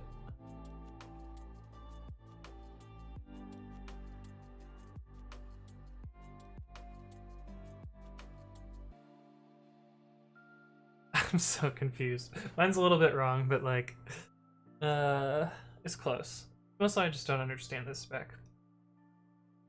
But yeah, it's some fun bit twiddling shenanigans. Bob Murphy says, "Hey Anthony, hi chat. I'm a what? When it comes to Python, but would like to automate a few things with log files, Py, and Excel. I'm gonna have some resourceful links I could go to. So PyXL is the library that I've used. No. PyXL Python. This is the library I've used before. Sounds different. Unless they renamed it. Yeah, this looks right. This is the library I've used before for working with Excel.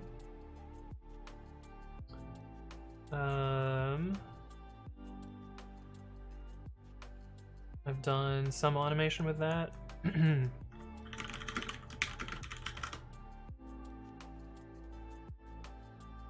Apparently Pandas has a way to read Excel. Oh, and there's also XLRD. This is the older library. I think it might be dead. What does it say here?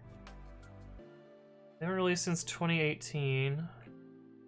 Doesn't mean that they're dead. Oh, this looks relatively recent. Here's their GitHubs.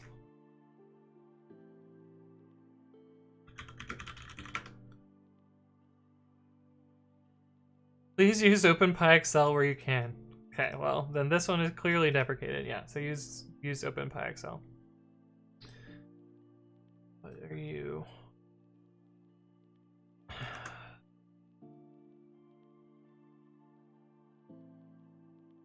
Why did it link me to this comment from 2017? That's clearly not the new comment here, GitHub.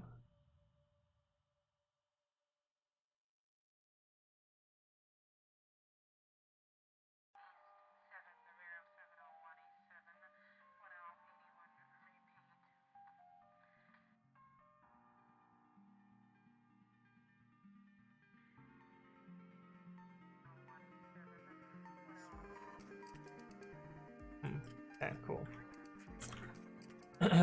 Johnny Richard Com says, "Hi, is Babby usable already?" Yes, however, it doesn't have colors. But that's what we're working on today, and we kind of have it working. Where's the one where I was showing that it works? Yeah, so we... New file. Did I delete debug? I did. That's fine. We don't need to debug. So we kind of have it working now, which is pretty slick. Define usable. Yeah. But this will be the syntax highlighting that we use. There's one like kind of unfortunate part about how it's implemented in that if I jump to the end of the file, it pauses for a little bit. That's because it has to parse the entire file to get there. And that pause will be worse on larger files. But hopefully jumping to the end of the file is a pretty uncommon operation. Actually, I wonder what Nano does in that case. Cheers, mate. Hey, Bob Murphy donated. Thank you, friend. Via Streamlabs. Awesome. Cheers to you as well.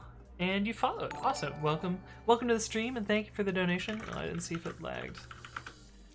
It doesn't lag. So my guess is Nano highlights everything as it loads. Well, actually, Nano probably doesn't have an incremental highlighter. ThinkBread. Well, I don't actually... What would I... I don't have an equivalent other than, like, Visual Studio Code.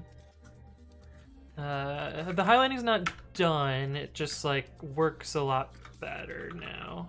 Oh, I didn't have page down. Okay. See, usable already. Yeah.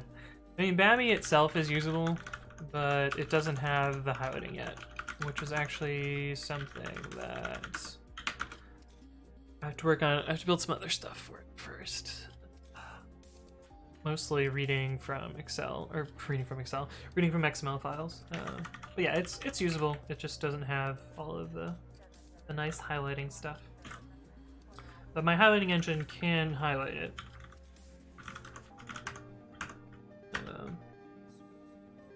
Yeah, so this is the colored version of Babby, but you can see when I go to the end of the file, there's an even longer pause there. But works. And the highlighting engine can adjust for when you make a triple quoted string and it rewrites the rest of the file. Oh, there's no backspace. But yeah. Next place says Intel hardware is usable in that you can use it, but I wouldn't recommend using it when AMD is faster and has fewer security vulnerabilities. Yeah. However, I'm running Intel, which is thing, I guess. Can you replace Nano with Babby? Yes, that's the plan.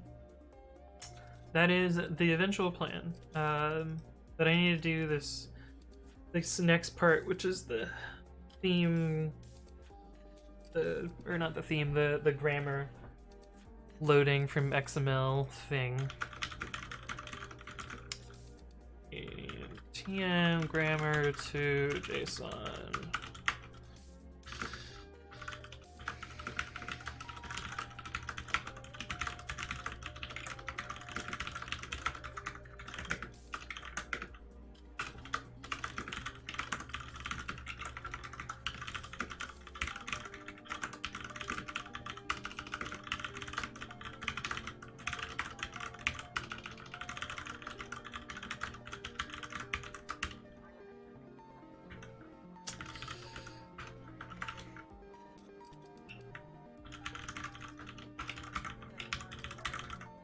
Oops. So we'll have to do some shit here.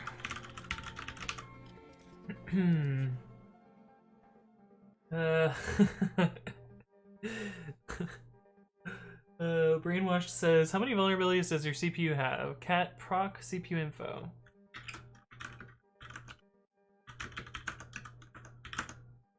So these are virtualized CPUs, so I don't know how it will know those bugs. What? Isn't there like usually bug in here? Yeah. Meltdown, Spectre V1, Spectre V2, Speculative Store Bypass, L1TF, MDS, Swap GS, and Intel B multi-hit. Yeah, I've got fucking everything here, which is amazing. Joey's Bite says, are you going to do the podcast circuit and promote Babi once it's completed, trying to convince the world to uninstall Nano? Right. Decomblock says, at this point, Nano should have written on its GitHub page the respective one-liner. Use Babi whenever you can. I don't think we'll quite ever get to that level, but it is a cool toy. Richard Com says, why not less file instead? Because I was not thinking. You're right. That's an unnecessary usage of cat. I just piped less to less like an idiot.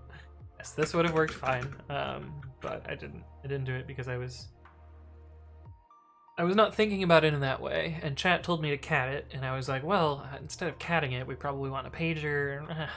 You're right. In a script, I would write this, because you almost never need cat in bash scripts. But sometimes when I'm like thinking about it as I'm writing out the command, it's easier to just like start with cat and then switch it later. But you're right. You're right, Johnny Richard Com. I shouldn't have used cat. Fucking noob. Right. So we need to find.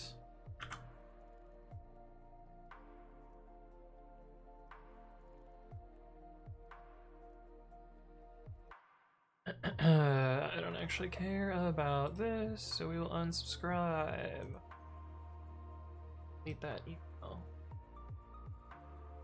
I only commented on it to be like, hey, you should try out Dead Snakes. It's pretty good.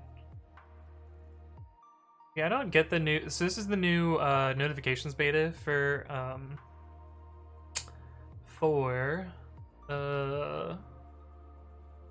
GitHub. But I already kind of, well, like, I already use my email as, like, kind of the same thing as this. I'm not sure how useful this is for me in particular, but maybe I could switch from using my email to using this. However, I don't know. I don't know that I would ever do anything other than what I do right now, which is click this button and then click done. Because they're in my email, so, like, shrugs? I don't know. Okay, but what we need to do is grab one of these grammar files and then, let's see.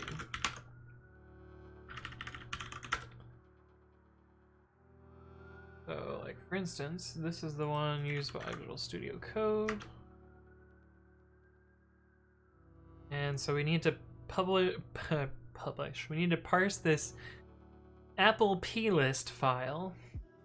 Actually, there's a plist lib, right? Does it still exist in Python 3? It does. Works both binary and XML plists. Cool. To write out and to parse a plist file, use the dump and load functions. Oh, this might be way easier than I expected.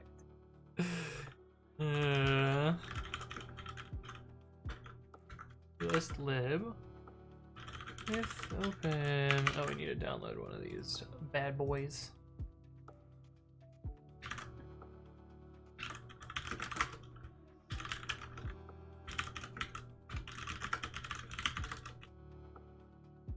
Open POW.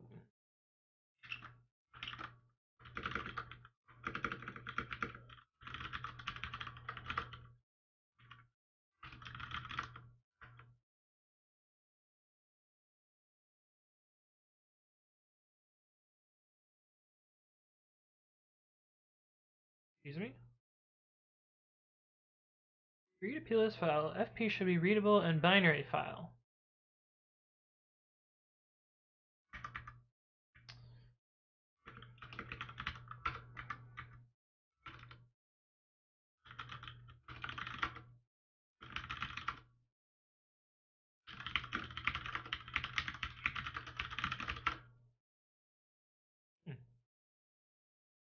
Okay, so maybe this is easier than I thought. Oh, this is so much easier than I thought.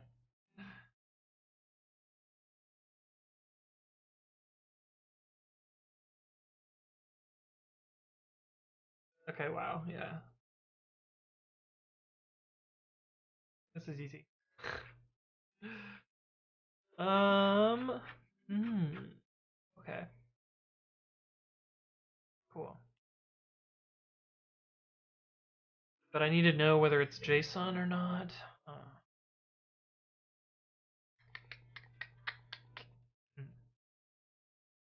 I'm gonna go get some more water. And then I'll be right back.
Man, I was just thinking about that troll from earlier. Like, where the fuck does he get off? The guy who's like, "Why are you writing open source? You're stealing money from all of the rest of us." I'm like, bro, you've gone to the programming category on Twitch. What the fuck else are you gonna see here? Do you think people are gonna be writing proprietary code on Twitch? Like, he's just gonna go around and troll literally every Twitch channel? Like, I don't fucking get it. Like, of course that's gonna be an unpopular opinion in this category. Literally everyone is in the exact opposite. Is he stupid? Yeah. People project their hurt on others, very unfortunate. Yeah, you're right, Noobcat. Oh, your name sounds familiar, but I don't know from where, Noobcat. Oh, where do I know you from? Do I know you from, like, GitHub or something?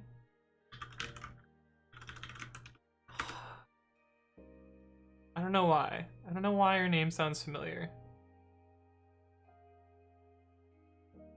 Huh. I don't know. But yeah, let's see. What are we doing here? Okay, so pless libs work fine. The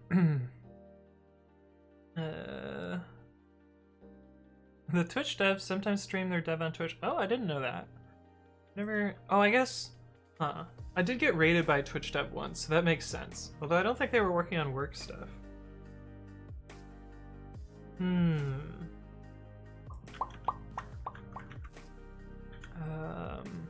But yeah, so I think I can't use the JSON syntaxes, so I have to use TN languages there for babi. So let's add support to that. We actually don't need to make this file at all, I don't think. We can just use the plist files directly.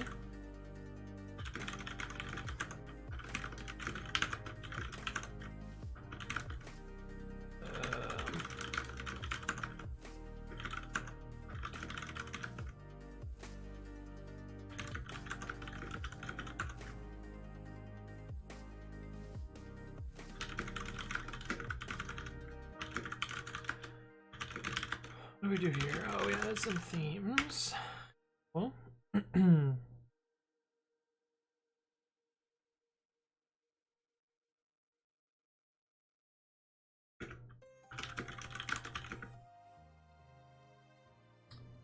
And okay, so we need to add word for loading the grammar from XML. Which I think we only want to support XML. Don't want to support JSON for grammars. And the reason for this is, so we should make automatic grammar detection. That's what I'm gonna do right now.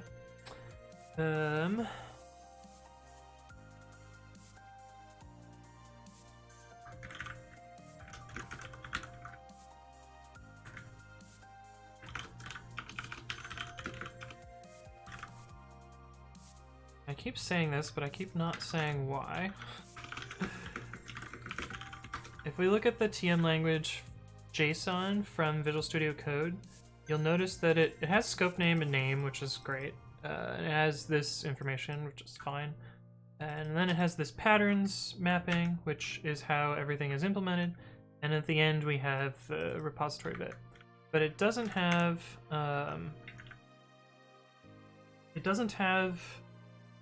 the, what is it called? It doesn't have this file types thing, so we can't actually know easily what file extensions it supports, and that's kind of important to pick the right syntax.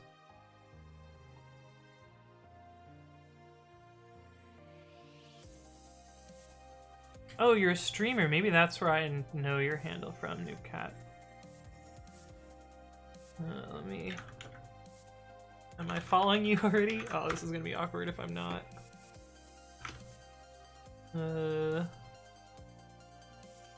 I am not, but now I am following. That makes sense. Okay, that's probably where I recognize you from. But I'll make sure to check out your streams in the future.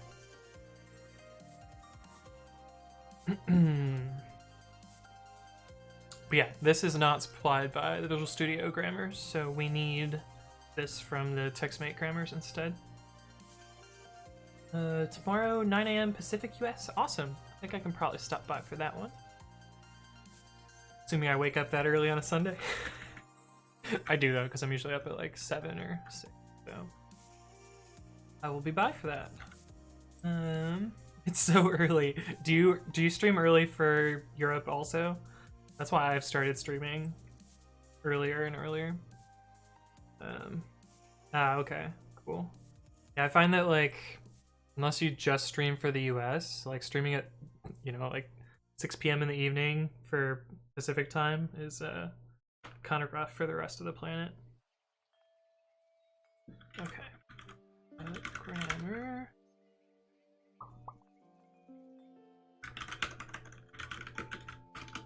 elislib.load f. I used to live on the East Coast, but when I moved to the West, people were worried I'd changed the time for Europe. Oh. I changed it to too late for Europe. I see. So you lose your 3 hours. So you used to stream at like noonish, I guess, Eastern? And now you stream at 9 Pacific. Yeah. Now you have to get up. Oh, that's a bummer. I guess you do what you can for your audience, right? Like I moved my original stream slot for this was like 3 PM my time, because that was a nice like chill time for me. But like 11 AM is a little bit different. Oh, you sent a survey out. Nice. I probably should have done that. I was just like, I'm gonna arbitrarily change it. Nalith asks, does GNOME have a screensaver? I assume so. Is it background? Oh.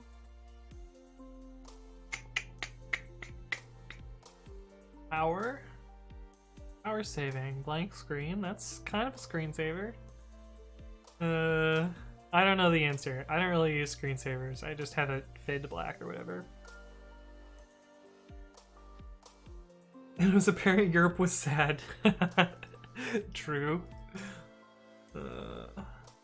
So, plist lib. This should be broken now. Invalid file. Cool. We need to demo languages.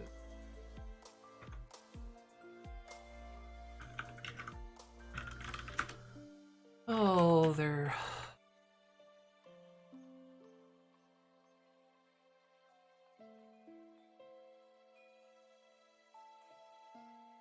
Oh no, I changed the size of my window. No. Gosh. Now my OBSC is probably broken. Thank you, Noobcat, for the follow. Let's see. I are a professional streamer. I know what I'm doing. Oh, it's 1 pixel too much.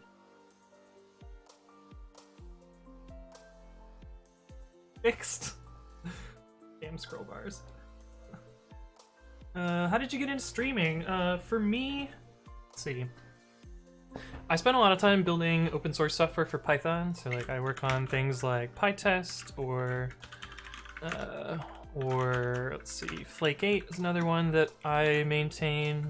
I created Precommit, which is a linter, framework. But anyway, I spent a bunch of time in open source, and I found that like, I wanted some time where I could just like sit down and like focus on working on open source software for a chunk of time at a time. And I found that whenever I did that normally, I would get like super distracted and basically get nothing done. And like, I wanted to build some stuff out. And so streaming was kind of like an excuse for me to like, okay, I gotta sit in front of a computer, I gotta talk through my code, explain it to myself, and like get a better understanding of that, and like, dedicate some time to do it. But then, yeah, and then, I don't know, from there I like accidentally kind of built like a small community, and then like having a community was really nice for like, it made it a lot more fun, because at the beginning it was literally just me sitting here talking to myself with the computer and, talking to the void. And that was probably the hardest part of streaming, was like getting over the getting over the awkwardness of just, like thinking about how weird it is to someone. Just like, imagine if someone else was in my house and they're just like, what the fuck are you doing at Vinny? Why are you sitting here talking to your computer? But no, once you get past that, it's not so bad. It's not bad at all. I really enjoy doing it, honestly. I don't really get much out of it other than being able to chat with chat and such. I'm talking to the void, my neighbors. Yeah. Oh, it's so true though. So now I have diff.plist.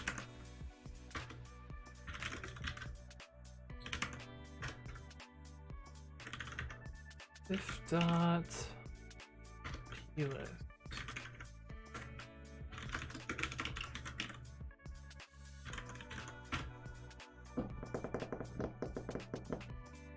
Is it capitalized?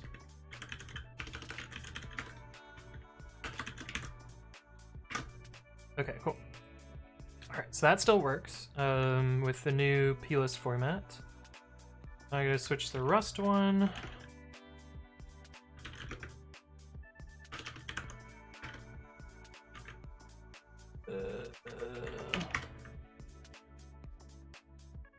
Oh, this one's in CSON. What the fuck?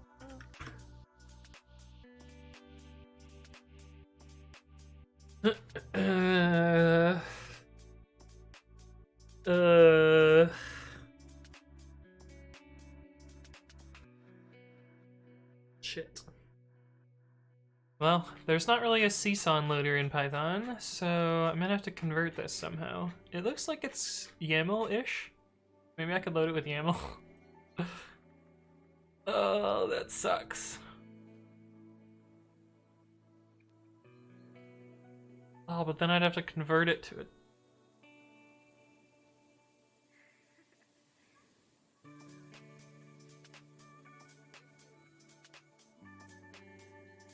Rust, a safe concurrent practical language. Atom, a hackable text editor for the 21st century. 21st century. Nice. It looks like JSON without comments, yeah. Or without commas, yes. And grouping. So it has top level keys and single quoted strings. I can probably load it with YAML. Let's see what happens if we do that. The problem is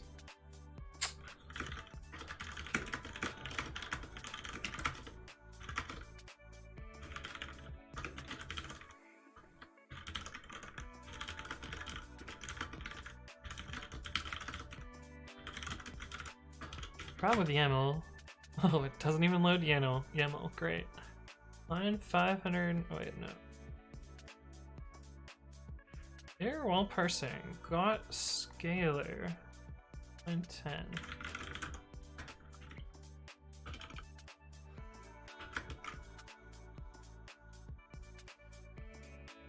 Oh, because it needs commas here too. Let's see. CSON loader Python. There is a CSON package. Copy script object notation. Oh boy.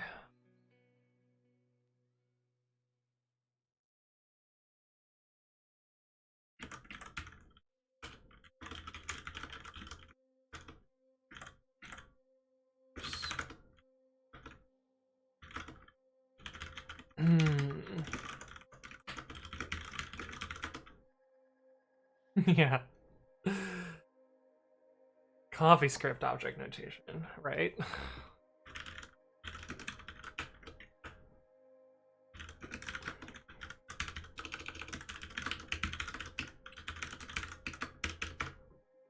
Well, it does work.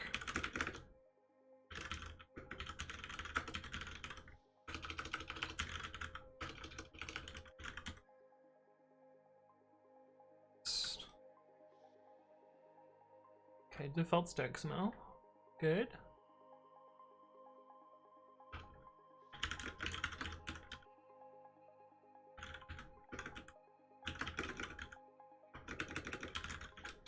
Listlib.dump. Forget the order of these arguments. Value and then file. Ret and F. Oh no. Hey, what's up, Anapeka? Oh, I definitely butchered that one, but thank you for the follow. Welcome to the stream. Strings can't contain control character.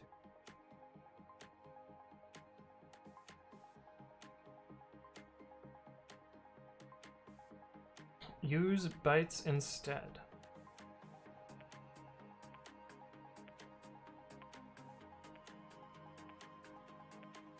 But even.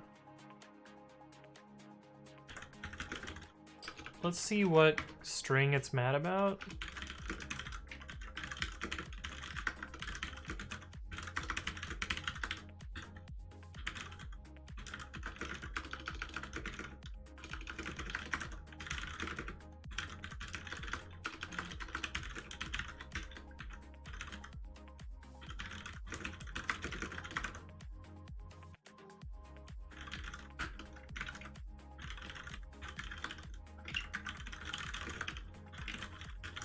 So this should crash in the same way as that. And then we can use the debugger to see why it's mad.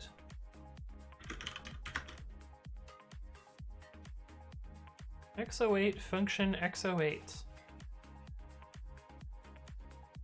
It's supposed to be \b, but my guess is the CSON parser is busted.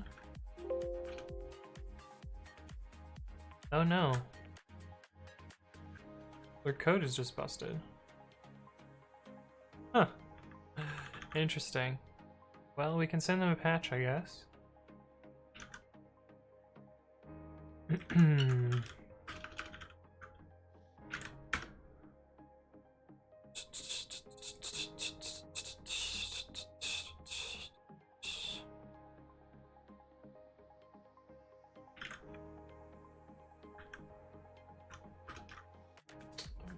escape these.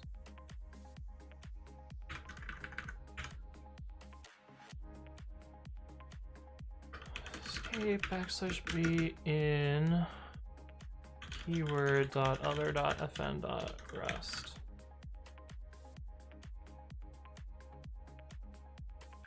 I'm trying to open this file and convert it to JSON. This seems to be a bug?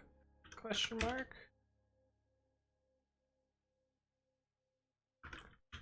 And the JSON parser I'm using converts that string to x08 fn x08.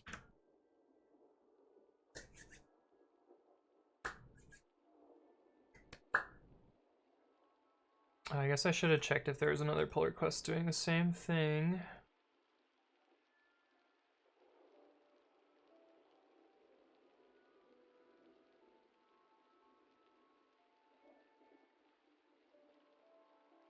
So is this active, or is this pull request just going to go to the void? Oh, there's someone did something in May of 2019. Hey, what's up, Kagate Candace? Thank you for the follow. Welcome to the stream.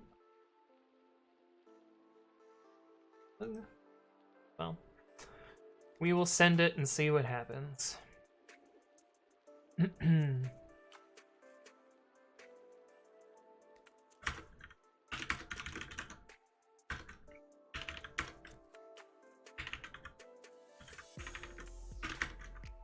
Fix that.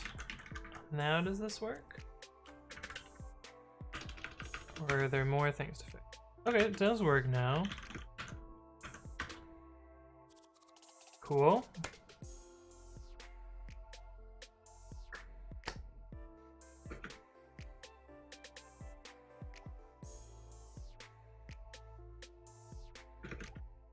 All right.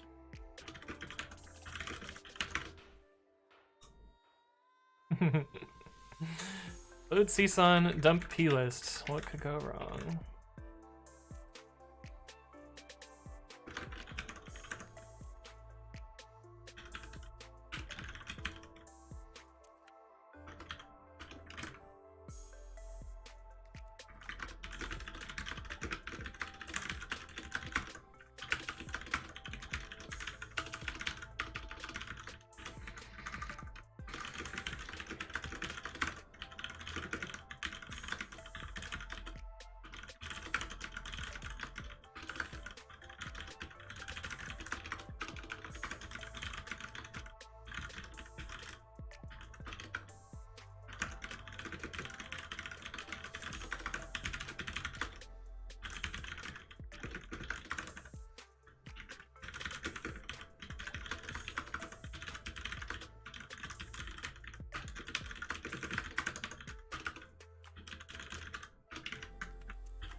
Okay, I should slightly productionize this.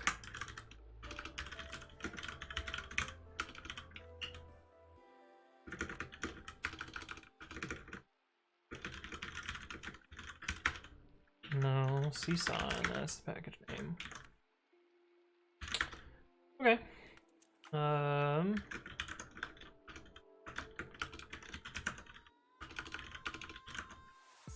Semicolon languages.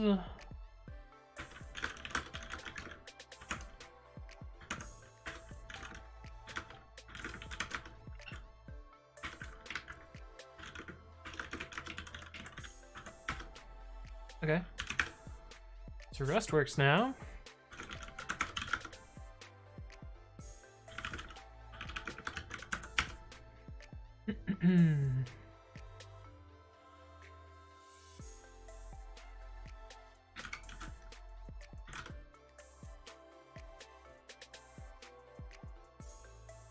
Oh, this one has it both as CSON and TM language.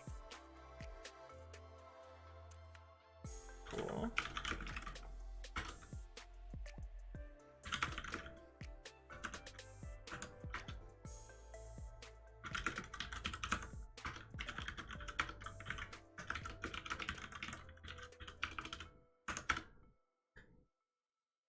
invalid file.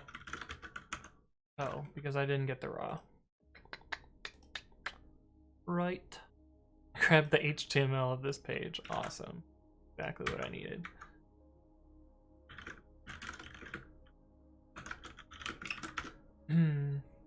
Now it says, I can't decide if I want to use Ubuntu or Debian. I mean, they're pretty similar. I don't know why they would be different. Person asks, is there a particular reason why you chose the TextMate code highlighting versus any other? Couple of reasons. One of them is Nano's highlighting is garbage, and Vim's highlighting is not that much better, and Emacs's is not that much better. Those three were kind of out from the beginning, mostly because they don't have like context-aware grammars. Like, you know, triple-quoted strings are always busted in all three of those, depending on where you are in the file. And the TextMate spec and or the TextMate theming and grammars are, as far as I can tell, they're the most popular of all the other choices. Notably, like Visual Studio Code uses them, TextMate uses them, Atom uses them, and Sublime Text uses them. Honestly, that covers like most non-terminal text editors, I think. And then I guess and the reason all of them use that is because it's well designed for incremental editing, where like you modify some part of a line and it has to reparse parts of it, because it's based on a line-based parsing instead of a like structure-based parsing, which makes it like impossible to represent some language grammars, but it makes it, you know, fast to do like edit-based parsing. Just use Emacs. Yeah, but like I'm pretty sure the Emacs grammars have the same problem as the Nano. Yeah, I don't know. Invalid file still? What do you mean? Was it because it has this stupid comment at the top?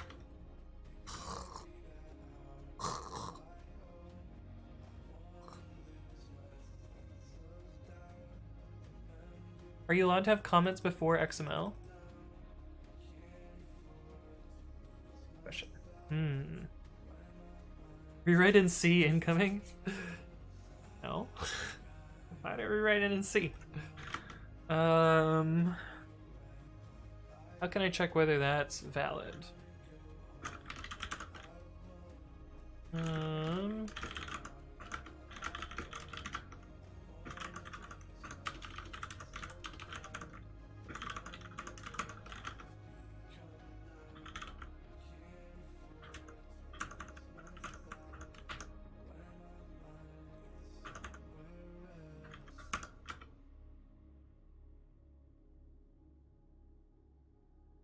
XML parse. XML or text declaration not at the start of an entity.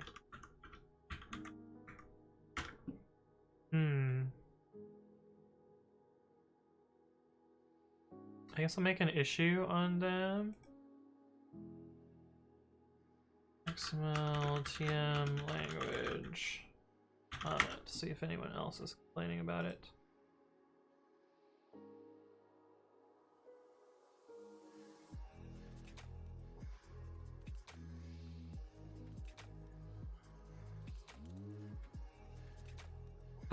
What the fuck? Connection refused. For a random socket.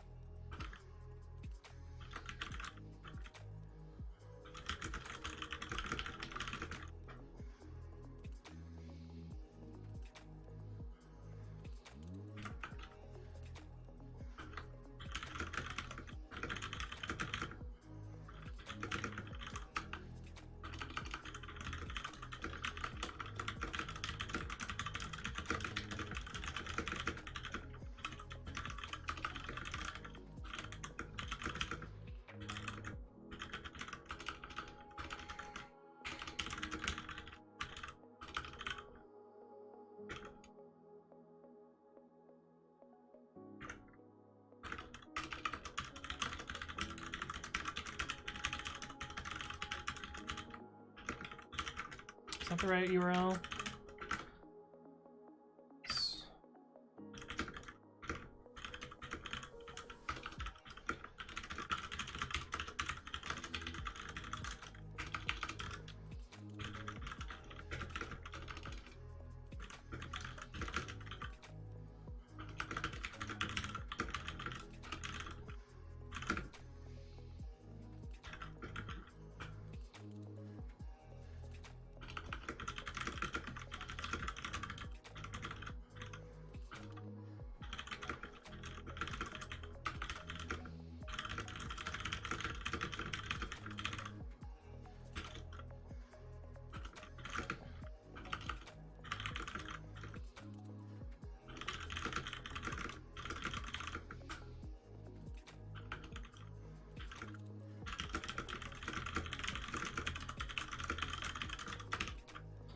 Alright, a little background. I'm trying to use the TextNet grammars here to power a terminal highlighter for a text editor I'm building. As such, I'm using the plist format of various grammars. Visual Studio Code's JSON1 strip useful information like the file types, and CSON is slow to parse and requires an external depends. When trying to use the TM language files provided here, I get an error loading them as the XML comment appears before the declaration. That stack tray.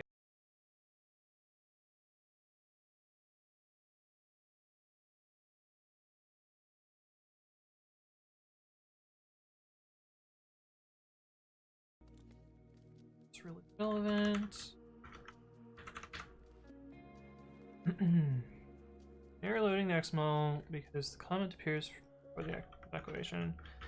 If I run this through an XML validator, it also complains as well. I'm using check XML.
Any chance that I could fix this by moving the comment down online?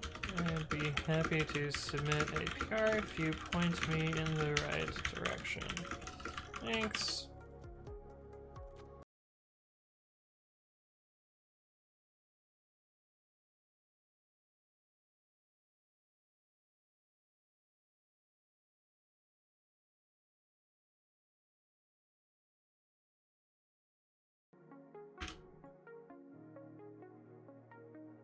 meta, so I deleted the default text here. Little background, I'm trying to use the text my grammars here to power a terminal highlighter for a text editor I'm building. As such, I'm using the plist format of various grammars.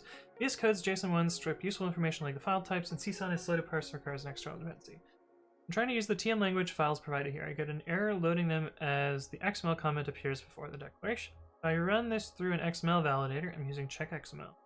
It also complains as well. An easy fix for this would be to move the comment below the XML declaration, which passes/parses fine. Any chance that I could fix this by moving the comment down one line? I'd be happy to submit a PR if you put me in the right direction, thanks. What are the 4 similar issues?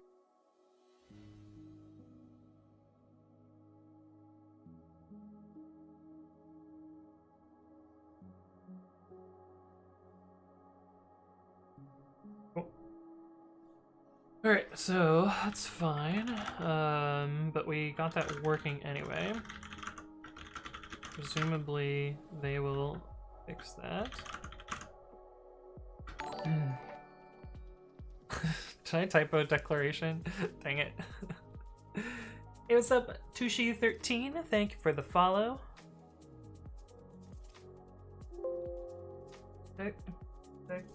No. Oh. Dang it.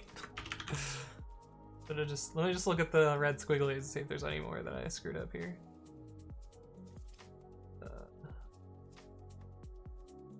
Many programming words with red squigglies. Okay, cool. Thanks for the catch there. Maybe in Rust. Yeah, that'd be quite the rewrite. Okay.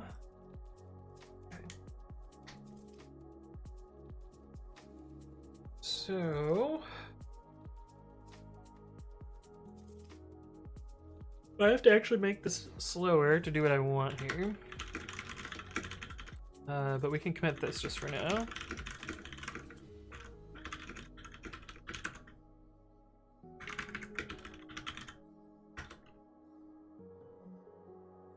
We switch from JSON to plist.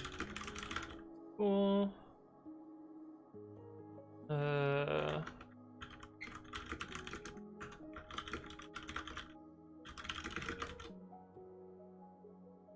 Let's see. Switch grammars from JSON to plist.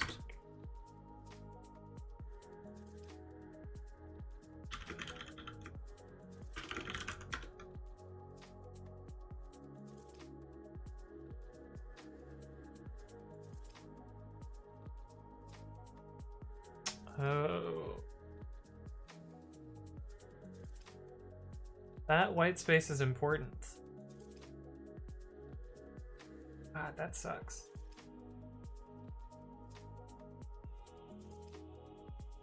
Okay, well.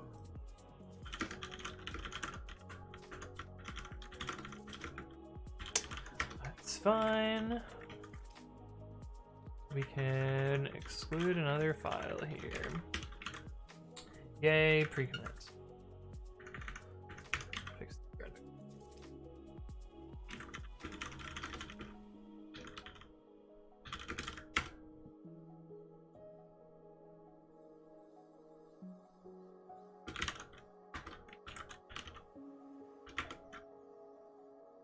Need type annotation for data.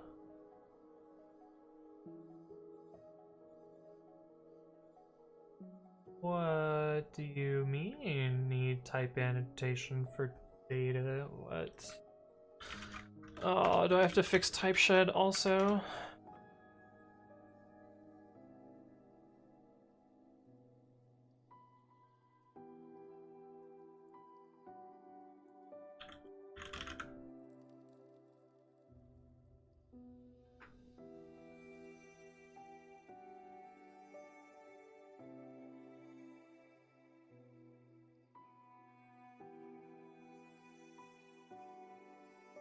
Dict type is type B. Is that what's wrong here? Jesus, anything hits bugs every 5 minutes, right? Oh, this is a type fair.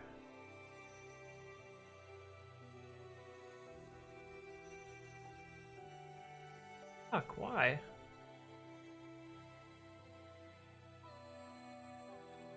This should be an overload. That's what it is. This should be an overload. Okay, so that one's easy to fix as well. I wish you could start teaching Rust on stream. I'd learn so much from you. I would learn a lot from learning Rust, probably. Okay, so let's fix type shed now.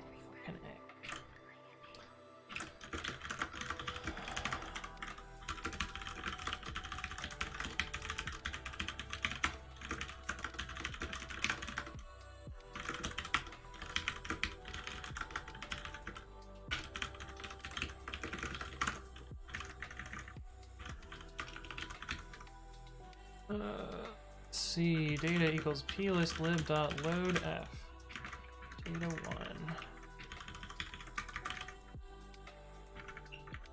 2. Loads.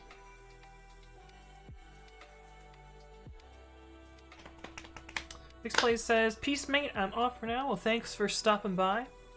We'll see you around in the future.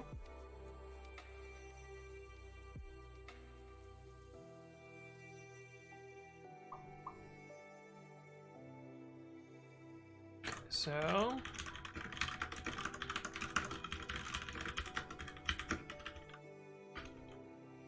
shit. Didn't mean to control C it that early. MyPy p.py type shed dot. Is it custom type shed? Here we go. Need type annotation for data. plist lib.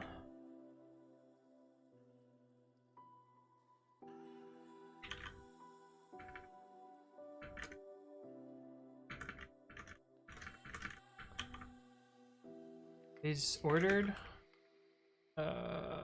Overload.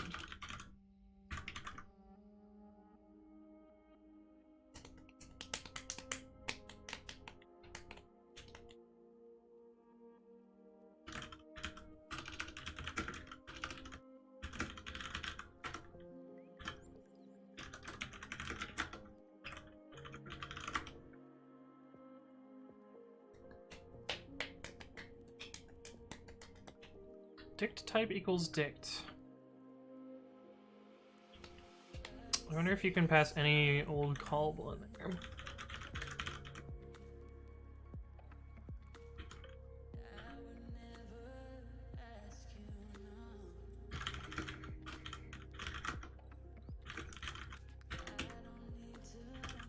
Demo.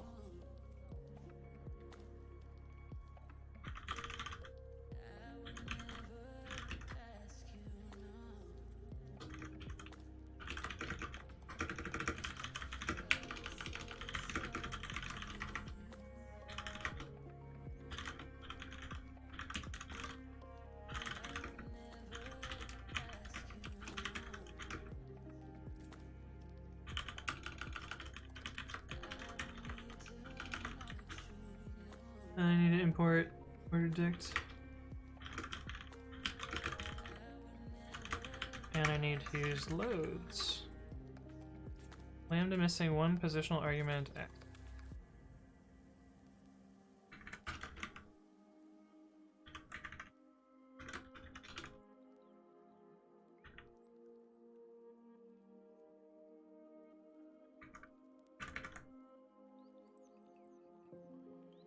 Okay, so it can be a callable.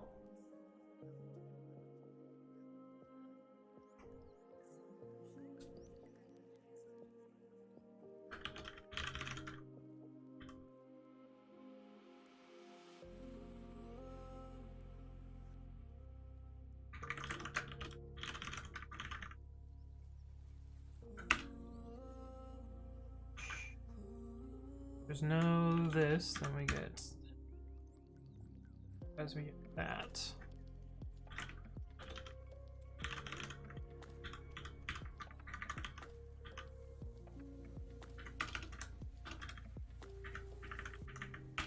I think this is right.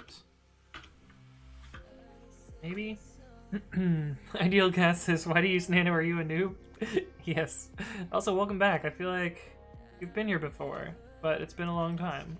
I remember because your name is pretty cool. Success! Okay, but now we need to do it in the other direction.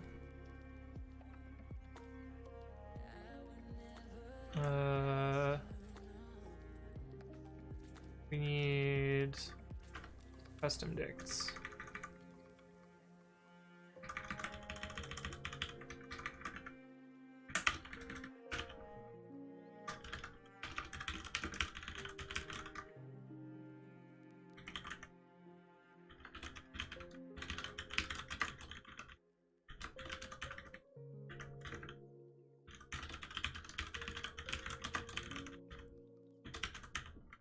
Not default. Ordered.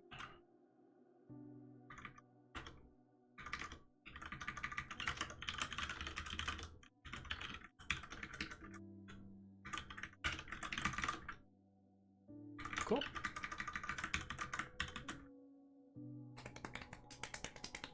Ah, you watched some of my admin code streams. I see. Graduated December and started working recently. Nina has been clutch personally as a noob. Nice. Well, if you like Nano, you will surely like my text editor called Babi.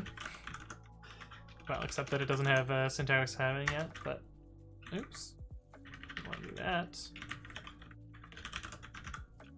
Actually, we can just open t.py. Yeah, this is Babi. It's a Nano-inspired text editor with, you know, some fun features, but that's what I'm working on right now. Well, I'm actually down a rabbit hole. We're fixing plist libs type shed.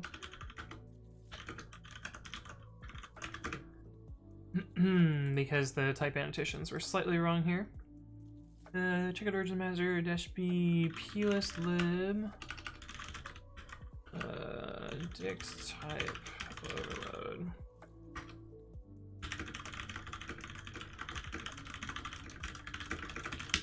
Fix typing for plistlib.load and loads.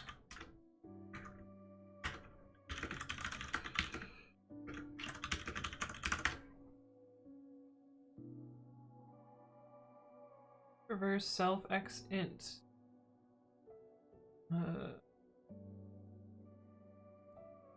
No, you will need to convert back to integer in that one, Sarcastic Dante. But it's also that's kind of a cheesy way to do it. Also, it doesn't work for negatives. It passes though.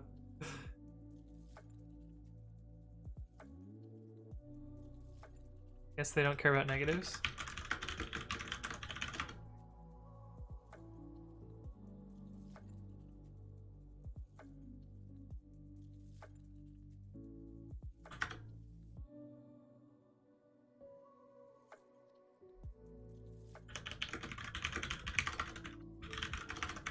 Sample file, let's see.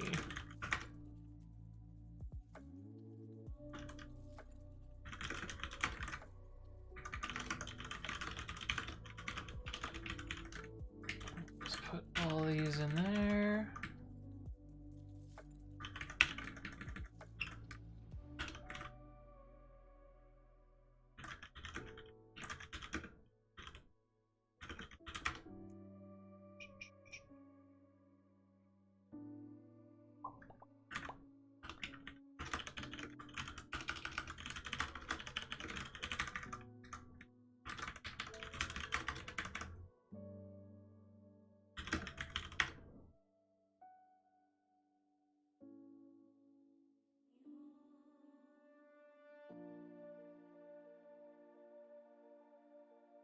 Before and after.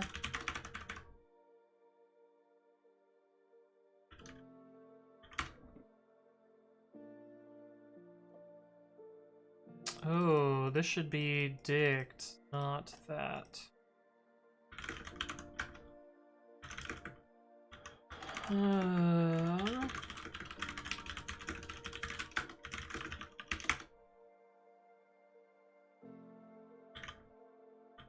Should be Why do we use dict t up here?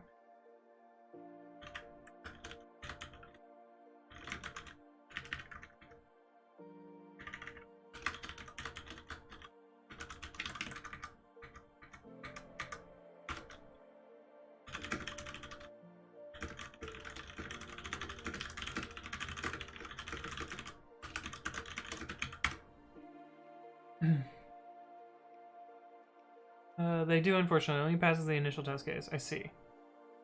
There's a built-in function reveal type? No, it's MyPy specific.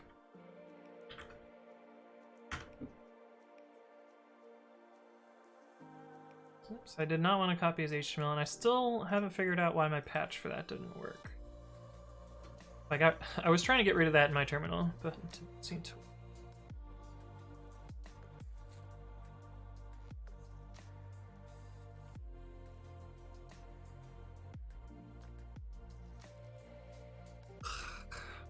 Cool. Cool, cool, cool.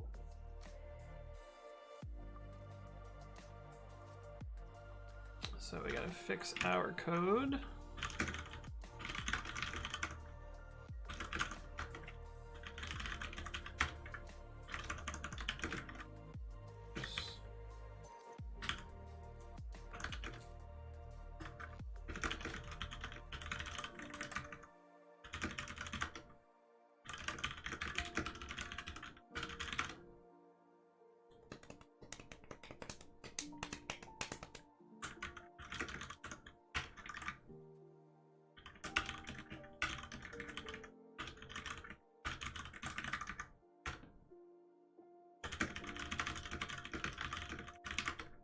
What was the commit message?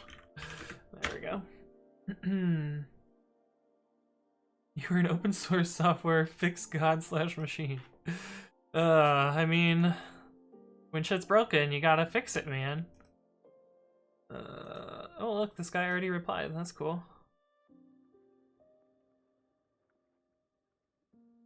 Files are generated by the syntax dev tool here.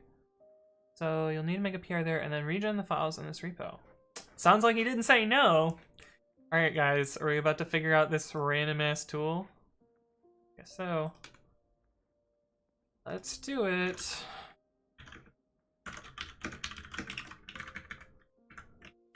Oops, GitHub. Oh man.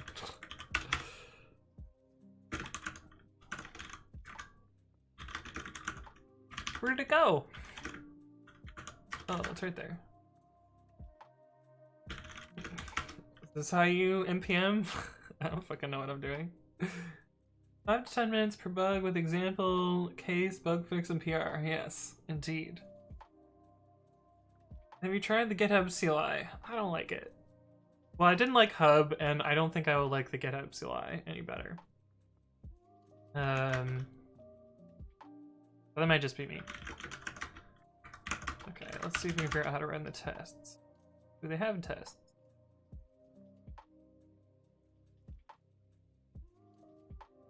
Oh, hey, I know this guy. He works on Python.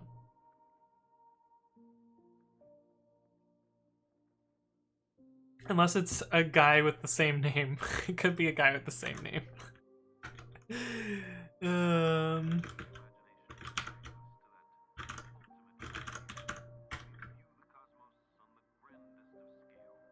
Oh, look, they have a thing called argparse here. Add pre-commit while you're at it. Alright. It's such a weird indent.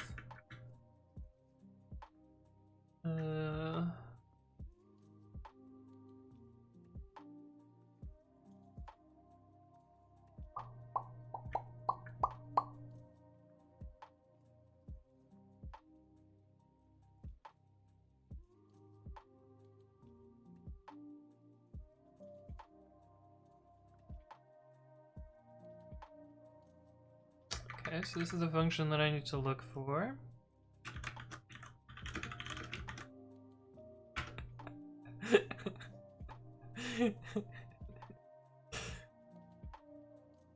Okay. Actually, let's grab one of these and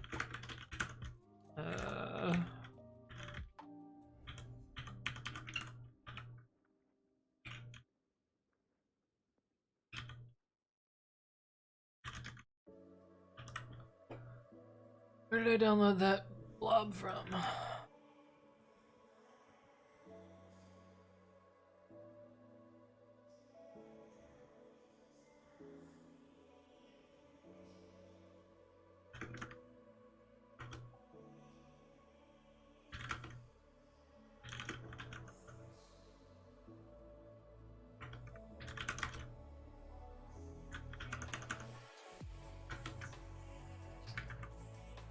Build plist. In rest.csign, out rust.tm language.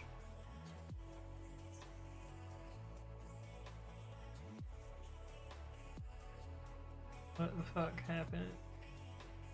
Oh, does it expect input as YAML?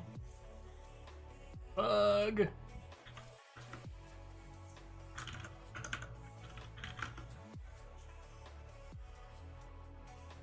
Okay, well, I guess we'll grab one of their YAMLs. Of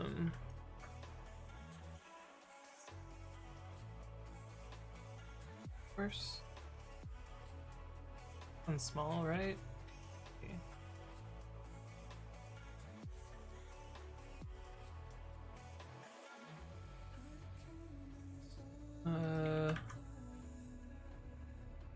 Bolt.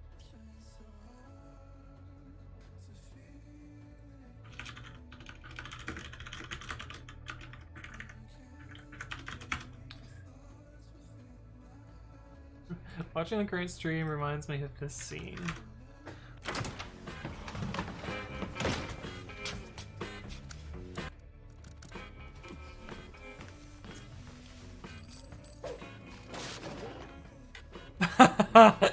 He's just gonna have to keep fixing things over and over. Oh, that's awesome. Oh, you're not wrong. Build plist. Magic Python. What's the interview question now? Fix their XML. That's the interview question now. Source.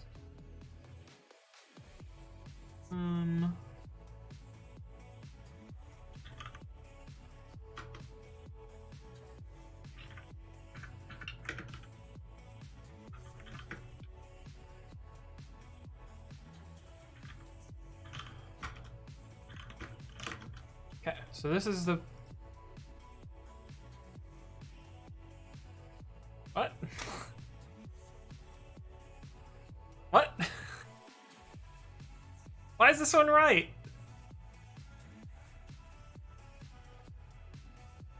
What? The fuck? So it's already fixed, so I don't need to fix it.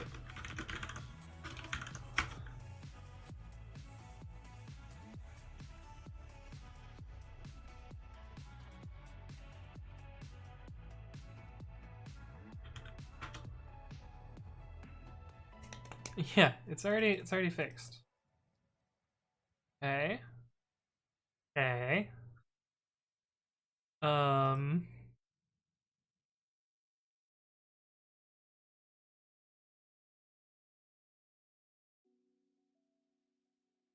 It's already fixed a long time ago, too.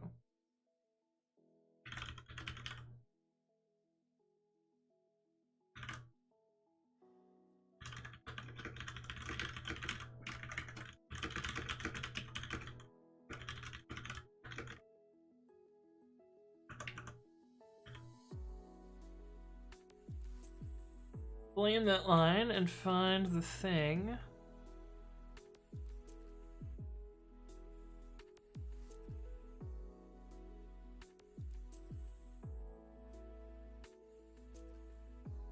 I once... God, this sounds familiar. Yeah, you gotta click on it. Yeah, okay. Yeah, this is the dude that does Python stuff. That's the same guy. Oh, wild. I think I've met him in person too. That's cool.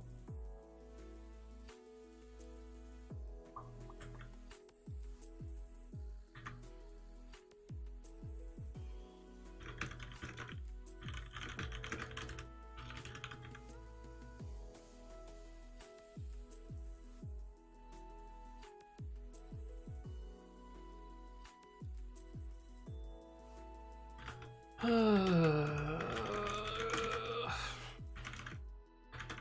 make file? Is that?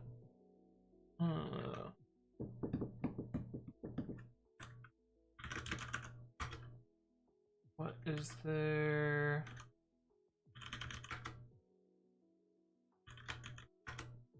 Oh, 1.3. That should be new enough.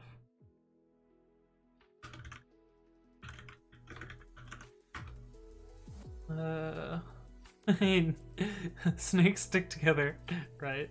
I know him too. He's the dude that works on async IO. Oh. I guess he's one of these people that just does all sorts of stuff. Alright, let's just try to see what happens. What can go wrong? --dev is deprecated. Use -- only equals dev. Well, look at this. We're building Oniguruma from source.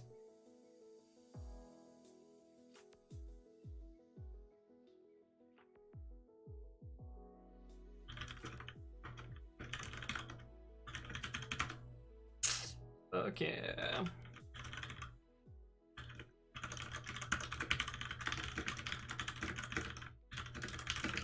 Regenerate TM language files using make.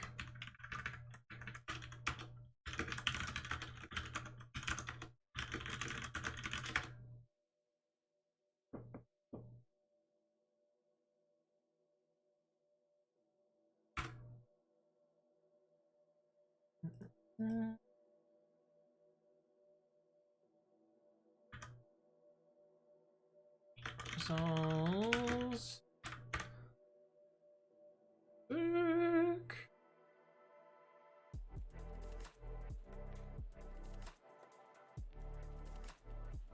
Back. That was easy.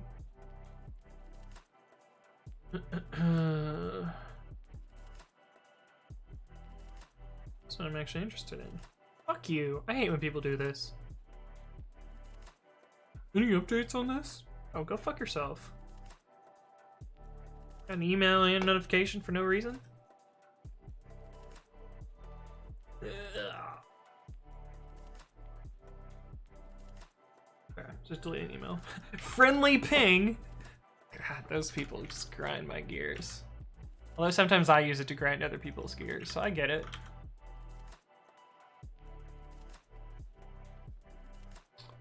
Cool. Alright, fix that. I fixed type shed. Let's peel back all the layers. What was I fucking doing before we went down these multiple rabbit holes? Also, how long have I been streaming for? 5 hours? Okay, we're getting pretty close to being there for a while. You should ping him with @ No. No. I don't want to be a dick.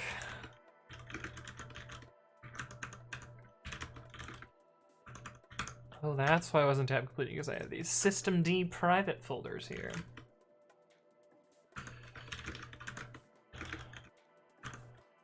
Don't need that. What's in X? That was the rest thing. VS Code crashes.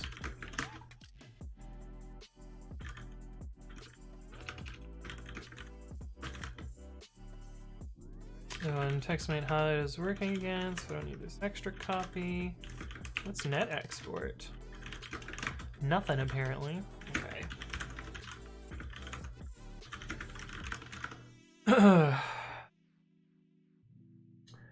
19 says, did you fix the internet? Currently in progress. Stay tuned.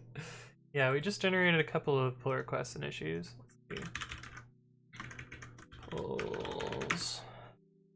What do we generate from this? We looked at 3 things and found 3 bugs.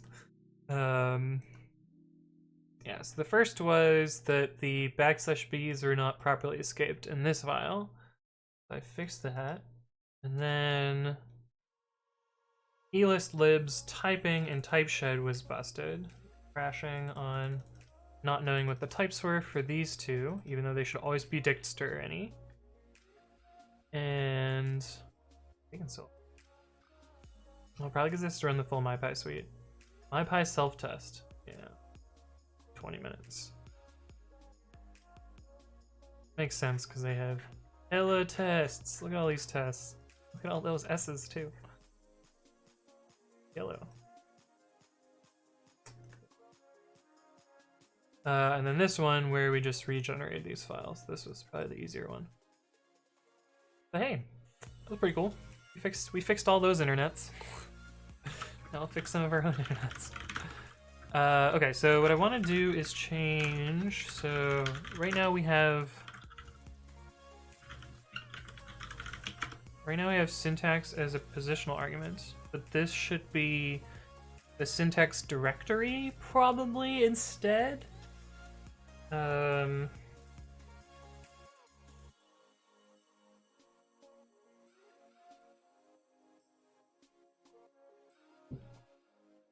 Probably, I think.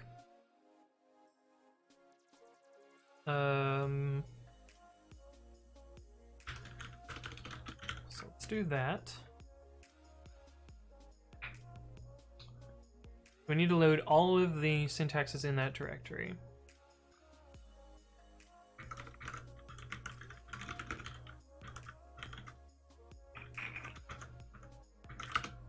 Have you checked issue hunt?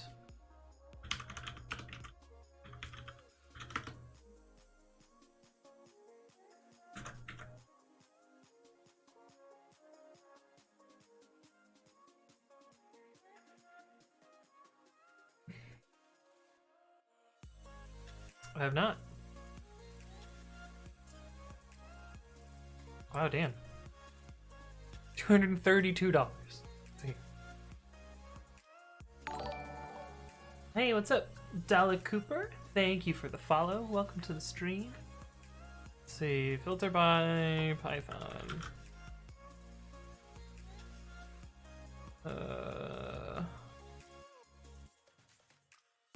The fake new first issue.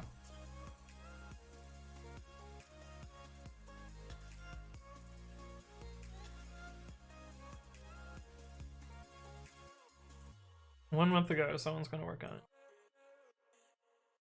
Breaks git commit. Gosh.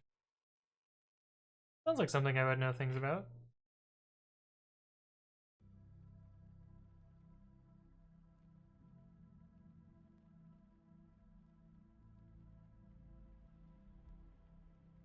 Wild. This is kind of cool.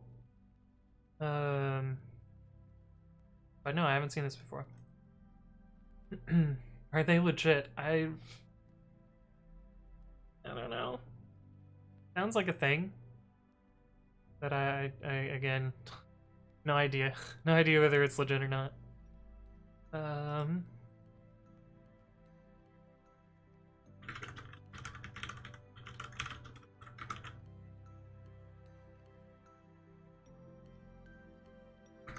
For file name in os.lister, args.syntaxter. Grammar equals, let's see, I know that. Grammar equals grammar.parse. os.path.join, args.syntaxter, file name.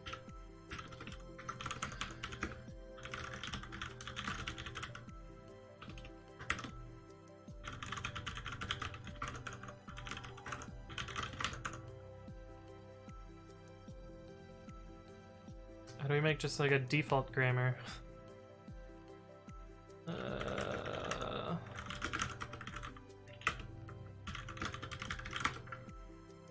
Scope name.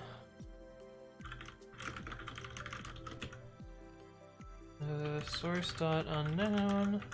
First line match is none. Scope name equals. First line match is none. File types equals empty tuple. Patterns equals an empty tuple. Repository equals empty dictionary.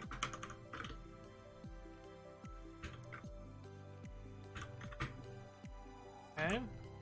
Try that. Demo diff.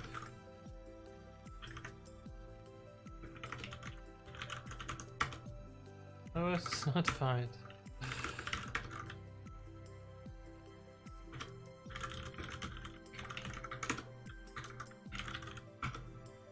Grammar has no attribute matches file, right? Because we didn't implement that.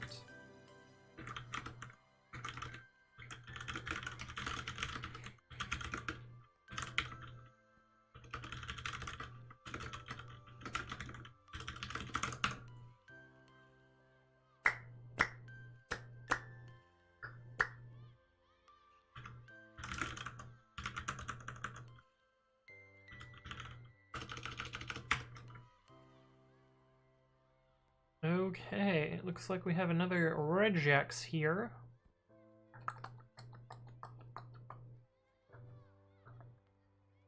These are file extensions. Can I have multiple dots in them? No. Oh, and this can be an array? Oh, I see. There's two. There's the old name and the new name.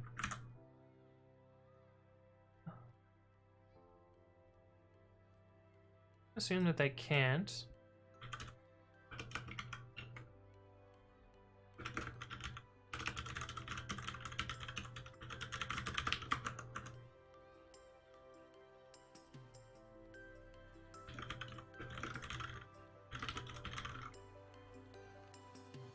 Actually would like this to be a frozen set instead.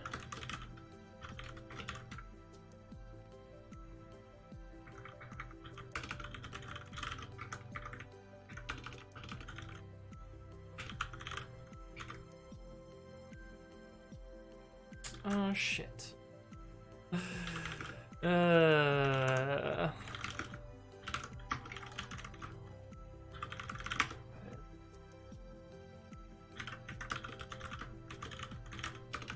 Frozen set stir.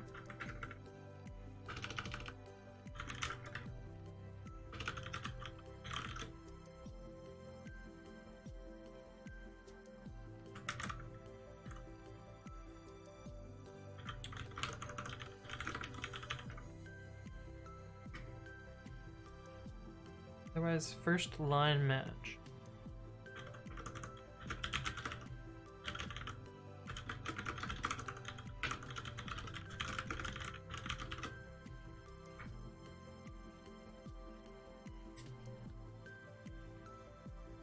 A regex.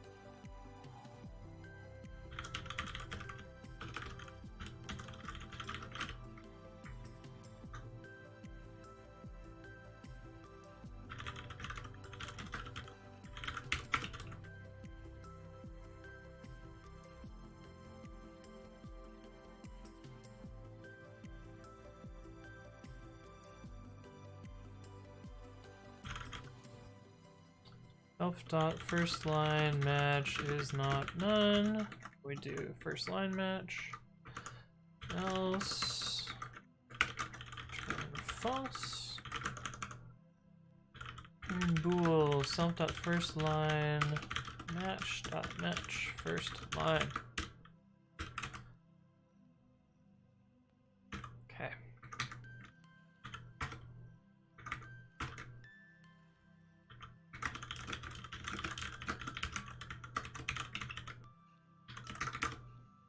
Cool, that works. Let's see if we... actually, what were the first line matches there? We should test one of those. Demo file names patch. Not gonna match anything? Probably not. Line match. Modified file. Oh, it does match. It'll match this one here.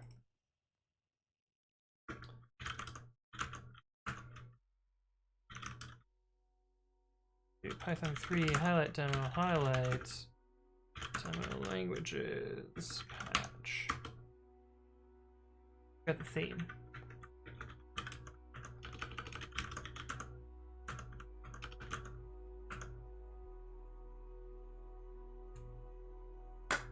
That's cool.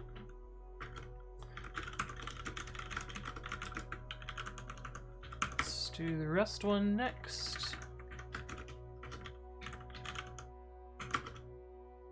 Grammar got unexpected keyword argument file types.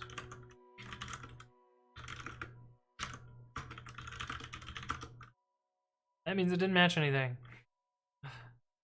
What do you mean it got unexpected keyword argument file types?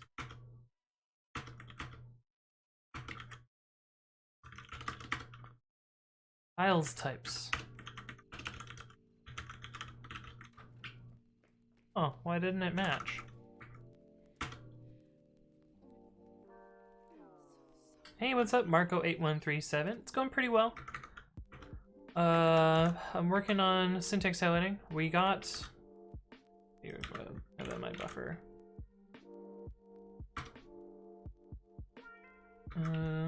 Let's see. We got... Well, I've broken it for reasons, but we got a curses renderer working well. Have been giving you trouble or C with the libraries? Have you done regex? I did my regex thingy. I gave up on the Python approach. And now I'm wrapping Oniguruma CFFI, or Oniguruma is the underlying library, but I've wrapped it with CFFI. Now I'm able to access that special regex engine.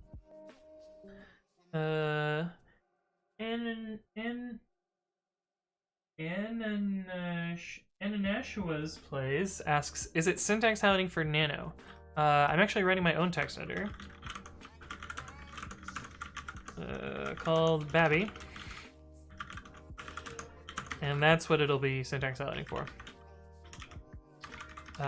Babi's written in Python. It's basically a Nano clone with a bunch of different features that Nano doesn't have. Like, you know, Vim sort of commands and such. But yeah, I'm implementing syntax highlighting for that. Oh, I see. It means pineapple in German. I see. SpongeBob house. Nice. Interestingly, I knew that because pineapple is that in literally every language except for English. Where's translate?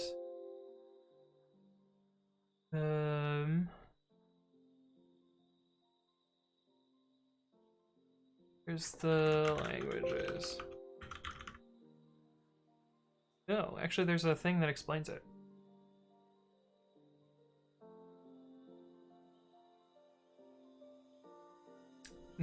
Nana made in the manner of a pineapple.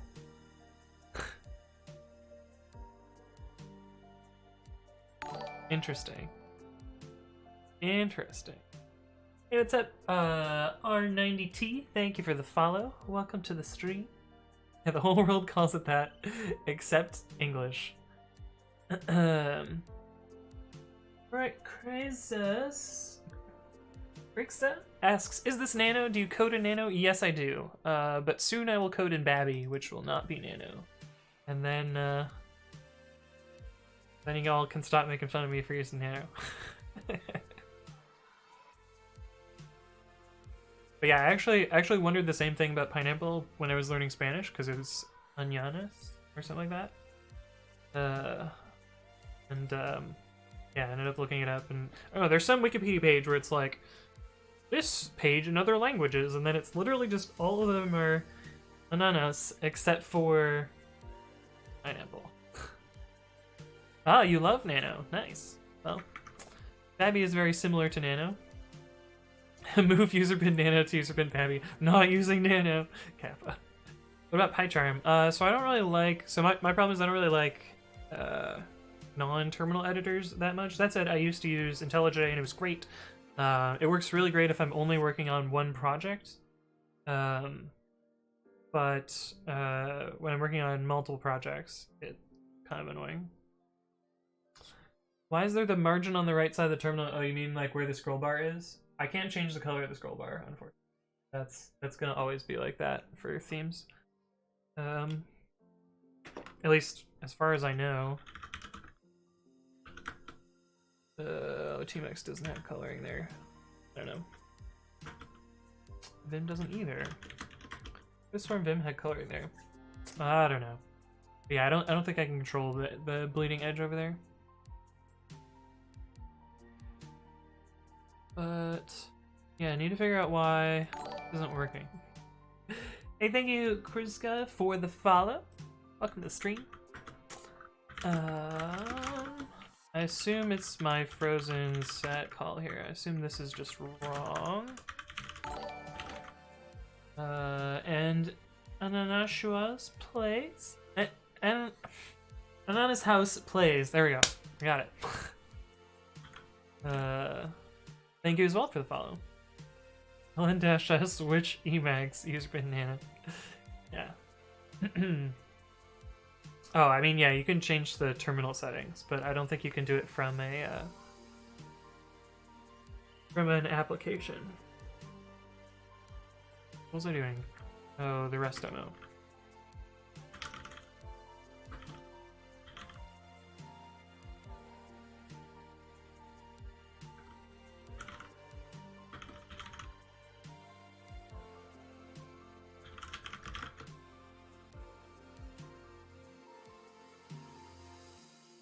What the fuck?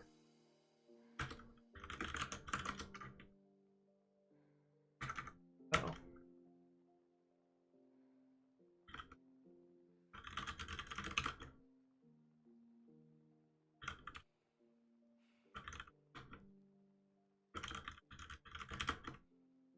That should have matched Rust. Like, what gives?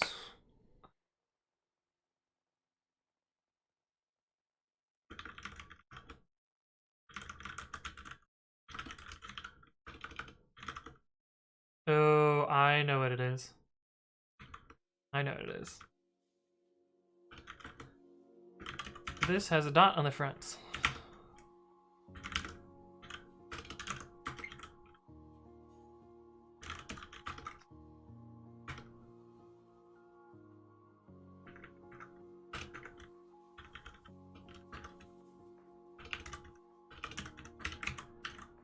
That should get our Rust demo working again.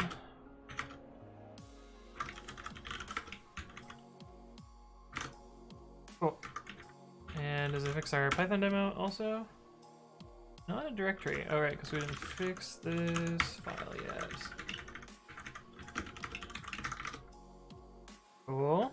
And that means we should get it working with curses as well.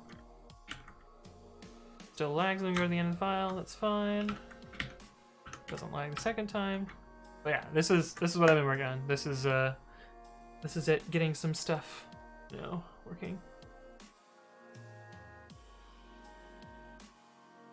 And Oshu. That's how you pronounce it. Right, Valentine.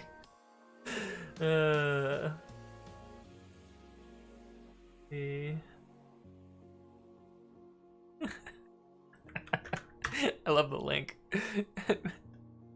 Pain in the ananas. Etymology maps.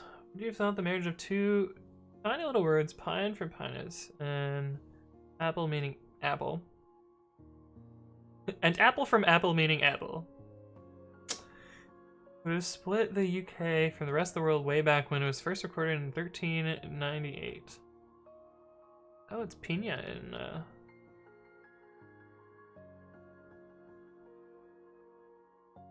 Put on your beer goggles.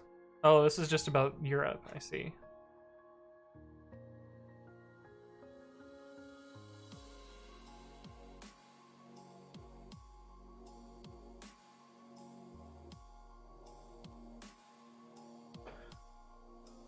Oh, I didn't know there were all these other words that were similar to that, but that's awesome. Thanks for the link. Motivating TV says, just started learning Python last semester at school, but still am struggling a bit. How long did it take you to develop a good understanding of the language? So for me, I knew a bunch of other programming languages before I started Python, so it didn't actually take me that long to come up to speed onto it. Now, you know, I wouldn't say that I was like expert level within like a couple of weeks, but I was proficient enough, like basically week one, to like write some code in it. Not necessarily good code, but like decent working functional code. But it probably took me like a couple months to be really, really good at it. But again, like I had worked in probably 10 other programming languages up until that point, so it wasn't that much to like get a slightly different language.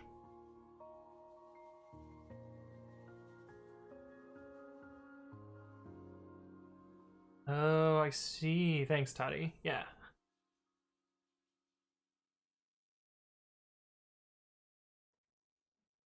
Cool. What did I do here?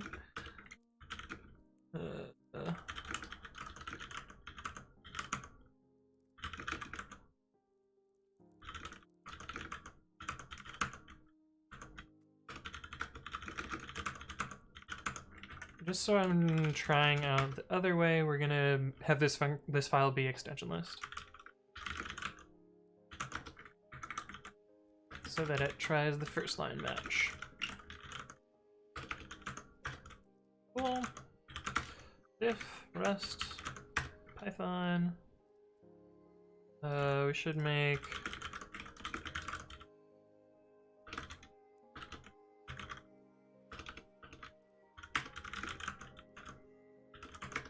the curses demo, highlight, under equals curses. Cool.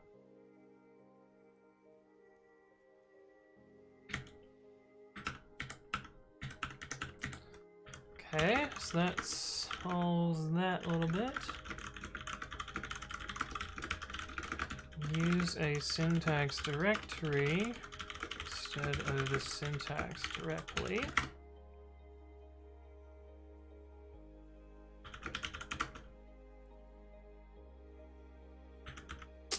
All right.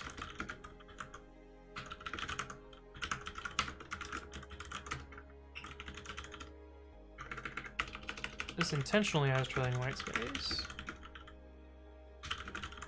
What did I change here? Oh, import order.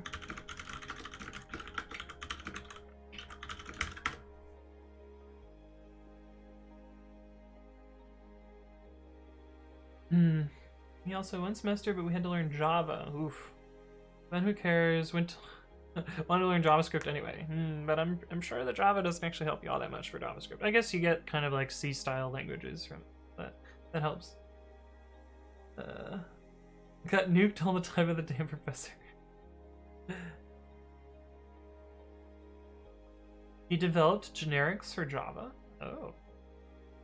That's kind of cool. I mean, he was like, what, several years too late? Because C# already had them first.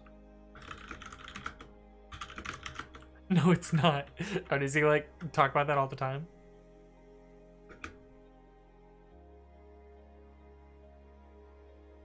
Living TV says, I want to go into cybersecurity on the engineering side. Would you suggest focusing on learning Python for my first language?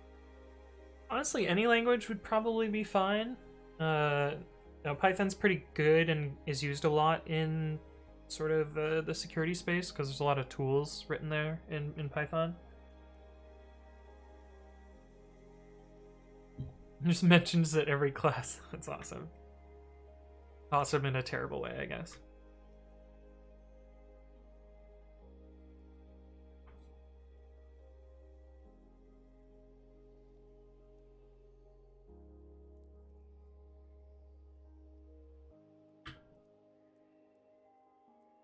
Cool. It wasn't so bad.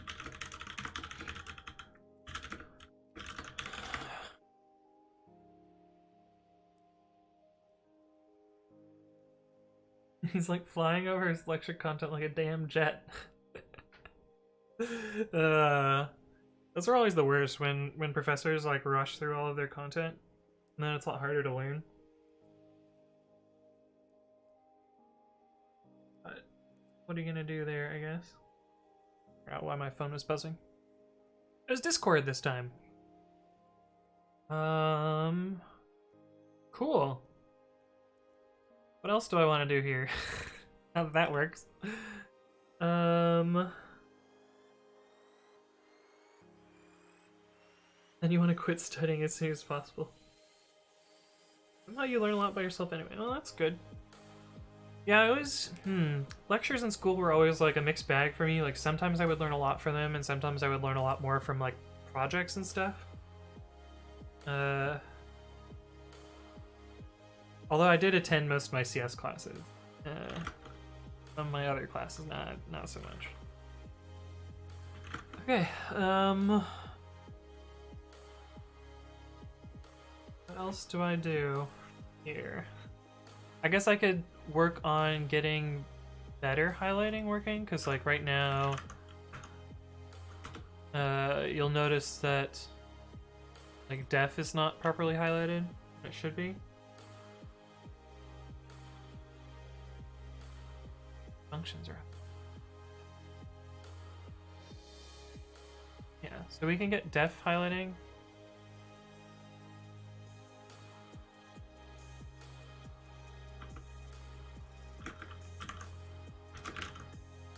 Which I believe involves doing. I mean, there's two potential ways that we have to fix this. I think it's in the. I think it's in the. What are they called? Blanking on this.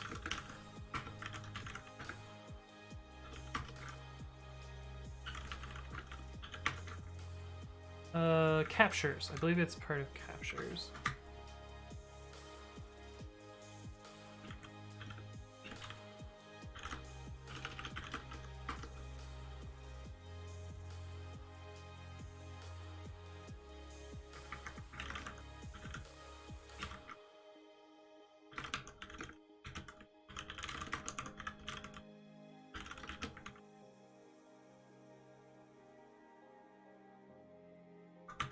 Oh, this might kind of suck.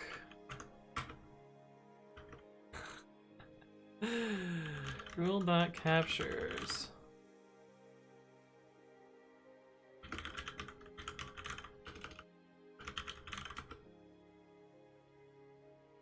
Four, 6, and 7 are supposed to be mapped to other stuff.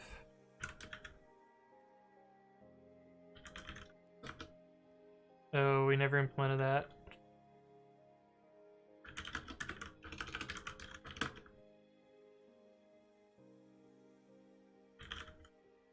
What is 4 supposed to be? 4, 6, 7? What did you match then? Oh, I see.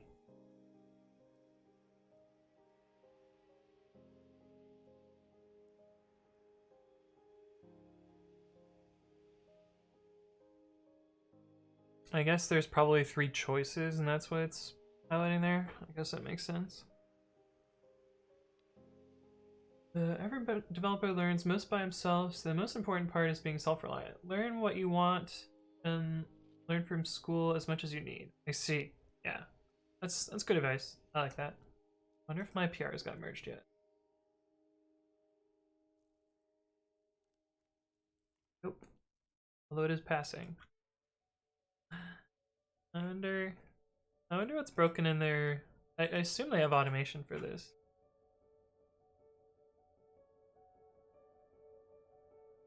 But I wonder why that guy hasn't merged my PR yet. I don't know. I'm impatient. Let's see. How long have I been streaming for? Uptime. What's wrong with my bot? Huh. My bot has just like stopped working. Uptime. 5.5 hours. One last question. Where do you live? Just curious. I live in San Mateo, California. And I work in San Francisco. So I live in this city, and I work right up here at Lyft. Oh, a little bit of a commute, but it's like a 25-minute train ride, so it's not so bad. OMG Busta says, "Hey, I'm just learning Python, my first programming language. Awesome, sounds good." South Park, no. I Mission Bay area at Lyft HQ right here. I assume by South Park you mean the South Park in San Francisco. But yeah, no, I'm in the China Basin building at Lyft. Which is fine. I'm not gonna show you where my house is here, but I'm pretty close to this Caltrain station. Whoa, what the fuck? What is this highlighting?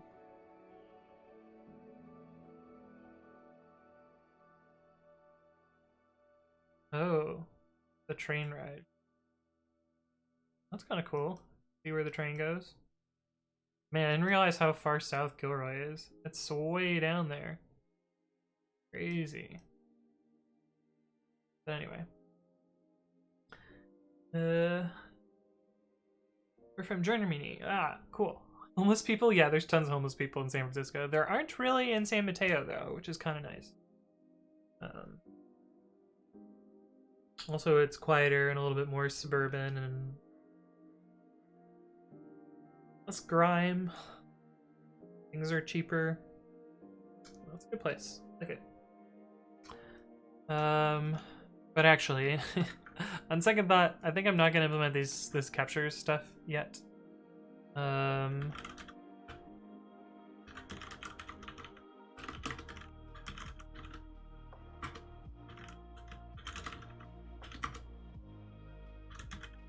It's weird. Why are these empty groups? Anyway. They're hipsters. Brittle Hefter says, how do you like San Mateo? I'm doing a final interview for San Francisco startup next week and we'll probably be moving out there. I like it. I used to live in Berkeley. I also really liked Berkeley. I also lived in San Francisco and I really did not like San Francisco. Always too loud and I don't know, a lot of homeless people. It is a little bit inconvenient living, you know, in South Bay. It's like you have to kind of plan when you're going and where you're going a little bit more. But I like the area much better than the city, for sure. I eventually want to move out of the Bay Area though, because kind of obnoxious living here. But no, that's just me. Sarcastic Dante says he's gonna head off now. Well, thank you for stopping by, friend. See you around in the future. But yeah, I'm actually gonna head off as well. Because I don't know. I streamed for long enough today and I got a lot of what I want to get done. And like this cool let me get rid of that breakpoint. Demo Python curses. Got this cool demo working, which is nice and fun. But yeah. Everybody who works there says the same thing. I want to move out of the Bay Area. True. When are you gonna work remotely? As soon as I can. Yeah, no problem. Happy to answer your questions as always. But yeah, have a good one. Let's see. Yeah, this is our demo. Let me do my little spiel, and then we'll find someone to raid. So if you like the content and want to check out other content that I've made, or missed part of the stream, want to catch up on it, I upload all my streams to YouTube, and that's youtube.com/AnthonyWritesCode. So it's the same as my Twitch handle. I'll see my own questions in your terminal. Yeah, this is my chatbot that's running there. So it's the one that replies to some of the commands and stuff until it breaks, which it broke today for some reason. It broke last stream too, which I don't know what that's about. I'll have to bug that and figure it out. It probably just needs to like reconnect periodically. But anyway, previous streams up on YouTube. I usually stream on Saturdays at 11 a.m., which is this slot, 11 a.m. my time. Yeah, you too, Catherine. Let's see. Yeah, so I usually stream 11 a.m. Pacific time on Saturdays, and I announce those in two places. One of them is on Twitter, which is twitter.com/codewithanthony. Usually post something like, "Oh, are you streaming in 60 minutes?" and announce there. I also announce on my channel's Discord, free to join. We talk about programming and stuff. Kind of a nice little community. But yeah, those are the two places where that happens. But yeah, that's all I've got for today. I'm gonna go find someone to raid.